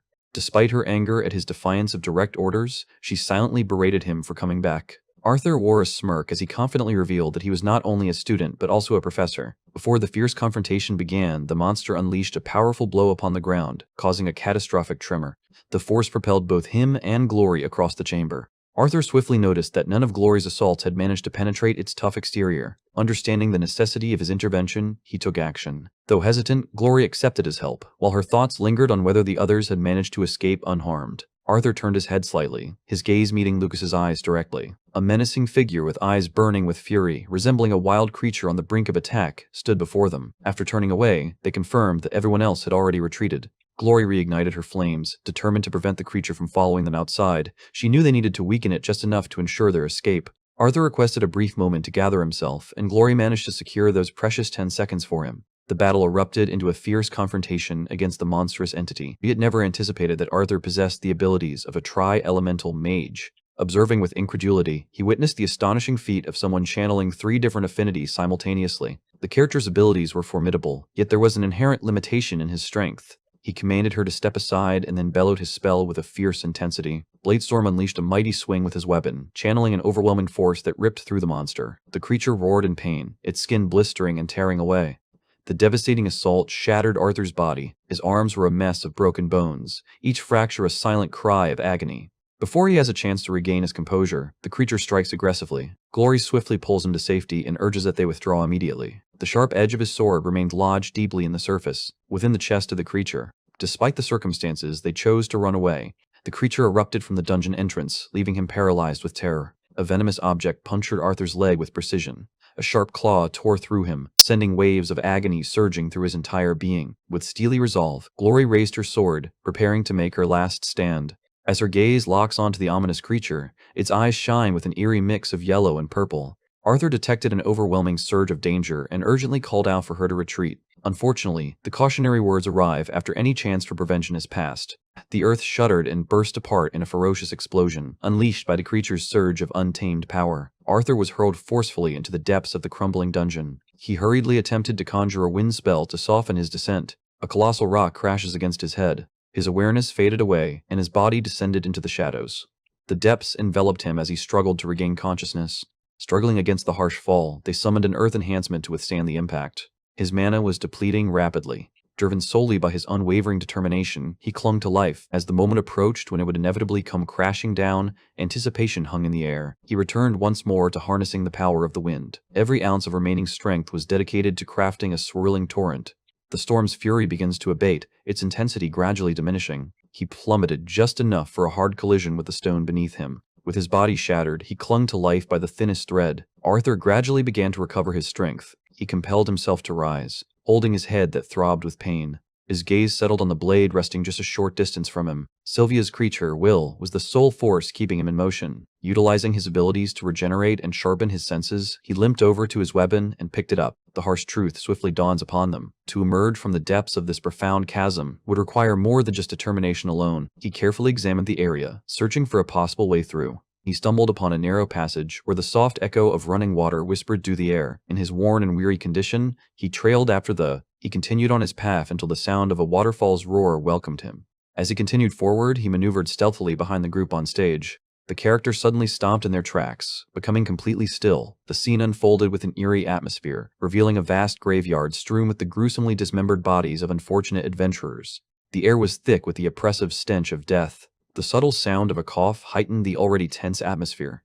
Amidst the wreckage, an alert individual attentively followed the source of the voice, urging it to resound once more. Upon discovering the truth, his heart breaks into pieces at the sight before him. Lancelia's body lay in a horrific state, her legs missing and her torso impaled with ruthless force. Once a mage of esteemed white core, she now found herself engulfed in a pool of her own blood, recollections of their previous meetings. Disbelief seized his mind as he collided forcefully with the other person. He fell to his knees and brushed off his head. With the last remnants of mana, she desperately attempts to heal herself. Her eyes, clouded and milky, revealed that she could no longer see him. Softly, he spoke to jog her memory, reminding her that he was the boy she had encountered back at the academy, the one who had brought back memories of her brother. A glimmer of recognition crossed her mind as she pondered over his unexpected presence in this place.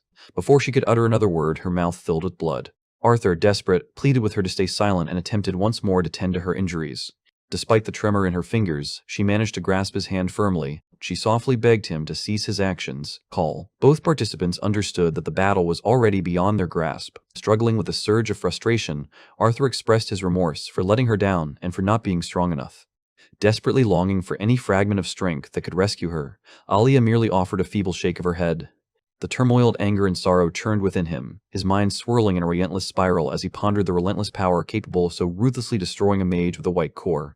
As she struggled to catch her breath, it became clear that her continued existence was driven not by compassion, but by a thirst for revenge. There was a desire from someone to ensure she lived just long enough to endure the consequences of her audacity in causing him harm. Using the last bit of her strength, she manages to exert pressure on a tiny stone landed in his palm, beckoning him to move nearer. When he complied, her broken core emitted a faint glow. Arthur found himself swept into the depths of her past as fragments of memory enveloped him. The scene replayed vividly in their mind, capturing the moment when the battle mages charged in and effortlessly vanquished the serpent. Encountering a mysterious figure cloaked in black, they felt their blood run cold at the mere presence of this intimidating silhouette. Death loomed like a tempest, swiftly engulfing the scene as bodies were pierced and fell in a chaotic rush. The man remained perfectly still, his posture unchanged, as the lifeless bodies dangled around him like eerie decorations. His visage was a terrifying nightmare, adorned with menacing horns, and his voice oozed with malice as he presented Alia with a grim choice: either engage in battle and face certain death, or betray her companions to ensure her own survival. In alignment with her character, she opted for conflict. Despite her defiance, she could do nothing as she watched helplessly while her squad was mercilessly slaughtered right in front of her. In a brief moment of victory, she struck out with her vines, causing one of his horns to fracture. Her former lover cemented her anguish as he attacked her with brutal accuracy. The arm was wrenched violently from its socket. The sharp object pierced her repeatedly. The phrase depicted a scene where she was suddenly ripping away her own being. The sinister act involved tearing at her legs and blinding her, casting her into a perpetual void of darkness. There is no script provided to rewrite. Please provide the text that needs to be rewritten in third person. The cries of her men echoed through the emptiness. Arthur felt a wave of intense agony wash over him, causing him to retch when the vision finally concluded. Bile scorched his throat as Alia murmured an apology. Understanding that no individual should have to suffer through such terror, it was nevertheless necessary to reveal the truth. Arthur felt a sense of relief as he realized he could now bear her truth to those who needed to hear it. She makes a solemn promise to herself that the memory of her hardships will endure. As her composure shattered, her voice quivered with genuine fear, pleading for survival, driven by the universal dread of death. A sense of helplessness gripped his chest tightly. Rage consumed him as he tenderly cradled her shattered form in his arms. In hushed tones, it was conveyed that his presence was undeniable, and he was determined not to allow her to leave. Fate, however, had a harsh streak. With a gentle exhale, the last breath leaves her body. The character held tightly onto a recollection of times that had been more joyful. Holding her unresponsive form tightly for the final time, he recognized that his present strength served merely as a delicate barrier against the challenges that awaited him. Her fingers moved gently over her cheeks, wiping away the stains of blood. He carefully preserved her remains in ice. A figure lay encased within a frosty tomb. A solitary flower was gently placed upon it. She vowed to dispatch others to bring her back, the courageous individual standing alongside her. His eyes moved across the graves he had painstakingly crafted, eventually landing on Sylvia. From the depths of the shadows, a figure appeared, moving silently while observing everything with a keen and watchful gaze. Arthur attempted to force a faint smile while quietly assuring everyone that he was fine. Despite the silent facade he maintained, his heart was a cacophony of conflicting emotions. With everything stripped away, there was nothing remaining. He climbed onto her back as she soared into the sky. A dungeon, originally designed as a place for training, had instead turned into a somber graveyard of broken dreams. The boy heard, convincing himself that there had been a purpose behind death. After laying the fallen warriors to rest, he discovered that multiple demons existed, not just a single one. He couldn't tell exactly how many there were, but it was obvious they pursued their own purpose. It reminded him of his previous encounter with one inside's cave. The demon appeared to desire either or control over the entire continent. Even with mastery over 4 elements, Arthur realized that in his current state, he was far too weak to stand a chance against such an opponent. He lifts lifeless, bloodied form into his arms, a realization settling over him that from this moment forward, he cannot afford the comfort of indifference as the threat of war looms ever closer. He gently cleans her face, realizing deep inside that he must grow even stronger than he was before. The boy surrounded her with a layer of ice using his magical powers. Before departing, Arthur gently placed a flower by her side as a token of remembrance. He made it clear that once he escaped, he would make sure others came to bring her back. It wasn't only her, every one of the others shown had also been laid to rest by him personally, each grave dug by his own hands. He glances over his shoulder and notices, standing just beyond the corner. Arthur indicates that he is fine, despite the fact that the day has been overwhelming for him. He decides that it's best for them to leave now, since there isn't much left for them to accomplish in this place. Soared upward, leaving the ground behind as she launched herself into the sky. Leaving behind what everyone referred to as a low-level dungeon meant for practice, they moved on. He made his way toward the entrance. The guards halted Arthur's progress, but their demeanor shifted once they recognized him as Arthur of Academy. The guard notices that he is coming back after the violent event that the other students had mentioned.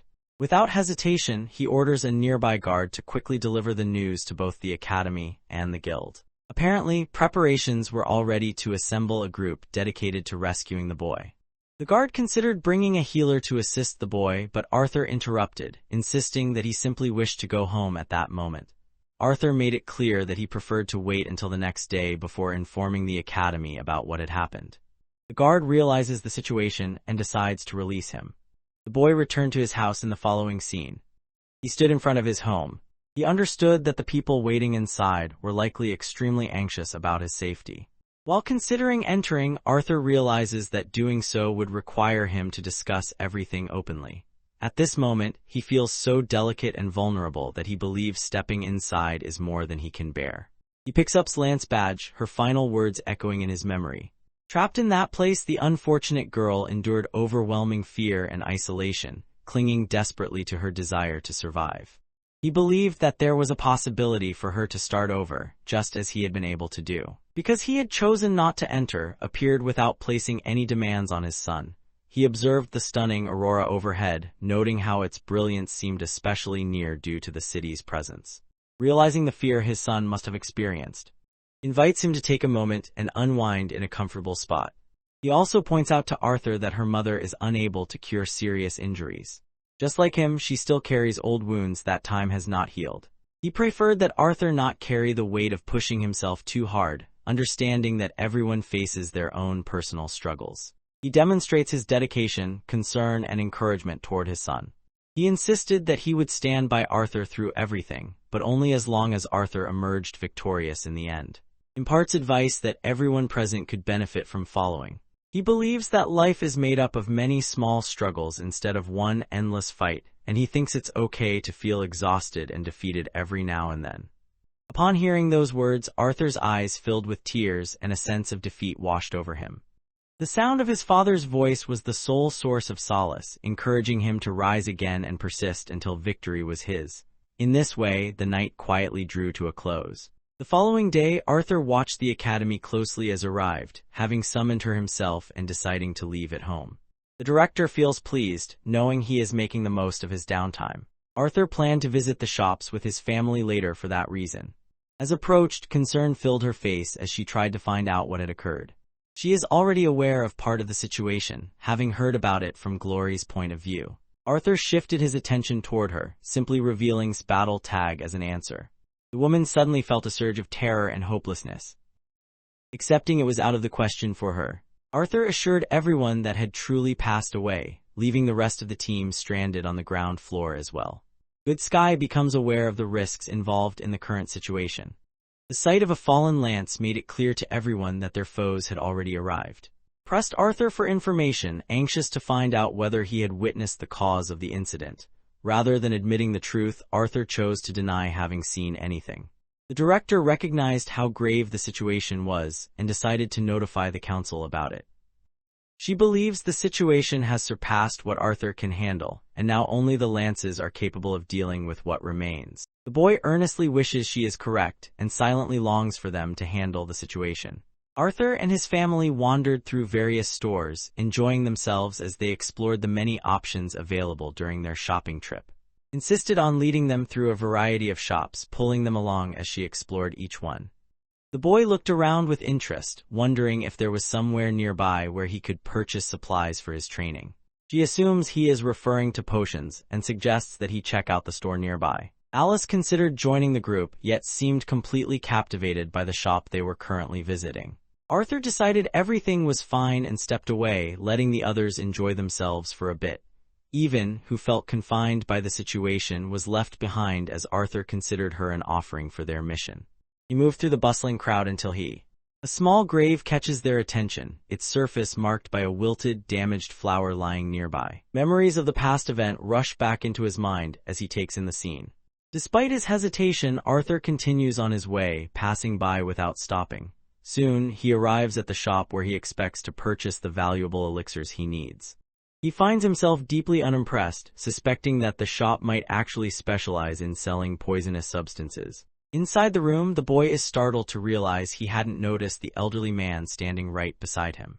The elderly man playfully mocks the boy, then pleads with him to make a few adjustments. Arthur found himself questioning what circumstances had caused this man to reach such a state. Despite everything, he assists him with the courtesy expected of a true gentleman. The boy, acting a bit too eagerly, unintentionally gave the trickster a silver coin. However, just as he reaches for a copper coin, the elderly man had already disappeared a while ago. Arthur feels a wave of anxiety wash over him as he realizes his money is gone. To his surprise, he discovers a ring filled with magical energy and starts to suspect that the shopkeeper might have given it to him as a challenge. Arthur reached for the handle and pulled the door open. The sight of that same scoundrel standing inside the store left her reeling with disbelief. He shouts at the other boy, accusing him of taking the coin and pretending to be someone he's not. The clever elderly man agreed to let him pick any item he wanted without payment, as long as he exchanged it for the coin. Arthur scanned the area around him, unwilling to believe that anything he saw could possibly be equal in value to the silver coin he had just misplaced. He struggled to keep his patience in check, repeating to himself that showing respect to his elders was important. He looks around the shop, noticing layers of dust and signs of age everywhere he turns. The old man never makes an effort to clean it, convinced that it's perfectly acceptable just the way it is. Arthur began searching the area, eventually noticing a feline-like creature that immediately fled as soon as it caught sight of him. He opened the small ring box and questioned whether the cheap-looking item inside had any real value. Without warning, Arthur swiftly moved aside, narrowly escaping a jet of water that shot out from the ring. He set the item aside, his frustration growing as he realized he had to scrutinize a supposedly worthwhile purchase. Finally, plummets from above and lands squarely on his head. Arthur felt relief knowing she had made it through, but the younger girl was clearly upset about being abandoned. The elderly man spots his animal companion and stops in his tracks, stunned by its appearance. Arthur waved his hand in the air, trying to bring his friend back to reality. The boy searched but came across nothing that interested him, so he simply wished to have his coin returned. The shop owner believes that his ability to judge items is quite poor. He threw a valuable item to Arthur and hurried away. Without offering any reason, she quickly ushered him out of the room. As the door clicked closed, the boy caught sight of the same cat he had encountered earlier. He goes back to his family, empty-handed and feeling that nothing he saw was worthwhile. Notes that the place is constantly packed with people, making it certain that he will always come across something valuable. However, the way she described it differed from what he had actually experienced. They chose to return to that exact frustrating location once again. What once stood as a dilapidated shack had now transformed into an impressive mansion. The story shifts focus to the mage whom everyone likes the least. Arrived at the meeting place seeking out a particular person, the group's leader expressed happiness that had decided to join their gathering. The haughty mage swiftly interrupts, making it clear that he has no desire to associate with what he considers a circus of fools. He explains his presence is solely to represent Charles and admits that nothing he has seen has managed to impress him yet. The members of the group referred to him as a mutt behind his back. Grew furious, yet he had no chance to react before the group's leader unleashed a savage blast of fire that instantly reduced the man to ashes. Had planned to follow suit, but he was taken aback when he realized the spell contained no trace of mana. He is curious to learn additional details about the cult, especially the reason behind their request for his assistance. It became clear that these individuals were also responsible for secretly giving drugs to the students. The leader made it known that his ambitions extended far past the boundaries of the academy. Despite his determination, several obstacles blocked his path to achieving his ambitions. He required the support of stronger mages and happened to be among those who fit the bill. Unlike the other nobles in the group who behaved poorly, stood out as someone with potential. He questioned whether, too, was unsettled by the academy's ideals and purpose. Couldn't stand having to attend classes alongside classmates he considered far beneath his own abilities, certain he could overpower them whenever he wished. The arrogant nobles standing behind him also failed to deserve any of his attention. Also has little patience for following others' commands, prompting him to quickly make his exit. From their exchange, the masked leader concludes that truly embodies the arrogance and sense of superiority commonly attributed to powerful mages. He suddenly unleashed a stream of words that left him completely paralyzed. Bringing up Arthur's name ignited a deep fury within. The leader continued to assert that although initially showed remarkable talent, he also relied heavily on elixirs for his growth.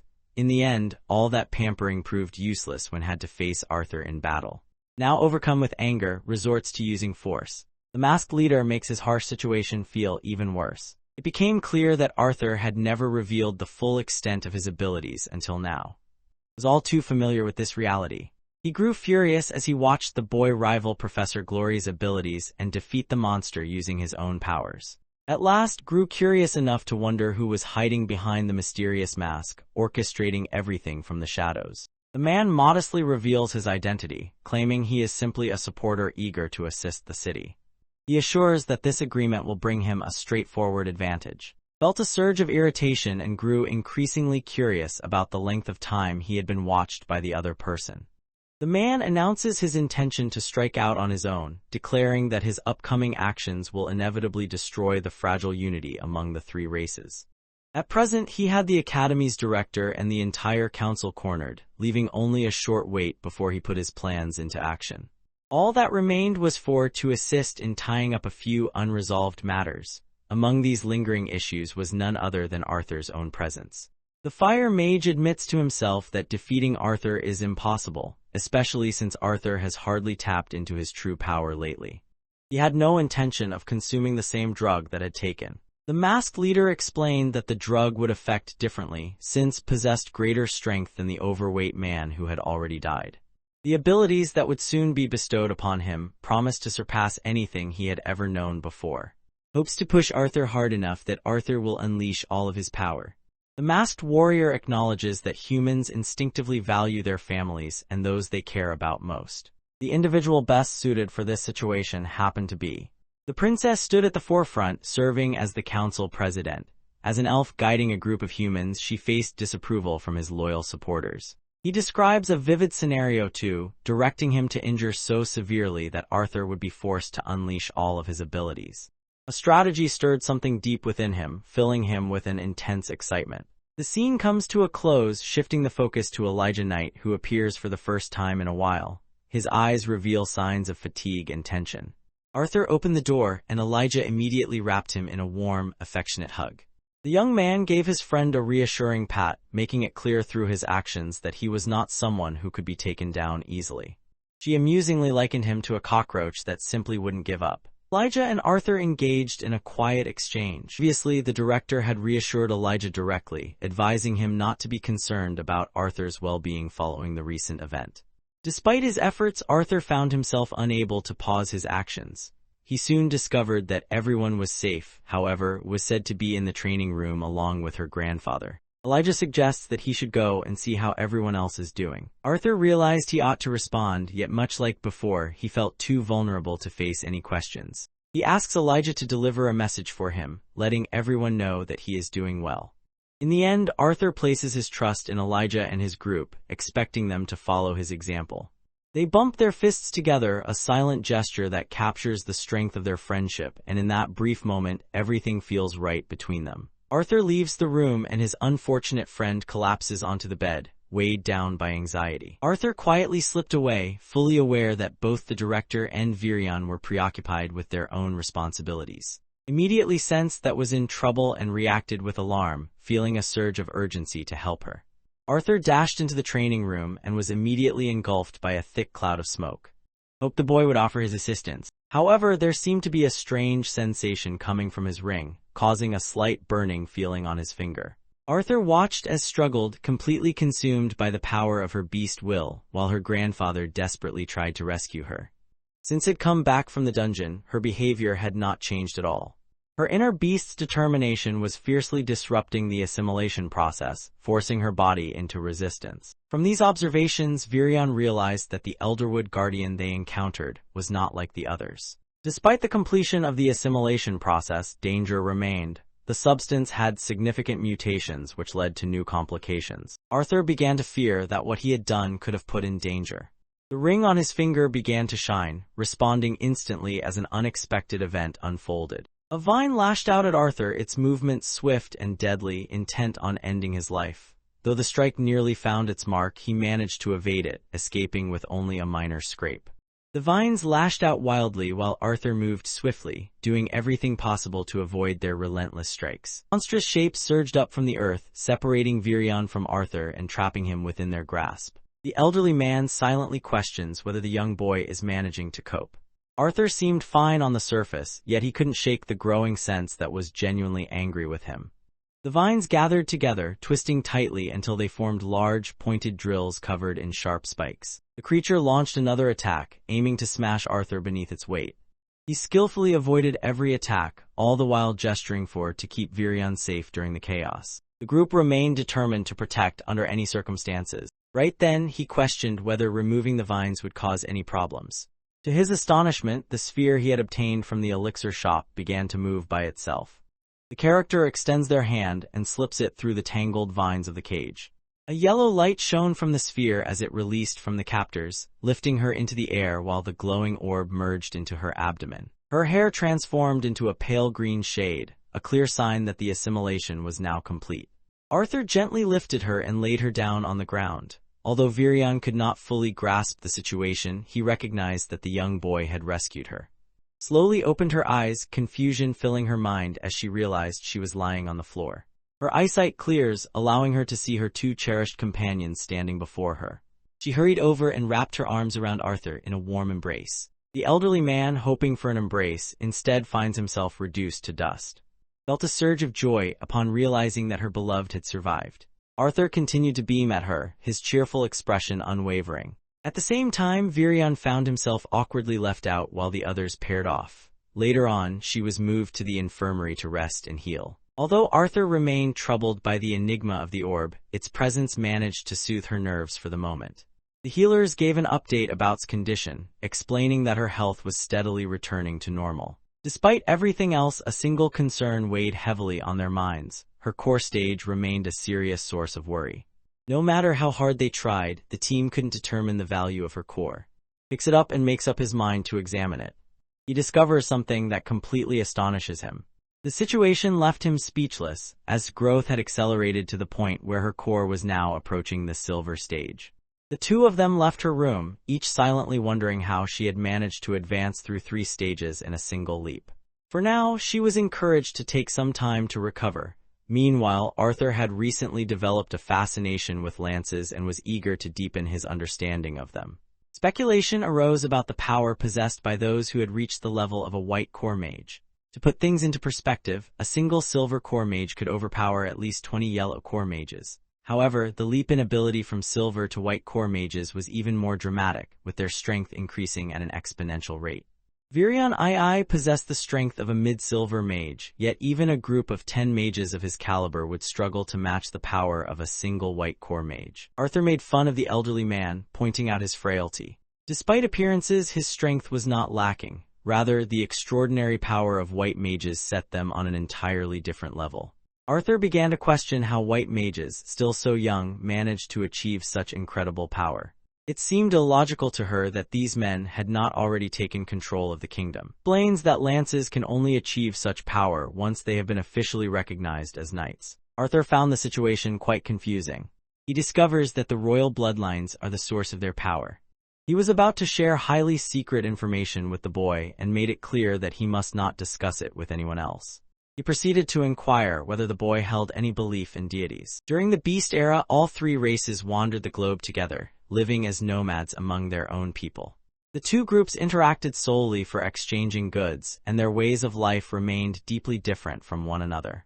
Despite their differences, the 3 races got along well. Harmony existed among them as they shared a peaceful coexistence. The Mana beasts suddenly broke through and began hunting the 3 races mercilessly, treating them as nothing more than prey. Over time, their populations dwindled, growing smaller and smaller until finally, one day, a single deity came down from the heavens. This powerful being provided each of the 3 races with the means they needed to overcome the Mana beasts and bring an end to the Age of Fear. The deity revealed itself to 3 individuals who would later become the ancestors of the royal bloodlines. The royal families of the kingdoms were. The 3 were granted 6 artifacts, intended to be divided among them when each ascended to the throne. The 3 kings were forbidden from using these artifacts themselves. Rather, they granted them to their strongest followers during special knighting ceremonies. The items they received offered them crucial knowledge, allowing them to understand and control mana with greater skill. The 3 kings instructed the initial 6 artifact users to share their wisdom by instructing others, helping them grow stronger. In this way, the earliest mages came into existence. In the end, the elves, humans, and dwarves joined forces and managed to push the Mana beasts away through a fierce and decisive war, to an area presently known as the Beast Glades. Peace once again settled over the land, and each of the 3 races began to forge their own destinies, each choosing a unique direction for themselves. They settled into residences that reflected the traditions and values of their heritage. The ruler of the humans guided the western lands, bringing about an era of riches and flourishing communities. The king of the elves ruled over the northern lands, coexisting peacefully with the enchanted woods and the creatures that called it home. The king of the dwarves took charge of the southern lands, driven by a desire to uncover valuable ores, precious metals, and sparkling gems hidden beneath the earth. In time, the trio of kings took charge, wielding their lances as symbols of authority. Under their rule, lasting peace finally settled over the land. Arthur quickly gave a brief overview of the tale, cutting the old man off in a disrespectful manner. The boy wonders what event could have triggered the conflict among the three races. As approached the pivotal moment in the story, he tugged at his ear, frustrated with himself for spoiling the narrative. He chooses not to go into the specifics of the war, believing the boy already understands plenty. What truly matters is that peace endured for only a few generations. During that time, the three races slowly lost sight of their former unity. Eventually, their desires for more overcame them. Regarding the lances, they were never lost or mysteriously disappeared. Instead, these weapons had always been present, carefully maintained and developed by the royal families, who intended for them to be used as powerful artifacts. The lances had only been revealed to the public after the second continent was discovered. Arthur realized the importance of keeping this information hidden, since the lances were meant to be carefully raised for the use of kings. The stability of the continent would be shattered by internal conflict if people ever discovered that special artifacts existed with the power to create lances. The boy feels a deep sense of pride after being trusted with such important knowledge. Observes that the child's physical growth has at last caught up with his advanced intellect. Arthur found himself unable to refute what had just been said. His grandfather made it clear that he shared this information specifically because the child was crucial to all the matters he had discussed. Arthur finds himself utterly bewildered. Virion then revealed that was far more than an ordinary mana beast. The creature bonded to him, the tiny dragon, was in fact a deity. The deity in question was now thoroughly unconscious, lost in a deep and undisturbed sleep. Arthur found it impossible to imagine how such an adorable, laid-back ball of fur like her could one day ascend to godhood. Virion clarifies that beings known as deities differ greatly from the gods commonly described in literature. Rather than remaining bound to their physical forms, these beings have the ability to rise above their mortality and attain complete unity with mana. The body considered whether her abilities might be connected to her being a dragon, possessed remarkable intelligence and strength. The elder elf explained that seeing a dragon was widely regarded as a symbol of good fortune, and this belief was one of the reasons Arthur chose to conceal her real identity. He recognized the boy's decision, realizing he would have acted similarly if he were in the same situation.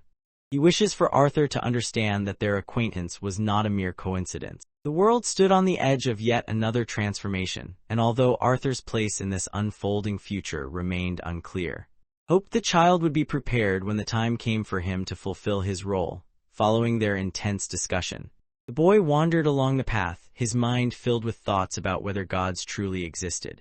Found herself curious about their next destination. The boy seemed curious, as if he wanted to examine something closely. He found himself once again in the miserable location where he had first encountered the shop's proprietor. In that place, he notices the identical sphere positioned within a thin, straight line. The boy grabs both the object and the note at the same time. She discarded it without hesitation. The next morning, Arthur spent quality time surrounded by his family, enjoying the warmth of their company. He often found himself lost in thought, making him seem preoccupied most of the time. Alice looks at him, concerned, and questions inwardly whether he is okay. The boy forced a cheerful expression onto his face as he expressed how much he had missed the taste of his mother's cooking, praising her meal warmly. Despite her son's slow eating and attempts to stall, his sharp-witted mother easily sees through his excuses. As he glanced downward, he discovered that was the one enjoying bites of his meal. Alice reassures her son that she understands if something is causing him to feel uneasy. The boy brushed aside any concerns and insisted on his desire to visit the Aurora constellate. Despite this, could sense that his son was troubled by something, so he advised him against making the trip. No matter what the future held, his parents only wished for his safety and happiness. Known for her adorable personality, often requested her brother to bring her souvenirs since she never liked the gifts their father chose for her. His misfortune was evident, but Arthur couldn't help but smile, feeling thankful for how supportive his family was about everything he was going through. At last he says his goodbyes to them. He prepared to leave for his next stop, clutching a note. At last, the contents of the message became clear. The sender expresses a desire to share the entire story with Arthur and asks him to come to the teleportation gate. The scene shifted to a recollection from King Gray's past. In this memory, a loyal follower explained the significance of taking a woman's life, believing it would prove the king's resolve and loyalty to his nation. The people were united in their desire for him to commit the act, convinced it would serve as a warning and protect their homeland from future threats. The only message that reached his ears was the relentless call to continue the cycle of killing. The sound of calling his name jolted the boy back to full awareness. He gently stroked her fur, reassuring her that she had only experienced a bad dream and nothing more. A sudden recollection surfaced in Arthur's mind, leaving him puzzled about why that particular memory appeared out of nowhere. He retrieved the note once more, his mind drifting back to the limited encounters he had experienced in recent days. He feels fairly confident that the shop owner left this note. He had clearly listened in on their conversation, and now seemed eager to share with Arthur a crucial piece of information that the elf elder had overlooked. At that moment, Arthur reasoned that Virion would never overlook something so important. He questions internally how anyone could possess greater knowledge about this important issue than Virion does. The carriage carries him to the entrance, where a guard stops him and asks to see his identification. The elf informs the child that the gateway connects to the realm of, and that permission is required before entry can be granted. Arthur found himself bewildered by the unexpected situation, still unsure of the reason he was being sent specifically to. He displays the royal seal belonging to his family. Even the guard could not help but tremble. Arthur was allowed to pass, stepping confidently into the room just as a streak of yellow light washed over him. Two feels concern, noticing that their bodies hang precariously, supported only by thin strands of mana. In time, they found themselves drawn into a space filled with darkness. Arthur glanced around, trying to understand the situation. The most unsettling part was that, who had never felt fear before, now seemed genuinely frightened. The boy lit a small fire, hoping the light would reveal what was happening around him. He remained clueless about the situation. Without warning, an intense surge of energy coursed through both of them, so strong that enduring it felt nearly impossible. Overwhelmed, squeezed her eyes shut. Arthur wonders aloud about the identity of the person they are looking at.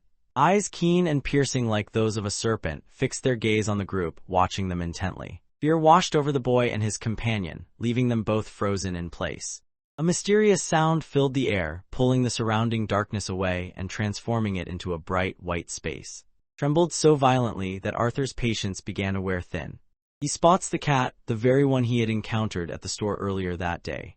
The cat gazed at him intently, then slowly shifted its form until it stood before him as a humanoid figure. Referring to himself as Winsome, the mysterious figure attempts to ease the confusion by revealing that he is one of the gods. The scene ended at that moment, shifting the focus to Director, who now appeared alone. Inside the council chamber, she listened as the members expressed their deep distress over the loss of the lances. Among them, one individual reacted angrily and insisted on questioning the student who had seen what happened. However, the remaining council members concluded that proceeding with the interrogation would serve no purpose, as it would yield no valuable information. The group carefully considered their next steps, ultimately deciding to send their most skilled mages to investigate the remnants of the dungeon. Stood before the council and refused the request. The group reached a consensus that the headmaster had fulfilled his duties to the council and now should focus on managing the academy. Good Sky found herself lost in thought, reminiscing about moments from the past. She questioned whether her decision to conceal the boy's identity had truly been the correct choice. Her own familiar regarded the boy as an enigma, sensing that the situation would only become more complicated if the council began to suspect he played a role in the events. Felt a wave of relief and happiness knowing that he was out of danger. Suddenly, several launched an attack against her, and one managed to land a blow. She quickly summoned a protective barrier around herself, then unleashed a powerful attack that overwhelmed the four who had ambushed her. She relies on her partner to handle the remainder of the battle. As the monstrous being shifted its form and consumed the attackers, she questioned one of the remaining assailants. Defeats her opponent decisively, showing no sign of pity. Despite being questioned, the man stubbornly keeps all details to himself. He believes that she has seriously misjudged the situation by expecting the continent to survive for several more decades. Spies could be found throughout the entire continent, hiding in plain sight, and many believed it was only a short time before a war would break out before this traitor had the chance to expose the organization he served. Deliberately ends his life, likely due to her prior knowledge of the situation. Found enjoyment as he consumed the flesh of humans. Noticed that her injury was not serious, yet she remained uneasy, unsettled by how effortlessly the fight had ended. She set her sights on making the coast her next objective. She silently wished that her doubts would prove to be true. In a shocking turn of events, a curse mark appeared carved into her back, revealing her past connections with the villains. This revelation brought to mind Arthur's earlier encounter with the divine being. A rush of recollections sweeps over him as he stands in the presence of the charming deity. The creature transformed itself to look like a human, hoping this new form would make their conversation easier. Deities possess power that surpasses even that of white core mages. Arthur struggles to comprehend that it exists right before him. He attempts to steady himself. Prior to their conversation, he hopes to clarify the reason for their journey to the Elf Kingdom and whether it has anything to do with. Winsome explains that his only intention was to help him pass through the gate. He raises his hand, revealing that Virion and are both safe and unharmed, just as usual. The princess's health had improved because of the elixir pearl he had given her just before her core had burst. The boy was allowed to keep the second pearl for himself. Arthur was taken aback upon learning that core might have broken, yet this revelation explained Winsome's decision to bring the child to this place. He initially views the child as a resident of. It had recently been discovered that the world contained a second continent in addition to. Its rule had long been in the hands of powerful beings dwelling in. While the lesser inhabitants referred to these figures as deities, the beings themselves identified as asuras. The same deities who once bestowed magical artifacts upon the three races, enabling them to battle against the magic beasts, were involved again. Winsome reveals that his knowledge of the artifacts comes from Virion, yet he admits that the true nature of the Asuras is beyond what anyone in could comprehend. He notes that the Asuras themselves have long been ruled by a noble class. According to him, the Asuras were never meant to get involved with the three races or the continent, choosing only to act if the peace was in danger. The rule was eventually overturned after split into three separate factions, each made up of various clans from different races. Each faction's leading clan focused on its own interests above all else. Despite possessing great strength, they chose not to use their abilities against those they considered lesser. Everything changed, however, when Rose to lead the clan, driven by ambition, shattered the ancient laws to push his people ahead. Arthur took time to process the recent revelation, gradually realizing that he had already met several individuals belonging to that clan. Even among the Asuras, the clan held a reputation for infamy. They resembled scientists and researchers, always dedicated to making progress in the study of mana. After Rose to power, the clan experienced a dramatic increase in strength. In time, the deities uncovered that the clan's members had been conducting various experiments on weaker races to boost their own abilities. Upon hearing those words, a wave of revulsion swept over Arthur. Now, uncertainty clouded his mind as he wondered about the purpose of his actions and the part he was meant to fulfill. Winsome insists that the situation does not directly involve the child, yet he believes the boy ought to know the truth due to his ties with the gods. He used his abilities to compel to undergo her transformation, forcing her to show what she really was. For countless years, the gods had been on a quest to locate, and just as they finally uncovered her whereabouts, they noticed a young boy cradling a tiny divine figure in his embrace. Winsome reveals that Arthur shares a special connection with his master's daughter. Stood unrivaled as the most formidable being across all three continents. Her strength was so remarkable that even and Arthur found themselves at a complete loss for words. The elder elf had spoken the truth. Dragons were truly gods and both ranked among the most formidable beings to have ever lived. Most gods usually transform into one of three different shapes. Usually chose to remain in her small, adorable shape so she could save her strength. In contrast, Asuras typically stayed in their human-like forms because it helped them conserve their magical energy. Arthur reacts with genuine astonishment upon learning this news. Had not changed into that form yet, only because her current abilities wouldn't allow it. Her core was less advanced than most, and given the way things were progressing, this limitation was becoming clear. Winsome delivered troubling information, revealing that spies had already infiltrated the continent. The deities could hardly deny it any longer. War was approaching swiftly, and Arthur's involvement would inevitably alter the course of the conflict. Should he choose to side with the gods, they would allow him to keep his connection intact. However, this offer came with an unspoken warning. He was facing a threat at that very moment. If he refuses, his bond will be revoked. Arthur felt the looming danger the war would bring to those he cared about, leaving him with no option except to take action, even if it went against his wishes. Yet, in that same moment, he realized the gods were attempting to manipulate him for their own purposes. Winsome feels relieved by the youngster's surprising maturity. it becomes clear that the gods have decided to bring both and Arthur to the continent so they can be trained. The revelation leaves him stunned. Possesses a rare ability so coveted that even the gods would go to great lengths to claim it, and now that incredible force lies hidden within Arthur himself. Only in the distant realm of will Arthur find the means to awaken and harness this power, growing more formidable as his connection deepens.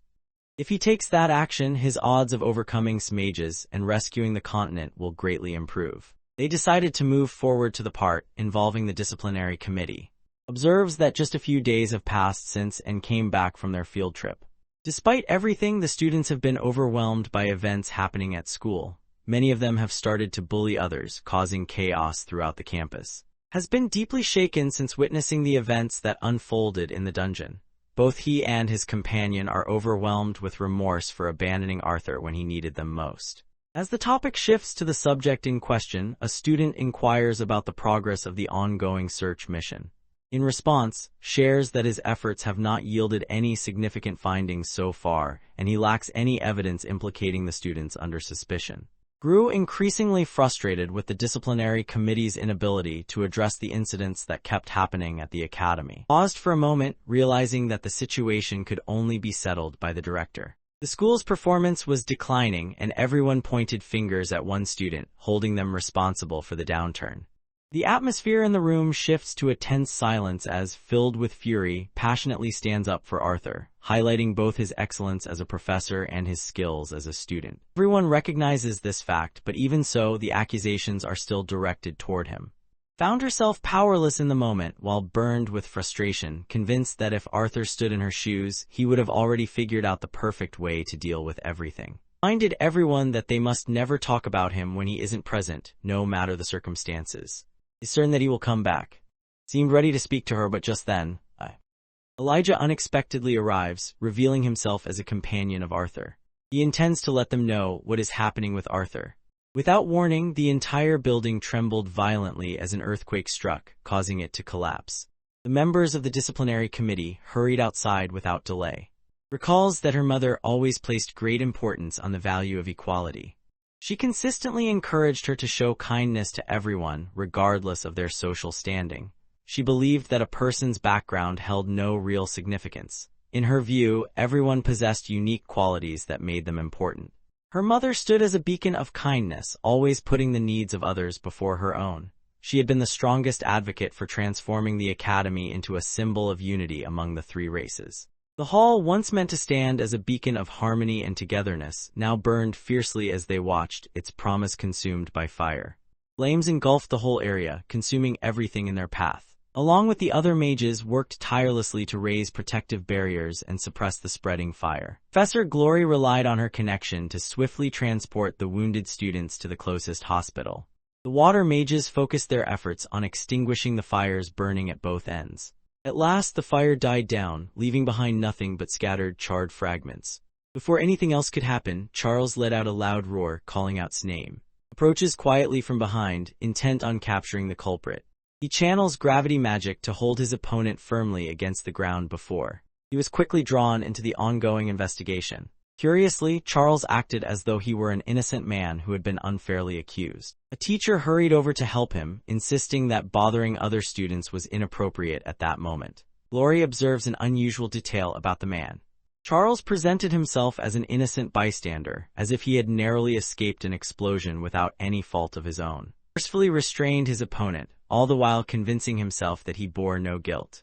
He had frequently been seen among a notorious group, consistently found at the center of criminal activity. The teacher stood up for Charles, expressing firm disagreement with the actions taken by the disciplinary committee. Glory stepped forward to intervene, positioning herself between the two and bringing their confrontation to a halt. She could sense growing frustration, yet she understood they couldn't accuse any student unless they had undeniable proof. The disciplinary committee's decisions now took center stage. The other students whispered among themselves, spreading rumors that the committee was on the verge of misusing its authority. Reached out to hold back and halted too. The group realized that their main priority was rescuing the students trapped inside the building, rather than going after the villain. Filled with anger, abruptly withdraws his spell from Charles. He seized the other boy's shirt and pushed him back. As the two of them moved apart, caught sight of a wicked grin spreading across the man's face, which confirmed her suspicion that he was the mastermind orchestrating everything from the shadows. Meanwhile, Elijah dedicates himself to intense training within the gym, pushing his limits as he strives to sharpen his mastery and command over his elemental powers. The effort leaves him drained, a clear sign of his commitment to improving his skill and accuracy. Even after advancing to the light orange stage, he believes there is still significant improvement needed for his growth. His special ability offered no advantage in this situation, leaving him to wish he had confided in Arthur about his shortcomings, since Arthur might have provided the support he needed. Had he been present with the group, he would have been able to prevent the whole situation by himself, making the committee's involvement unnecessary. Once the flames had died down, Elijah shared the news of Arthur's survival with everyone, which brought them immense relief. They hoped to straighten things out ahead of his arrival, aiming to spare him from dealing with all the problems himself. Most of the group remained unaware of the full extent of his powers. Only Elijah truly understood what he was capable of. He believed that their concern for him was sincere. Even though he kept his abilities a secret, the committee members as well as the princess treated him with respect. Elijah found himself drifting into thoughts of comparison, questioning whether his own life could have mirrored the humans' experiences. Though both he and Arthur were unusual in their own right, destiny seemed to grant Arthur greater fortune than ever before. Elijah's mind became a whirlwind of emotions, each one stirred by memories of the tender times they had experienced together. He remembered the difficult challenges they had endured. He quickly regains his composure, realizing just how much Arthur has always been there to help him. Despite everything, he now confronted challenges greater than those faced by anyone around him. Elijah realized that if he wanted to measure up to that person, he would have to grow even more powerful. At the location designated for teleportation, several weary travelers grumbled to themselves, frustrated by the overwhelming amount of tasks they were expected to complete. One of the group noticed Arthur and quickly blocked his path, insisting that Arthur was not actually an elf. He reprimands the boy for straying from his path, and as the woman discusses how vital he is to the kingdom, the man, his face contorted with anger, forcefully pushes her arm aside. Roger felt frustrated that he and his friends had to go through the hassle of getting licensed, while this scrawny newcomer managed to bypass the line without any difficulty. The boy makes it clear that he is cutting in line because he believes the matter is significant enough to justify his actions. Roger resorts to aggressive tactics in his approach this time. He reached out with his magic, seizing the boy firmly. Although he had no intention of ending Arthur's life, he hoped to frighten him into submission. However, this guy failed to realize he had picked a fight with someone he shouldn't have underestimated. Arthur unleashed a burst of blue flames of his own. He looked at the man standing in front of him, overcome with a sense of hopelessness. After making his statement, he turned and left alongside his escort. Now it was time to review the events from his discussion with Winsome. Arthur wondered why the deity had failed to find them after all this time. Whenever he used feathers to cover the mark of his bond, he managed to keep it hidden for an extended period. At last, they had discovered his whereabouts, leaving him with no option except to ready himself for his journey to the distant land of. While making his way forward, Arthur considered where he should head next. He approaches a group of elven guards, presenting the royal family's official pendant that has already been, and greets them swiftly. People's constant doubt about the badge, even though it was genuine, left the boy feeling somewhat irritated. He had been given guidance on what to do next. However, at that moment, a powerful earthquake suddenly jolts everyone, causing them to stumble from their places. The guards quickly moved forward, placing themselves between Arthur and any potential danger. This turns out to be fortunate, as he feels relieved to discover that they are actually worth something. Despite everything, the boy began casting a spell, channeling its power from deep within himself. Virion stepped forward, showing clear signs of exhaustion after struggling against a challenging adversary. The enigmatic challenger reveals herself to be. She had grown so powerful that managing her abilities was now beyond her reach. Arthur could hardly believe it when he discovered that had already bonded completely with an S-class beast. He wondered if the unusual marble played a role in what had happened. Although she remained awake and aware, she still couldn't command the vines. They continued to spread endlessly. At the same time, hoped Arthur would join the battle. She turns away from the royal guards, seeing them only as hindrances to her path. The royal guards could not hide their confusion as Virion dismissed them from the scene, yet allowed Arthur to remain and continue participating in the battle. The reason for this careful secrecy was to ensure that very few individuals were aware of how strong Truly was at this point in time. Prepared herself to take action, yet Arthur insisted that she hold back and limit the use of her abilities. Arthur surged forward, but a vine lashed out and cut him as he passed.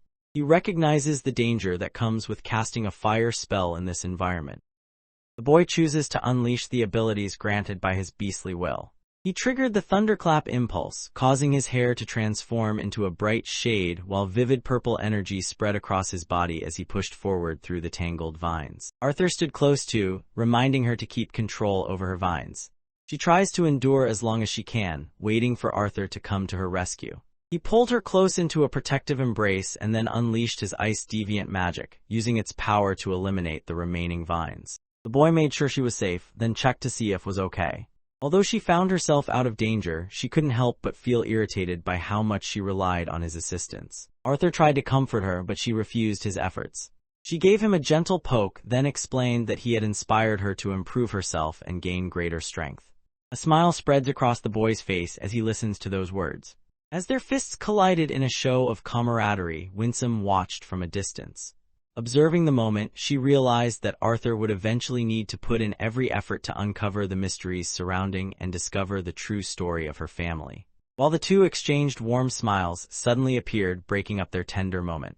He intends to let the affectionate pair know that the cleanup team has arrived to handle the aftermath of the chaos. Arthur and his paths crossed for a short moment, allowing them to interact briefly. Feeling self-conscious, they quickly broke eye contact and pulled away from each other. The boy wonders aloud about their destination. Virion didn't mind what happened, as long as things didn't end up in ruins like their current surroundings. Inside the carriage, dozed peacefully as Virion quietly reflected on the heavy burden of guilt he carried about the events unfolding around them.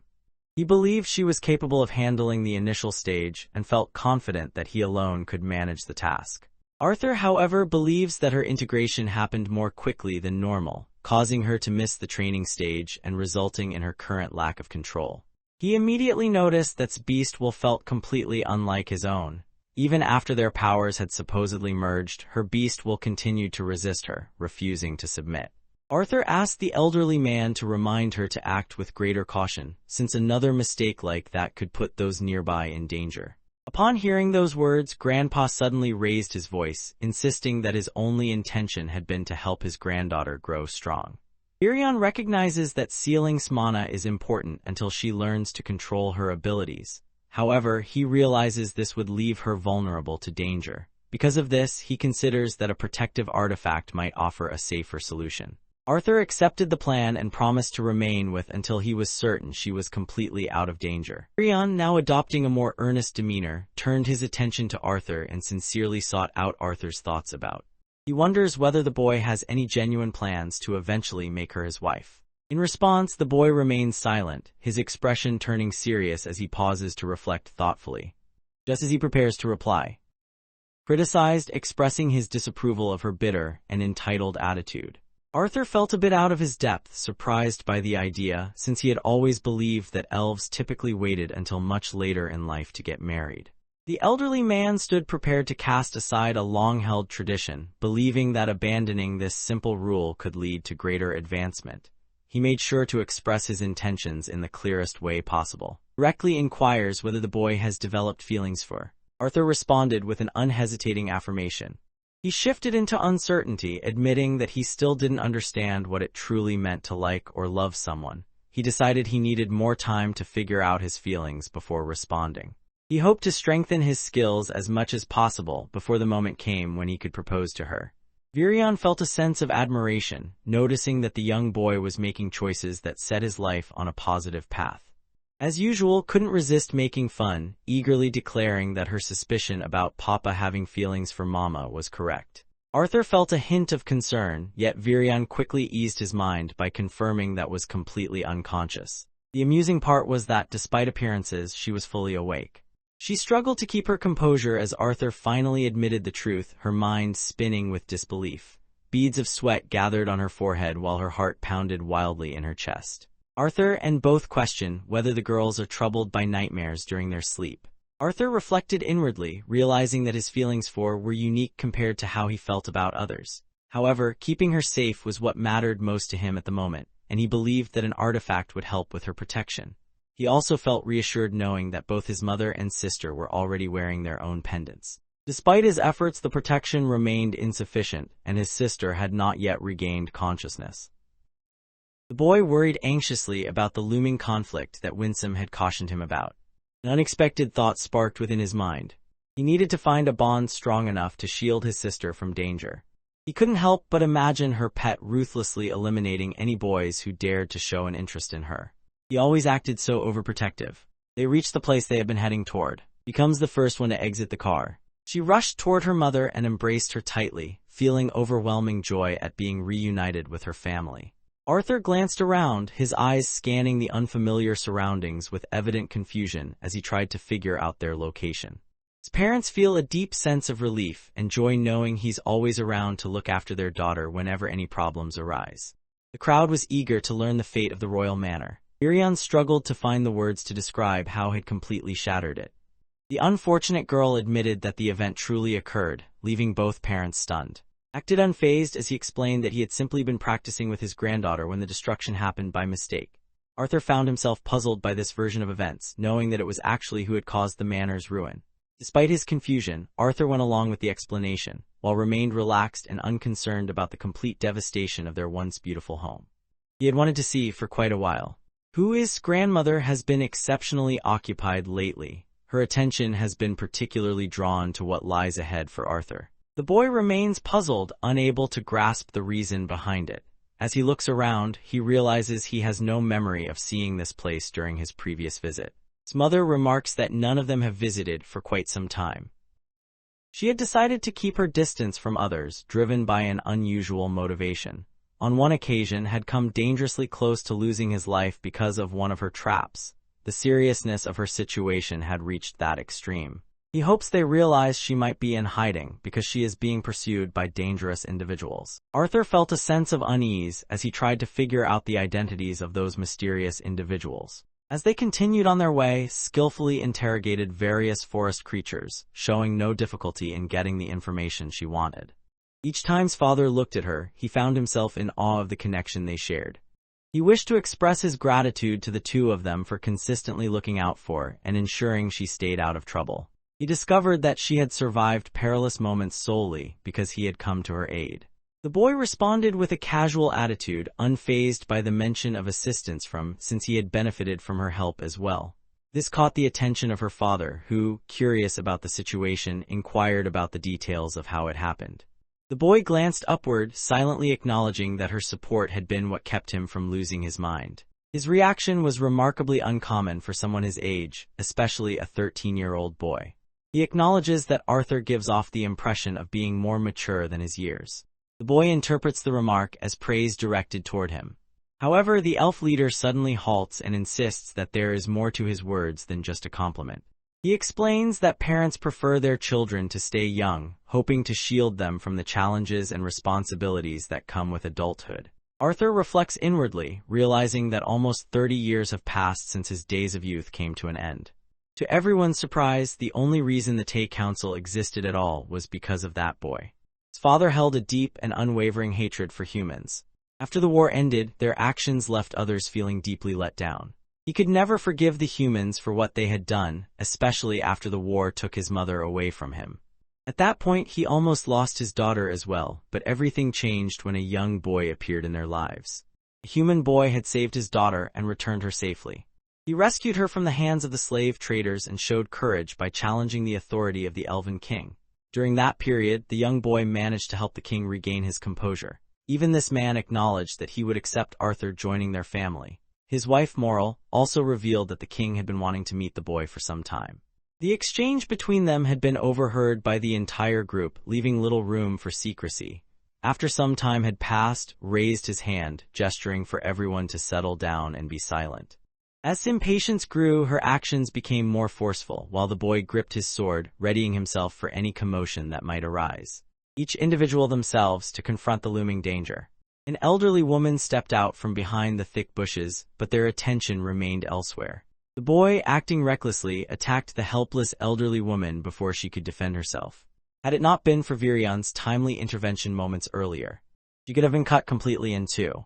The woman shouted angrily at the man, furious that he had attempted to harm an older lady, rushed forward and wrapped her arms around in a warm embrace. She cherished him just as much. As the group moved forward, had anticipated finding her waiting at the entrance, yet instead, she had already set out to look for them since they were running behind schedule.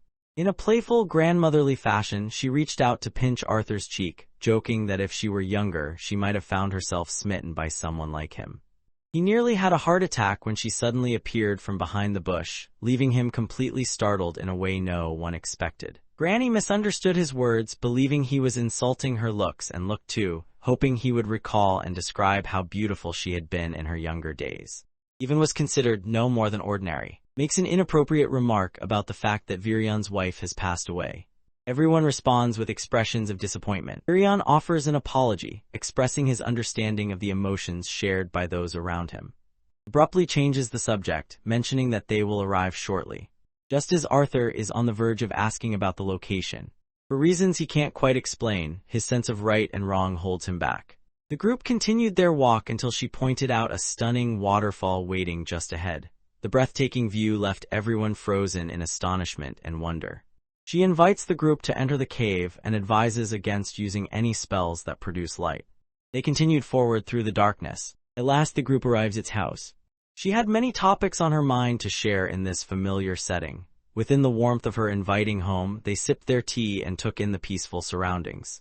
Yet, Arthur found himself baffled by the unusual magic employed, which made the interior of the space seem far more expansive than its outward appearance suggested. Granny had a few clever tactics hidden away, but it wouldn't be long before they were revealed. The tea causes everyone to lose consciousness, leaving them all knocked out. The boy takes another careful sip from his cup of tea. Was encouraged to observe that he showed no surprise while sipping the tea, even after witnessing others collapse from drinking it.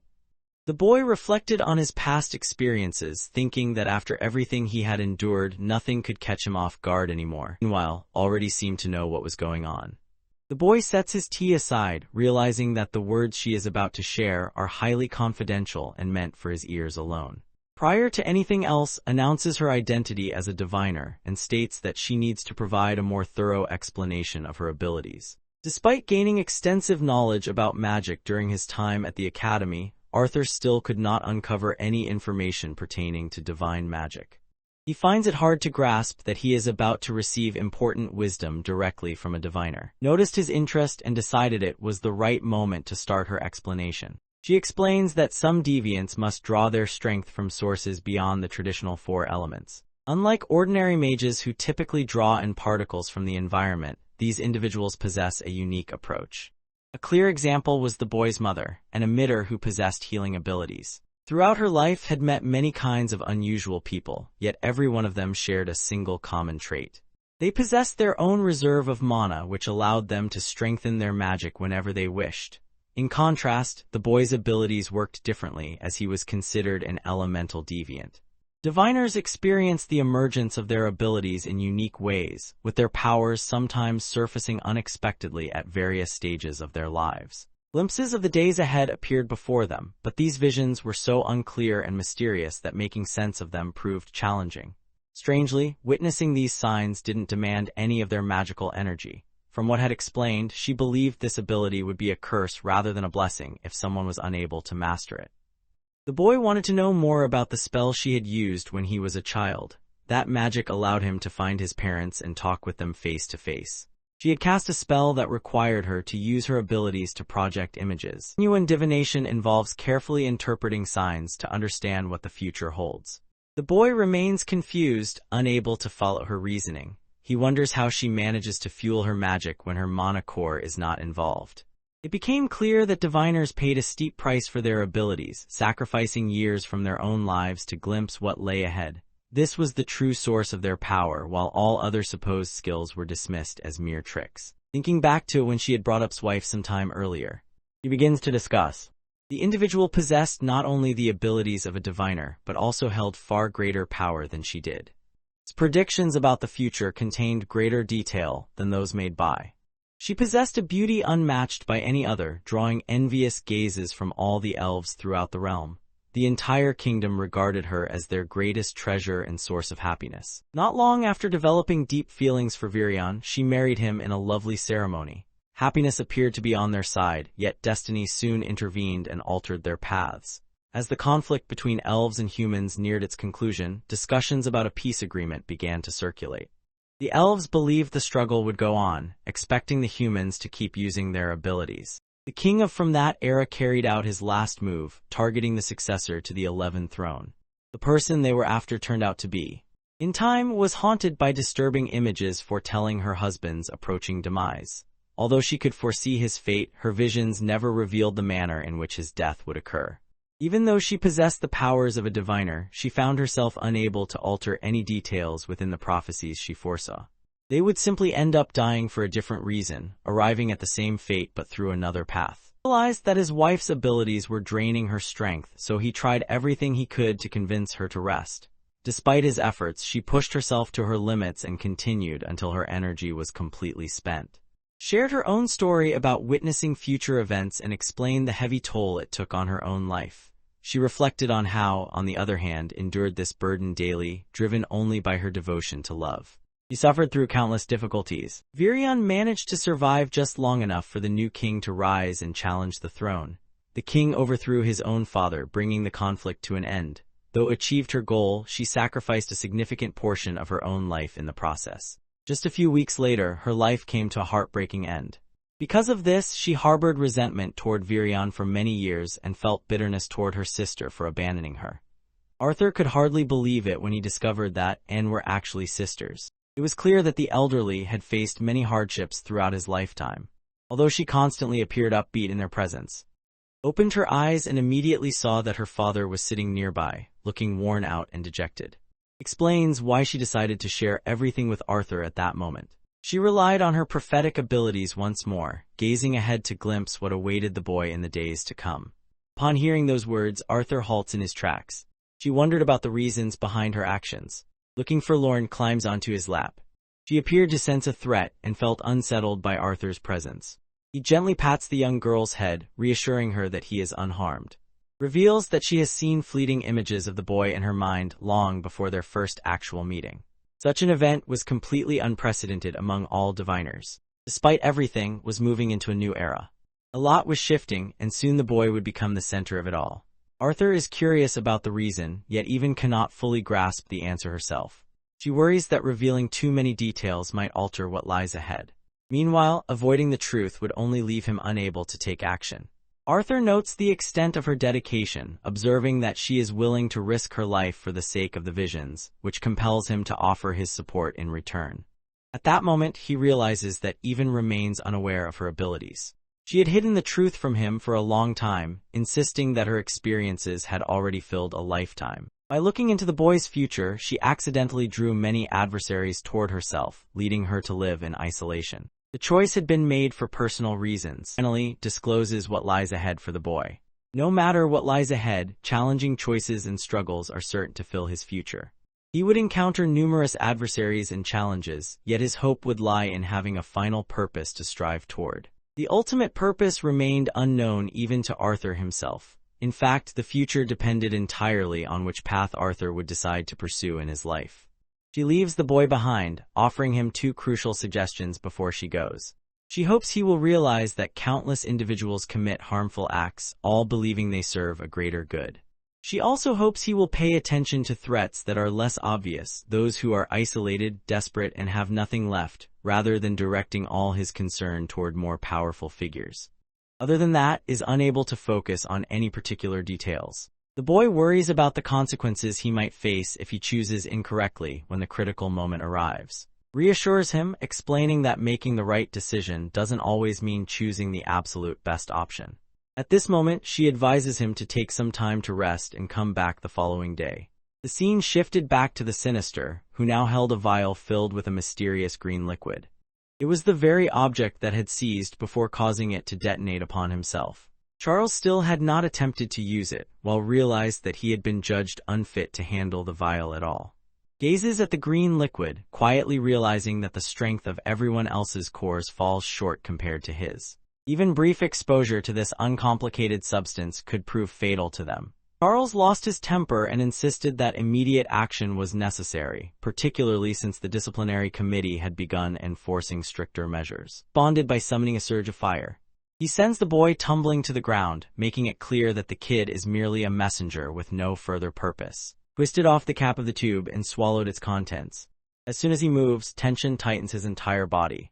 He collapses onto the ground. Charles feels a surge of happiness as he observes current condition. Meanwhile, the other clowns mock, pointing out that much like he is unable to handle the effects of the drug. Even Charles acts superior, referring to as merely a worthless mutt. He pushed his boundaries further by daringly resting his foot atop his own head. Reached out and seized Charles, sending a sudden jolt of electricity shooting through him. He was launched through the air, his foot brutally cut off, while his entire body crackled with waves of wild, unstoppable energy. Memories of a recent argument with his brother resurfaced for him. His brother had harshly criticized him, calling him weak and accusing him of always depending on the family's influence to get out of trouble. In that heated exchange, his brother had urged to stand up for himself without anyone else's help. Now consumed by this sinister energy, burst into laughter, his happiness overflowing in a way that almost seemed monstrous. The red-haired troublemaker attempts to flee, but with one quick burst of energy from his opponent collapses immediately. The group's soul healer ignored Charles's wounds, choosing instead to rush over to Juno in a desperate attempt to preserve his life. However, when she finally arrives, it is already too late. The man had already been reduced to nothing but a pile of ashes. She faced the creature responsible for his death and she unleashed a barrage of water bullets, aiming them directly at. The man was losing his grip on reality, showing no remorse for his actions. He lunged forward and slammed her against the tree, his grip tightening around her neck until blood streamed from her eyes. Desperate, she pleaded for mercy, but her cries went unanswered as ended her life, now with both of them lifeless. He glances over at Charles, noticing that tears stream down his face as he sobs uncontrollably from the pain. Challenged the man to repeat the insult he had used before, questioning if he still had the same boldness. Charles desperately begs for mercy, but his fate is sealed as his life comes to a tragic conclusion. The next morning, everyone gathered around the table, already up and ready to share a meal. Found herself unimpressed, her mood dampened by the food that failed to suit her tastes. Openly admits to the soothing influence of the calming herbs she has mixed into her tea. She pretends the incident was accidental, masking any hint that it might have been deliberate. Felt frustrated knowing he had important tasks waiting for him, and blamed her tea for making him fall asleep so suddenly. Cheerfully revealed the truth about him and along with the fate of the royal manor. Hearing this, he quickly silenced her. The princess receives a tiny artifact intended to help her manage the wild urges of her inner beast.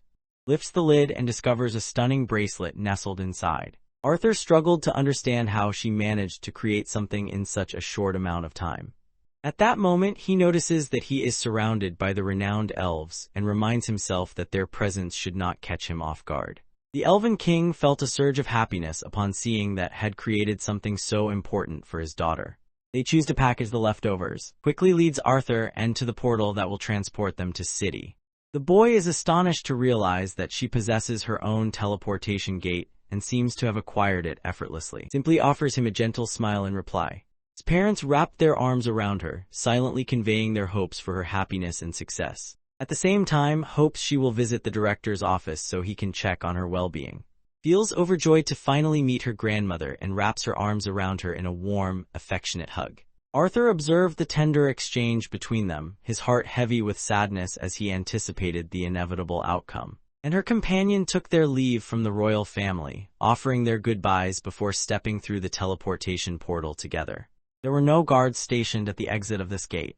He speculates about whether the team might be short-handed or preoccupied with other duties. Arthur and strolled together beneath the dazzling lights of the Aurora Constellate, their path illuminated by its breathtaking beauty. Observed the scene before her, thinking to herself that its beauty never faded, no matter how often she witnessed it. At the same time, the small, fluffy creature gazes upward, convinced that something is wrong with the sky. Eagerly clawed at the door as they arrived home. After a long separation, they happened to cross paths with Jasmine. Appeared with his hair styled in a bun, reminiscent of Arthur's signature look. The girl, often considered odd by others, hurried over to Arthur and shoved him onto her soft pillows. His cheeks flushed with mortification the moment she witnessed the scene. However, she also becomes a target of the same behavior. The boy returned to his house where his family greeted him warmly and everyone agreed to head indoors together. Prepares to depart, having stopped by just to greet everyone. With responsibilities awaiting her and Arthur expressing concern, she knows she must attend to other matters. However, had responsibilities that required her attention. She feels guilty about having fun, believing that the other students are likely struggling with challenges at school. Arthur recalled the vow he had made to Virion to remain by the princess's side and ensure her safety. Now, as he prepared to leave her alone, a wave of guilt washed over him. Reassures herself that everything will be all right because it's just for a single day. Alice approached and gently draped her scarf over the small elf princess, making sure she would stay warm. He says her goodbyes as Arthur watches her leave. Within the hall, the celebration continued in full swing, even though the princess had already departed ahead of everyone else. Arthur enjoys a series of hearty laughs, but eventually, a wave of hopelessness washes over him. The entire group had become intoxicated, Jasmine among them, despite her earlier concerns about the boy's well-being. She had brought it up over and over again, slurring her words like someone who had clearly had too much to drink. Since Vincent behaves like an animal, Arthur believes that stepping outside for some fresh air would be beneficial. He listens to a variety of unbelievable tales and often recounts the ways his actions regularly cause his mother concern. The black-haired elf recognized the boy's unique talents and understood the important part he would play. She believed that as long as he stayed humble, an extraordinary future awaited him. He recalled how had expressed similar thoughts, making him realize that his ultimate ambition would shape what was to come. Arthur suspects that Helen might be slightly intoxicated as well, and Helen confirms his suspicion. Ever since the new continent had been discovered, her mind had been filled with worry. Helen decided it would be wise to check on her teammates to see how they were doing. Arthur expressed his gratitude for her presence, and she suggested that he should take some time to rest as well. After she departs, the child is left alone, filled with questions about his purpose and the reason for his existence. He refused to believe that there might be a serious and intentional reason behind his arrival. He had come to treasure the joyful expressions of those he cared about deeply. The boy paid no mind to gods or any creatures that threatened him. His only concern was keeping his loved ones safe. That was the future he was determined to build. At the same time, the cult's primary leader completed his preparations at last. The character calls forth a vast array of unusual creatures to launch the concluding assault. Glanced toward the disciplinary committee as he focused on assembling an artifact. He insisted on handling everything himself, even though everyone else understood that the cultists were preparing to unleash a vicious assault on the academy. Strongly insists that pushing themselves with additional training would eventually cause them more harm than good. The athletic girl hurried over, carrying resistance bands to begin her workout session. The characters stumbled and lost their balance, crashing to the ground. Picked up the bands, wondering aloud about their usefulness since wearing them would only sap their mana, which could become a serious problem if they were attacked. Feels certain that motives are trustworthy. With present as well, he directed to put up the barrier. For reasons unknown, the barrier that appears takes on a red hue. Quickly ordered the system to be turned off while questioned whether they could be heard from inside the room. Decides to handle the situation with assertiveness. Even his strongest punch proved useless, unable to break through. Believed it was unwise to use up mana unnecessarily, and felt that searching for the emergency kill switch would be a better solution. However, as investigates further, she manages to find the kill switch. The object had fallen apart, leaving it in a state of complete disarray. Horror swept across the faces of everyone on the committee. The barrier remained partially open when an entrance formed, allowing cultists to launch an attack. And both moved quickly, raising their arms in an effort to defend themselves. Their adversaries burst through the entrance. Realizes that what lies ahead is more than a simple exercise, it is a real confrontation. With determination, she steps forward and guides her team into the fray. The fighters defeat their nearby opponents. The ice mages focus their efforts on launching attacks from a distance. Relentlessly pummels his opponents with powerful blows from his fists. As unleashed her stunning fire magic, flames dance through the air, overwhelming their foes and forcing them to fall. She signals for the group to move ahead with the same tactic, urging them to hurry outside and assist. Rather than entering the room, it was the troublemaker who walked in, eager to reveal the truth behind the situation. The committee members stare in disbelief as they discover him standing within the barrier. A look of satisfaction spreads across his face while he announces with pleasure that it was who had orchestrated their entrapment. At first, the committee members dismissed his statements, convinced that he was not telling the truth. Believes there is no reason for him to lie, especially when he can simply demonstrate the truth through a fight. He moved with such incredible speed that he darted between them effortlessly and with remarkable agility. He lunges at the entire group simultaneously, prompting to step forward in an effort to stop him. He summoned a fiery creature that almost brought her to her knees. Fortunately, she remains unharmed and has discovered a gap where one of the resistance bands slipped off the edge of the barrier. She signals to, directing her to widen the gap enough for both of them to get through. However, accomplishing this proved challenging, particularly given the way currently presented himself to them. He realized that his opponent possessed strength surpassing even that of the professor at this moment. To gain an advantage, cleverly employed his gravity magic to catch him off guard. The crazed sorcerer seized his throat, sneering and belittling him by comparing his efforts to those of a mere insect. Let go of the man and turned his attention to his transmitter, inspecting it carefully. His true objective was close at hand, prompting him to step beyond the barrier without sparing a glance at the disciplinary committee members. Needed to focus on a task that was important to him personally. Suddenly, the remaining cultists emerged into view. As gestured to and she wordlessly instructed them to conjure a protective spell, hoping to create an opportunity. After casting their spells and created an ice barrier together. This brief moment allows to create an opportunity for herself. Despite the danger, she decides to put herself at risk to stall the enemy, allowing her friends a chance to escape. She pushed aside with a swift kick but soon found herself under assault. Fortunately, arrived just in time to come to her aid. The two of them prepared for a last, desperate battle against the members of the cult. Side and her companions have already made their getaway. She intends for the group to begin looking for the professors as soon as the glass breaks. Terror gripped her as something caught her eye. Steps outside to investigate the commotion. The members of the disciplinary committee stare in shock, their faces pale with fear. The creatures continued their relentless attack, mercilessly taking the lives of students one after another. The most troubling aspect was that was already headed toward the academy. She anxiously glanced at her nails, concerned that her manicure was completely ruined, and silently wished the director would come to her rescue. At that moment, a piercing roar from a monster echoed in her ears.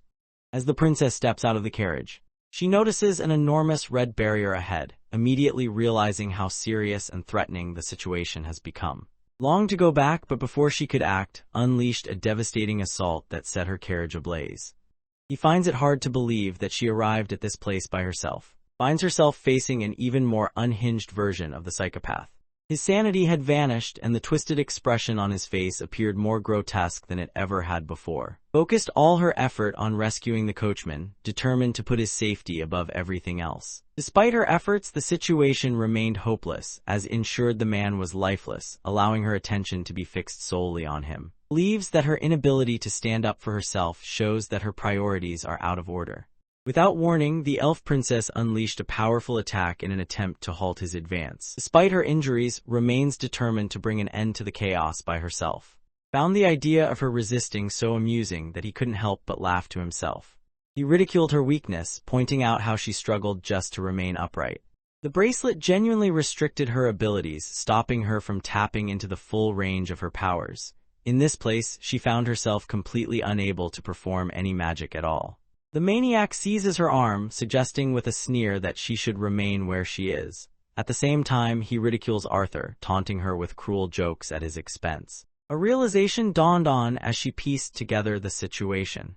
She figured out that the only reason she was still alive was because she wasn't the primary focus of his intentions. He was willing to go to incredible lengths, all for the sake of surpassing Arthur. After learning the truth, anger surged within him, and he forcefully drove her to the ground without hesitation. Kept ridiculing him, finding amusement in how insecure he felt about himself. Anger flaring in his eyes, lashed out and struck her cheek with an open hand. He made it clear to her that destroying her physically would easily fulfill his objective. She responds with a confident smile, radiating an undeniable sense of boldness. Reached out and took hold of his arm, a realization settling over her that she would need to give up her own safety to ensure victory in this battle. Vines extended from her, wrapping tightly around. They held him down and cut off his arms and legs. Struggles to stay strong, determined not to let herself be used as a means for him to control Arthur. Clearly fed up, retaliates with a powerful strike that launches her through the air.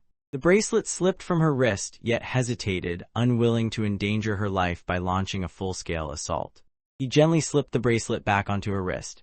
He seized her by the hair and pulled her across the ground, forcing her inside the barrier. She could no longer feel anything throughout her entire body.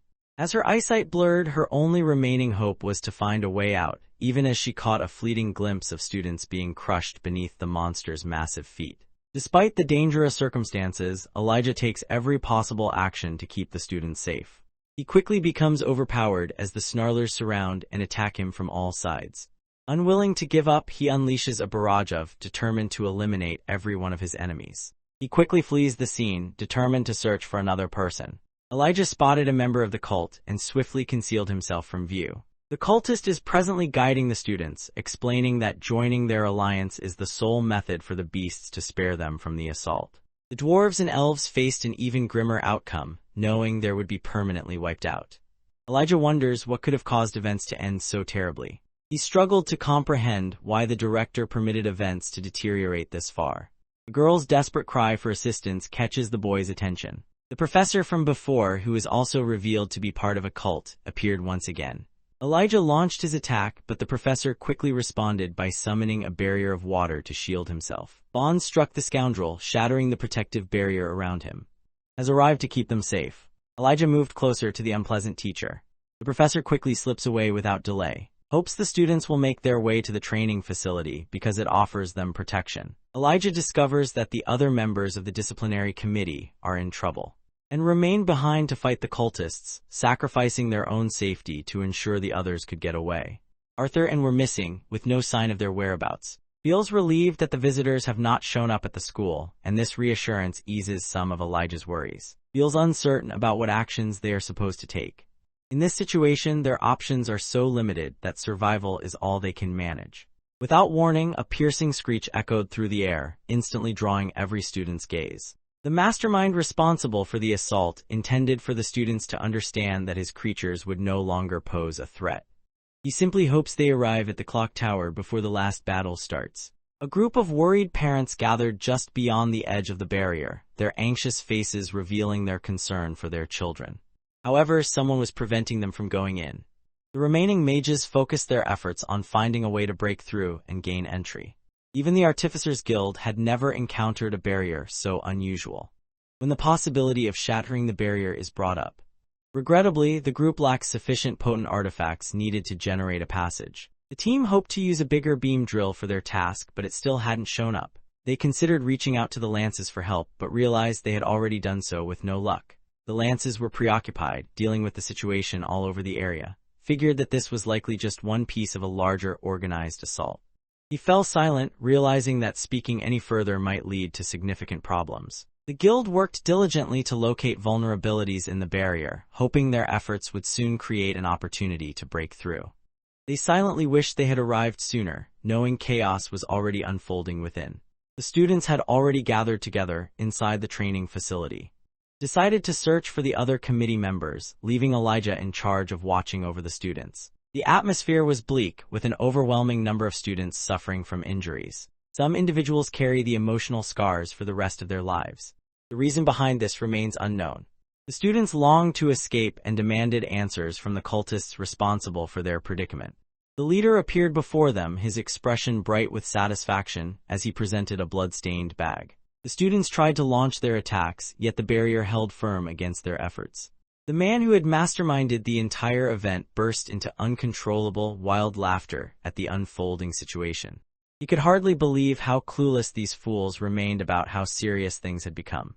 He grabbed the bag and flung a severed head into view, causing the students to recoil in terror at its shocking and miserable condition. Overwhelmed by shock and revulsion, Elijah doubled over and threw up.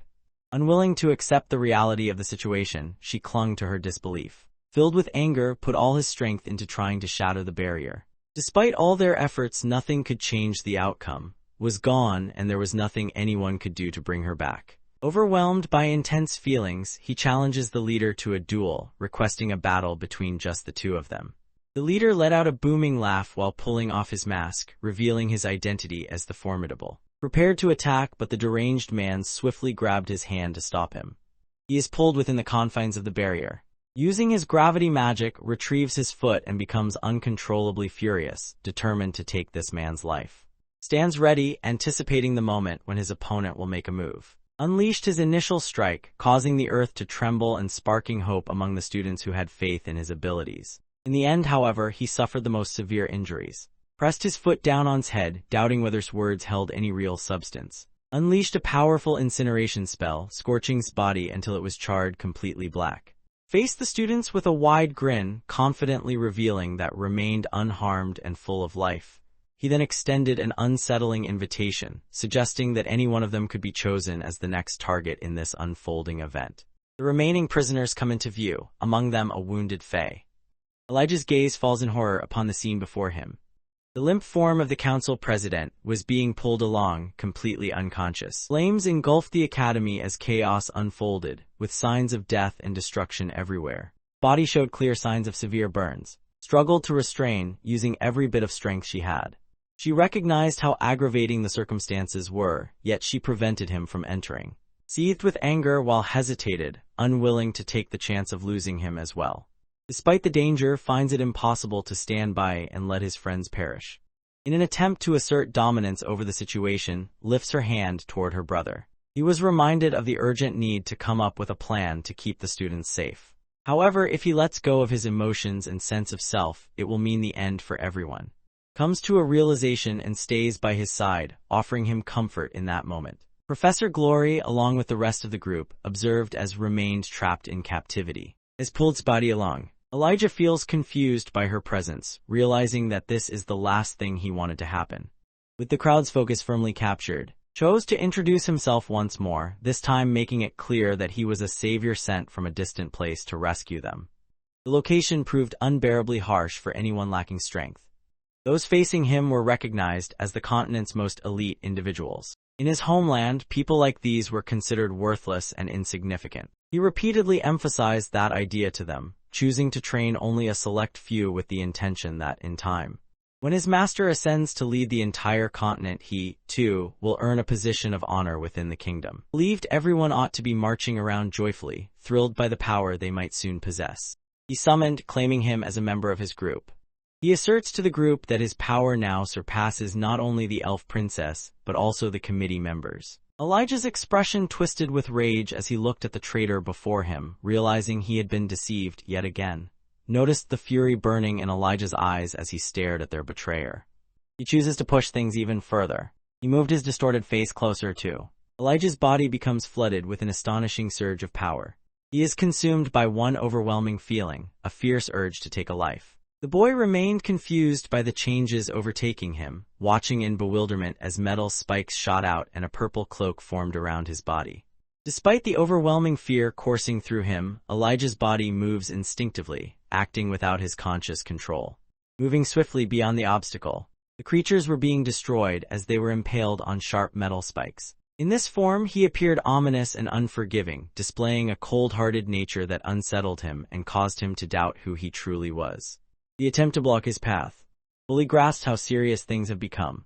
Elijah suddenly lost control and dropped to the ground without warning. In a desperate attempt to eliminate, he began to sacrifice his own body, pushing it to the brink of destruction. A sharp metal spike successfully punctured his shoulder.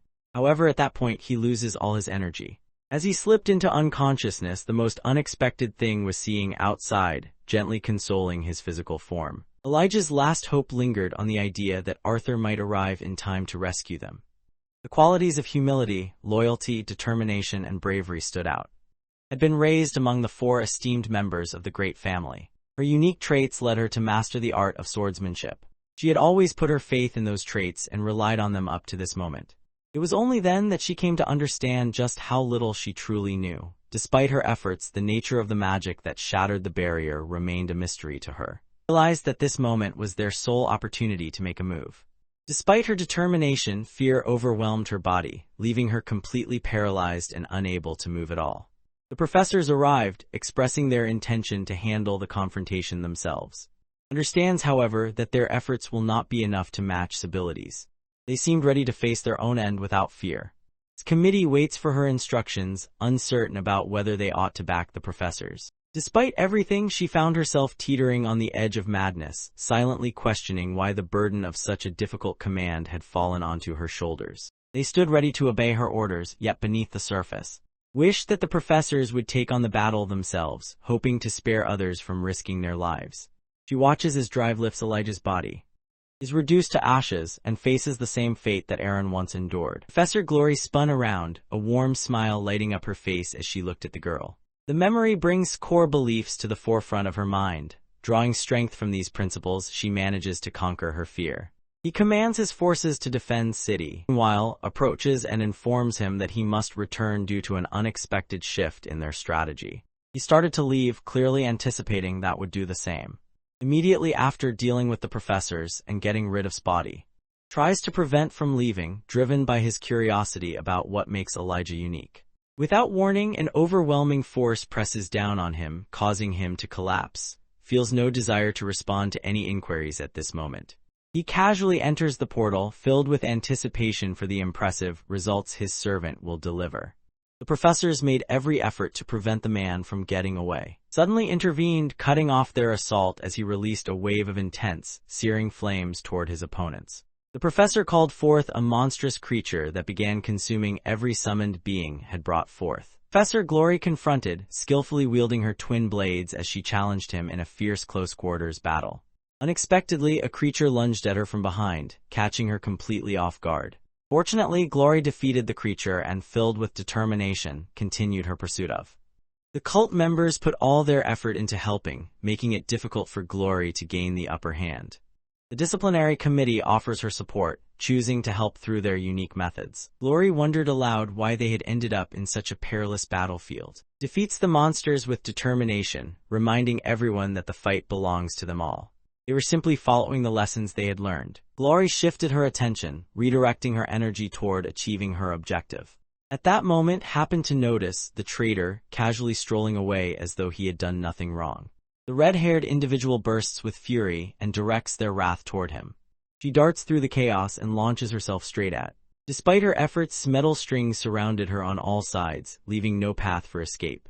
She attempts to uncover the motive behind his betrayal, but he remains unresponsive. He focused solely on finding a way out. Felt uneasy about the situation.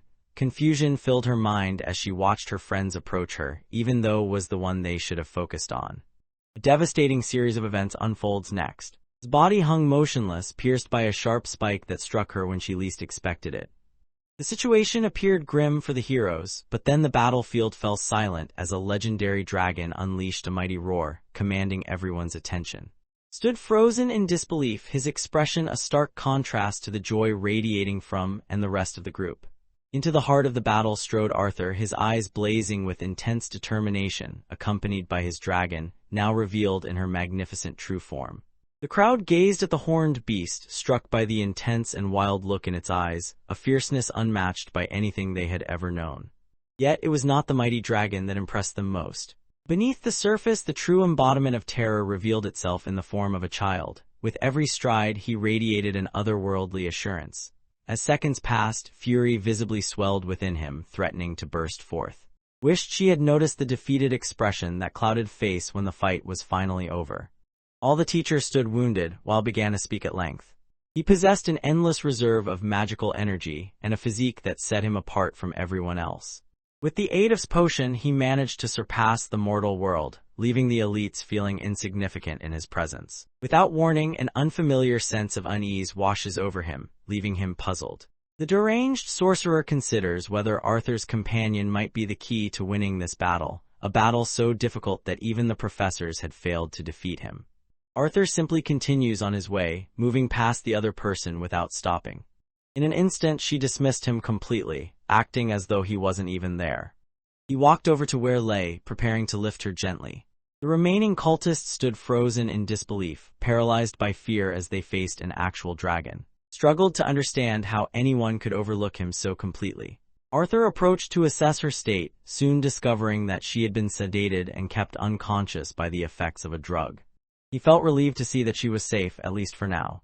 Decided to taunt him by mentioning that had been desperately pleading for his assistance, tears streaming down her face. Found himself unable to resist, even though their leader had strictly forbidden him from touching her. He was driven by a desire to torment Arthur after finishing off both him and the princess. Infuriated by his harsh language, let out a furious roar.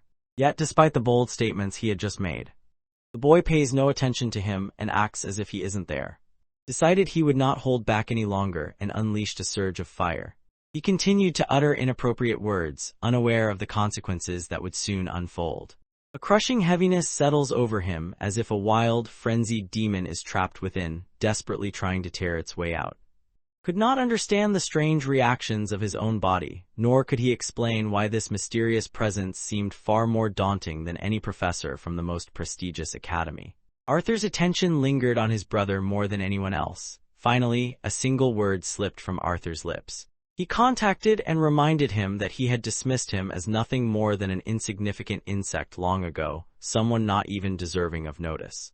Arthur remained vigilant, ready to crush the pest at the first sign of aggression. Freezes in fear as the warning sends a chill down his spine.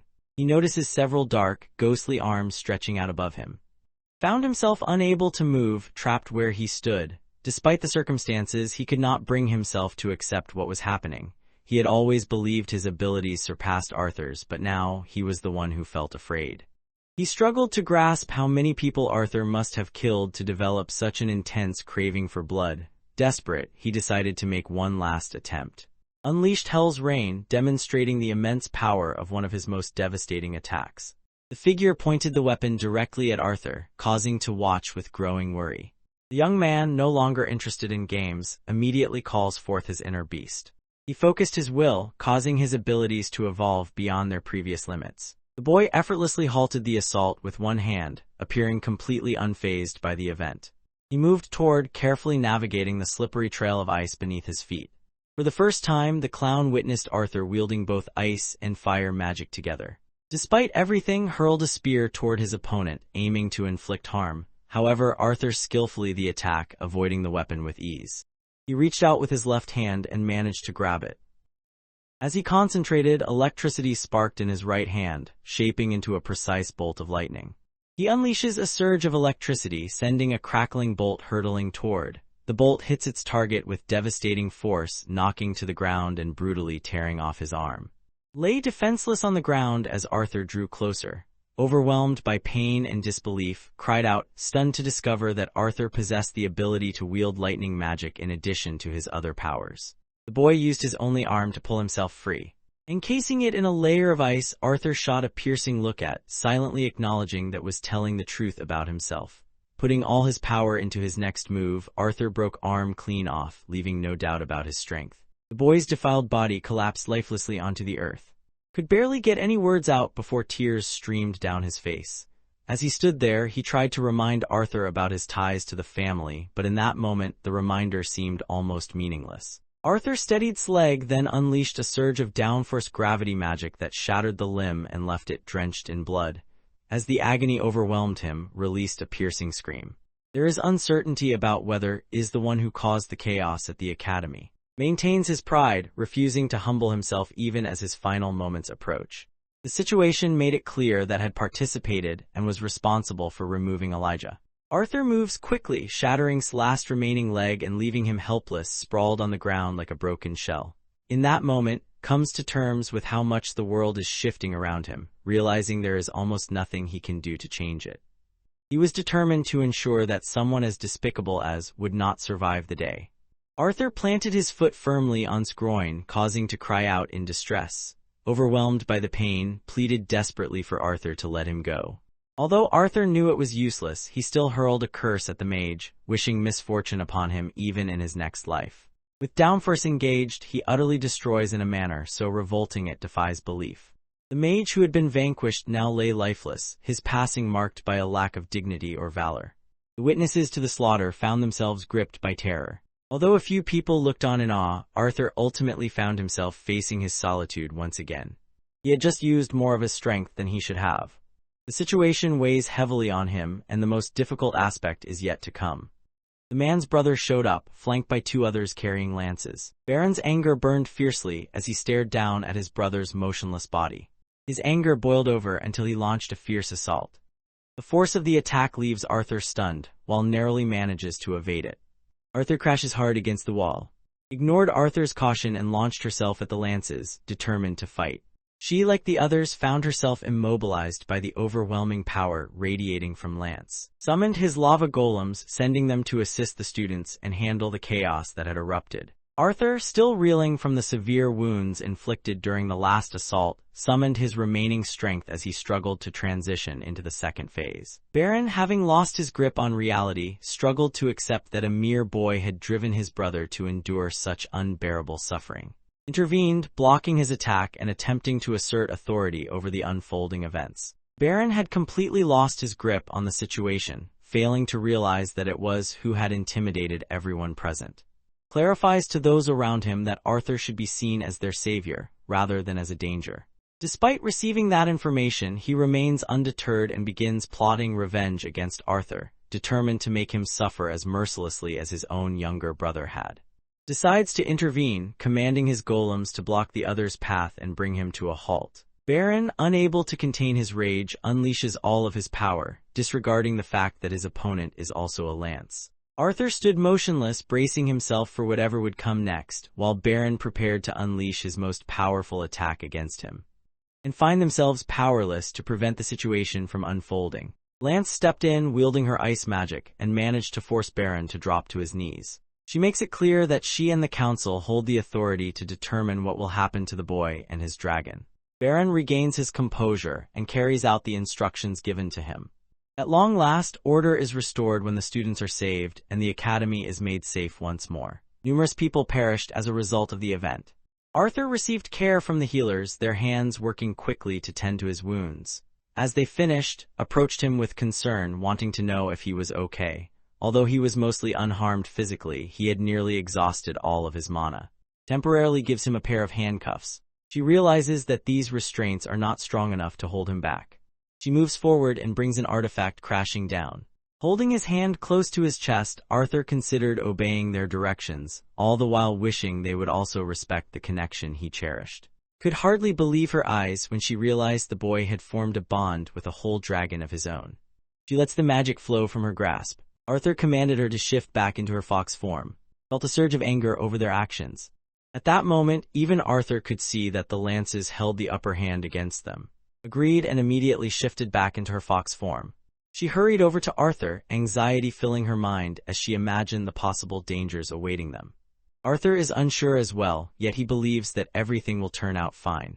The boy and his companion remained shackled side by side, trailing behind the lances who led the way. Both were being escorted to the Mage Guild camp where they would wait for additional instructions. In this place, a crowd whispered among themselves about the recent passing of a noble belonging to the family. Although the real circumstances remained hidden from most, people began to question the harsh ways Arthur dealt with his enemies. At the same time, many criticized him simply because of his social status. His family soon appeared at the location, their faces filled with concern. He requested a private moment with his family and allowed it. Baron found himself the most enraged by the decision. Despite having heard countless accounts of what happened, the older brother couldn't keep his emotions in check. Arthur stood before his family, a gentle smile on his face, even as a barrier kept them apart. He reassures them that everything is simply a misunderstanding and expresses confidence that he will be fine regardless of what happens. All he asks is that they handle everything else in his absence. Arthur reassures them that he will be all right in his role as their son. His ring began to emit a yellow light, a clear sign that the council had already reached their verdict. The lance advised Arthur to keep traveling with the group.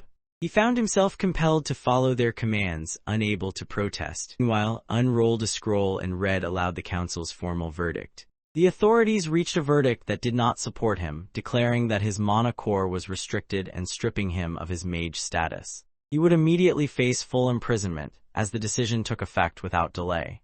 The boy positioned himself in the heart of the academy. His family began to cry as the verdict was announced against their son. Several students could be heard whispering, with some speaking positively about him while others expressed their disapproval. Chose to assert her rights on her own, handling the situation independently. She struggles to understand why they are blaming the very person who rescued everyone.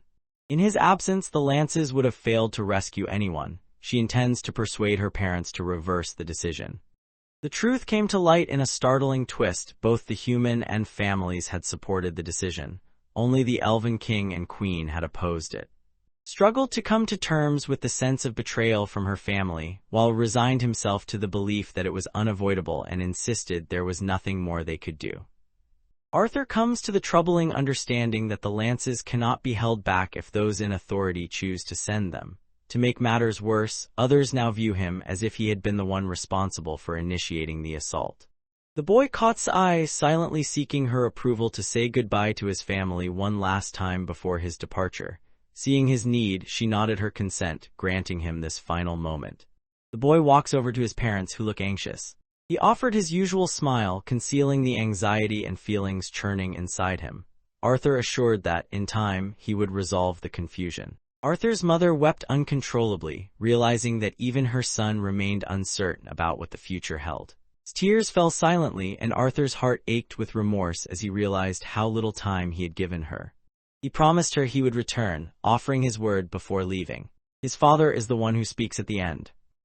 Wishes to reassure the boy that, regardless of what unfolds, his family would never stop standing by his side, offering their unwavering support.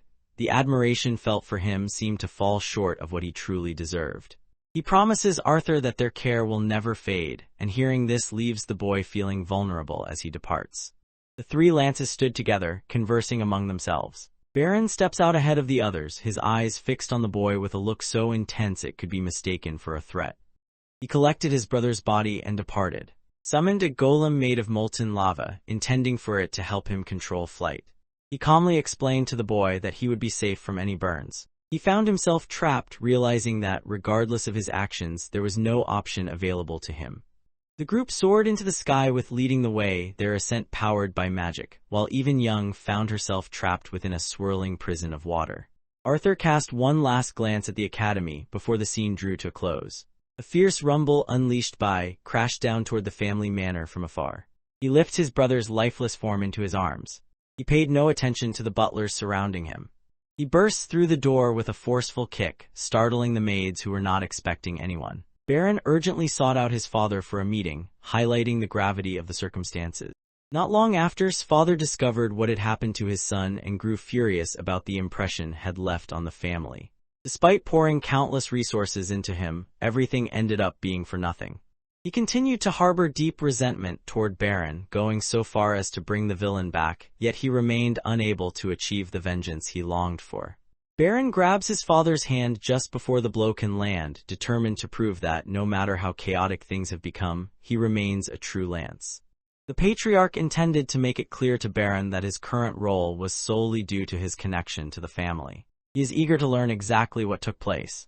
Baron explained that had taken charge of an assault on an academy, working together with someone named. Meanwhile, the boy who ended his life subjected him to cruel torment before finally killing him. Upon hearing the news, the patriarch begins to consider that they could possibly shift the situation to benefit their side. He contacts who is known as one of his most dependable secretaries. He intended for the council to be informed about the recent assault. He also tries to create the impression that his unfortunate son was influenced and controlled by. He had suffered as a victim, his life cruelly taken by a commoner who showed no concern for his suffering. In exchange, their only demand was the demise of whoever had taken the life of the person who brought shame upon the family. While the council deliberated, preparations for his funeral began, with everyone placing their hopes in the council's upcoming verdict. Baron expressed his complete agreement and offered his unwavering support for these arrangements. The secretary exits the room to deliver the message. Meanwhile, the head of the family remains focused on his own affairs. When it came to the funeral, he couldn't have cared less about.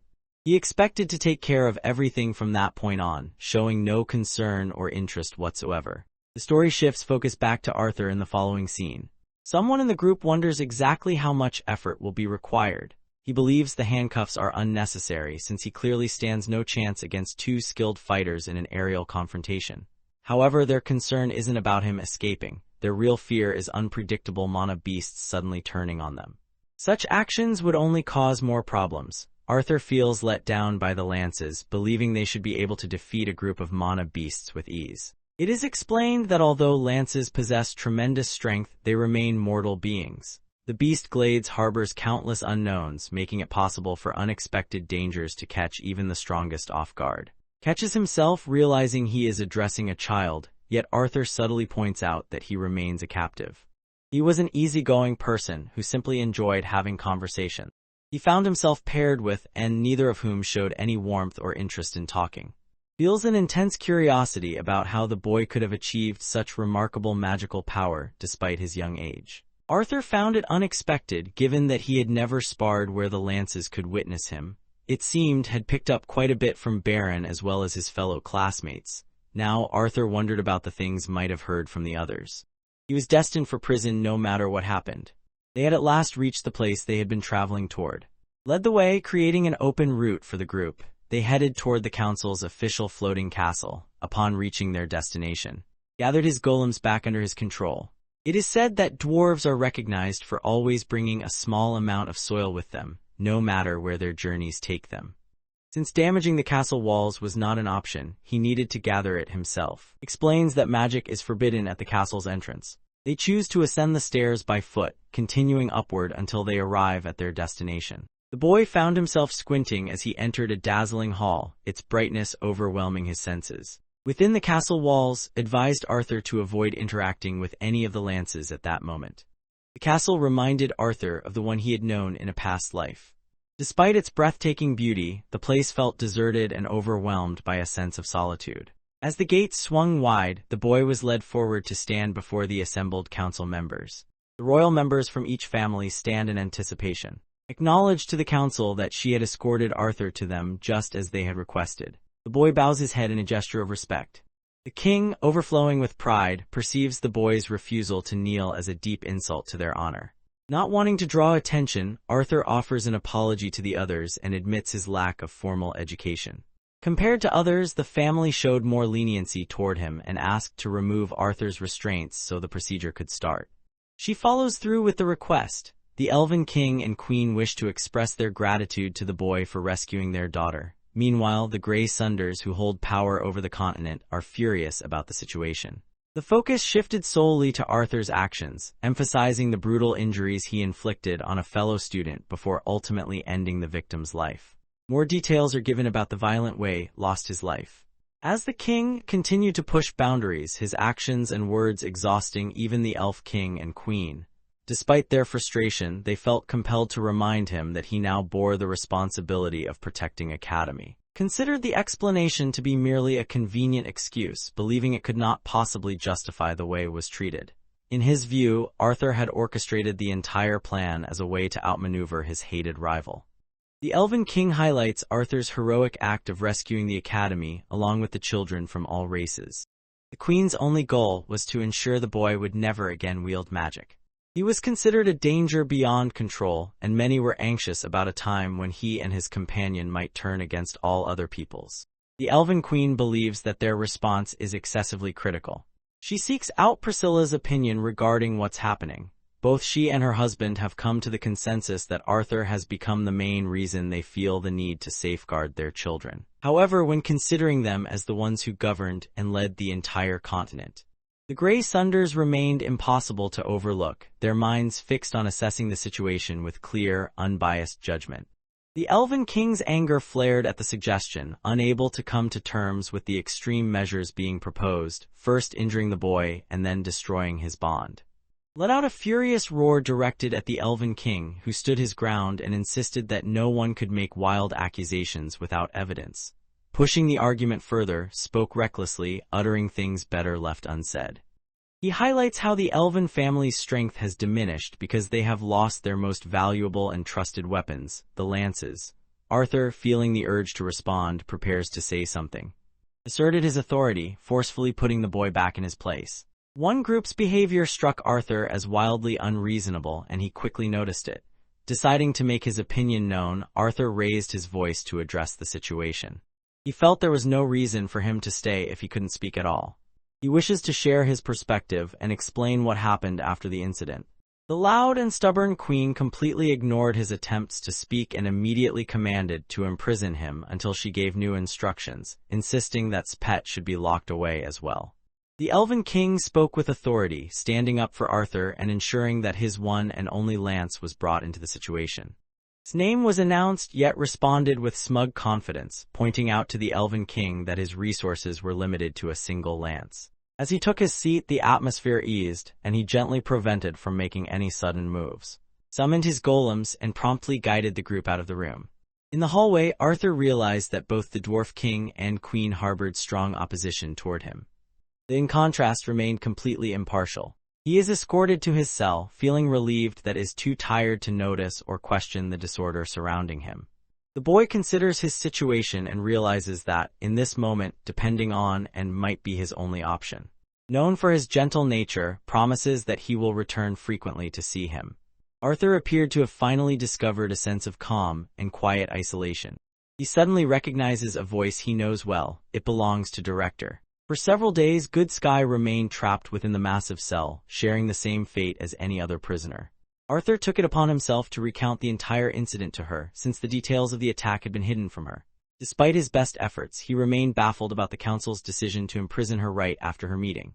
Good Sky listened intently to Arthur's explanation. Her relief at finally learning the truth was mixed with sorrow over the trouble the boy had endured. She felt a strong curiosity about the events surrounding. Arthur revealed that he, too, had taken the drug. However, his experience set him apart. He managed to hold on to a part of his sanity. He acted with clear purpose. Beyond that, the boy could not make out the features of the person who had started the assault. Sought information about the individual's looks, hoping to verify certain details. She had expected the attack, but its early arrival caught her off guard. The opposition was advancing more quickly than she had planned for. As she spoke, those around her listened intently. Arthur's curiosity grew as he pondered the mysterious enemy. When the silence stretched on for some time, Arthur began to suspect that he was finally uncovering part of the truth. Reflects on how she lost her position as director after the council used her as a scapegoat. The fact that she was stuck in this place could be traced back to that exact reason. The council would probably hold her solely responsible for everything that happened. Good Sky found herself unable to reveal the truth, as every attempt she made only caused the curse to tighten its grip on her. Arthur, clearly irritated by her well-timed excuse, forcefully shuts the cell door in front of her. He took a seat, expressing his gratitude to her, even though offered an apology, once the council meeting ended. The Dwarf King seethed with anger, furious that the Human King had broken the terms of their agreement. Blaine assured Dost that he was sticking to their deal and felt confident that the vote would still go their way. Simultaneously, he realizes he cannot accuse the boy who rescued the academy without any evidence or reason. Claims that without cooperation between humans and dwarves, future generations may never come to be. He forcefully brought his hand down on the table, declaring with certainty that surrendering Arthur was the continent's sole chance for survival. Blaine grasped the seriousness of the situation and felt it was important to caution Dost that their choices would amount to a betrayal of the people. Dost believes their actions are reasonable, given that the continent is already on the brink of ruin. The only option left is to preserve whatever can still be saved. Blaine believes that his explanation is just a weak justification, since they are still leaving everyone else behind in order to protect themselves. The Dwarf King seemed content to give up power in exchange for promised advantages from across the sea. Meanwhile, both Blaine and remained uncertain about the future that awaited their lands and citizens. Doust believed the elves cared more about proving themselves correct than showing the qualities of a real leader. He encourages them to imagine the advancements in technology that will experience after they agree. They imagine themselves gaining immense wealth and influence, eager to display their newfound fortune to everyone around them. Blaine had grown tired of listening to the man nervously ramble on about his dreams of becoming wealthy. He pursued the enigmatic adversary purely out of devotion to his family. Pursues wealth with no regard for what might happen as a result of his actions. Blaine allows his feelings to guide his decisions, choosing to prioritize his children's security even if it means risking the well-being of the entire kingdom. He is determined to succeed, driven by the sacrifices he has already made in pursuit of the throne. Blaine silently wished that his ancestors would show him mercy and pardon the wrongs he had committed. Doust leaves him alone as the Human King pays no attention to the wealth that had been promised in their agreement. From a young age, he devoted himself to mastering magic, driven by a desire to surpass all others and honor the legacy of those who came before him. Despite his considerable talent, he saw no results, and even with the aid of powerful elixirs, he remained unable to surpass the red stage. Compared to him, his wife and children possessed far greater talent. The boy realized why his father was so intoxicated by having control over others. Because of this, he decided to focus on what mattered most and made a promise to himself to always look out for his loved ones. Even with a pair of lances within reach, he finds himself overwhelmed by uncertainty and a sense of helplessness. Blaine wondered whether his motivation truly stemmed from loyalty to his family or if he was simply intoxicated by the lure of power. Meanwhile, the human king, overwhelmed by too much wine, lost his balance and fell to the ground, lying motionless. He remembered when he met the boy for the very first time. He burst into laughter, finding the situation incredibly funny. Arthur possessed an extraordinary strength, yet it was matched only by his remarkable misfortune. Blaine looked upon the child with deep sympathy, convinced that the boy's sacrifice must happen for the sake of the continent. Holding on to this belief, Blaine continually reassured himself that his actions were justified. The boy scanned the area, confusion flickering across his face as he tried to figure out his location and wondered what had attracted the crow's attention. He puts all his effort into scaling the castle walls. His hands were covered in bruises and smeared with blood. He wonders about the strange situation unfolding around him, only to be confronted by the terrifying sight of his friends and family impaled on spears. All at once, they whipped their heads around and let out cries of pain, revealing themselves as the very family Arthur had once held dear. From that instant, he begins to plummet toward his demise. The boy opened his eyes, startled after escaping the grip of a troubling dream. His body continued to tremble, a lingering chill from the recent cold ordeal. He suddenly catches sight of who is known as the Lance. A woman's mere presence unsettles him. She silently commands him through her thoughts to remain quiet, then passes him a letter for him to read. Arthur paid careful attention to the directions and took his time reading through the letter. The boy discovers that the council's true plan is to accuse both him and the director of being responsible for the terrorist attacks. The Elven King overheard and Dost discussing their intentions and realized that they were planning to hand over both Arthur and to another individual. Virion had already received orders to escort the boy's family to a safe place, ensuring they would not be put in danger. The king recognizes the hardships the boy has endured to protect their daughter and expresses regret that offering this gesture is all he can do in gratitude. Once the boy finishes reading the letter, it disappears into nothingness. Baron arrived on this occasion, his purpose clear as he sought out the boy to escort him to the council. In the following scene, they are positioned beside the door. Looks forward to the trial with eager anticipation, determined to repay the boy's family for the loss of his own brother in the massacre. Arthur made a light-hearted joke at the man's expense, teasing him about attempting to pick a fight with someone who was only 13 years old. Seized the boy's collar, warning him that he was meddling in matters far beyond his understanding and had no idea how serious things were about to become. Meanwhile, Arthur taunted, accusing him of targeting harmless families just to get back at a dangerous killer who had already taken the lives of students. He goes on to point out that had made the conscious decision to side with the villains, taking it upon himself to end the lives of the students and even allying with the forces of darkness. As these words sink in, Baron, seeing no alternative, forcefully pushes the other person down to the floor. The heavy door swung open, revealing the grim fate that awaited Director. As an official announcement declared her punishment, she was to be executed in front of the public. The boy happened to catch the conversation and noticed being led away by the royal guards. The two of them glance at one another, sharing a silent understanding. Arthur felt a deep sadness as he looked at her, noticing how helpless and broken she seemed. The boy is then led to stand before the council. The statement began with an announcement about the council's act of mercy. Arthur's choices had placed him in such grave danger that they could have easily resulted in his execution. Despite everything, the group eventually concluded that the boy's choices had benefited everyone in the end. Because of this, part of his severe punishment would be the removal of his title. The decision was made to withdraw HSI benefits, at last. He would remain behind bars until additional instructions were given. Arthur became noticeably more attentive when he heard the last part, prompting him to ask for further explanation. Blaine notes that officials are keeping a watchful eye on the families of the victims at the moment.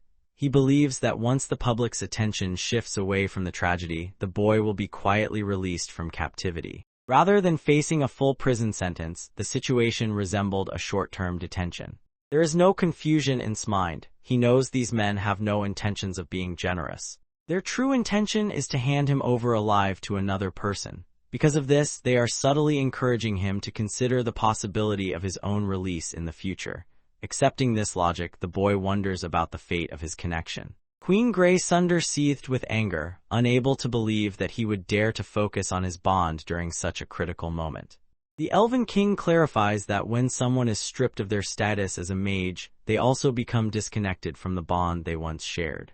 Despite how harsh it may seem, Arthur grasps why things are the way they are.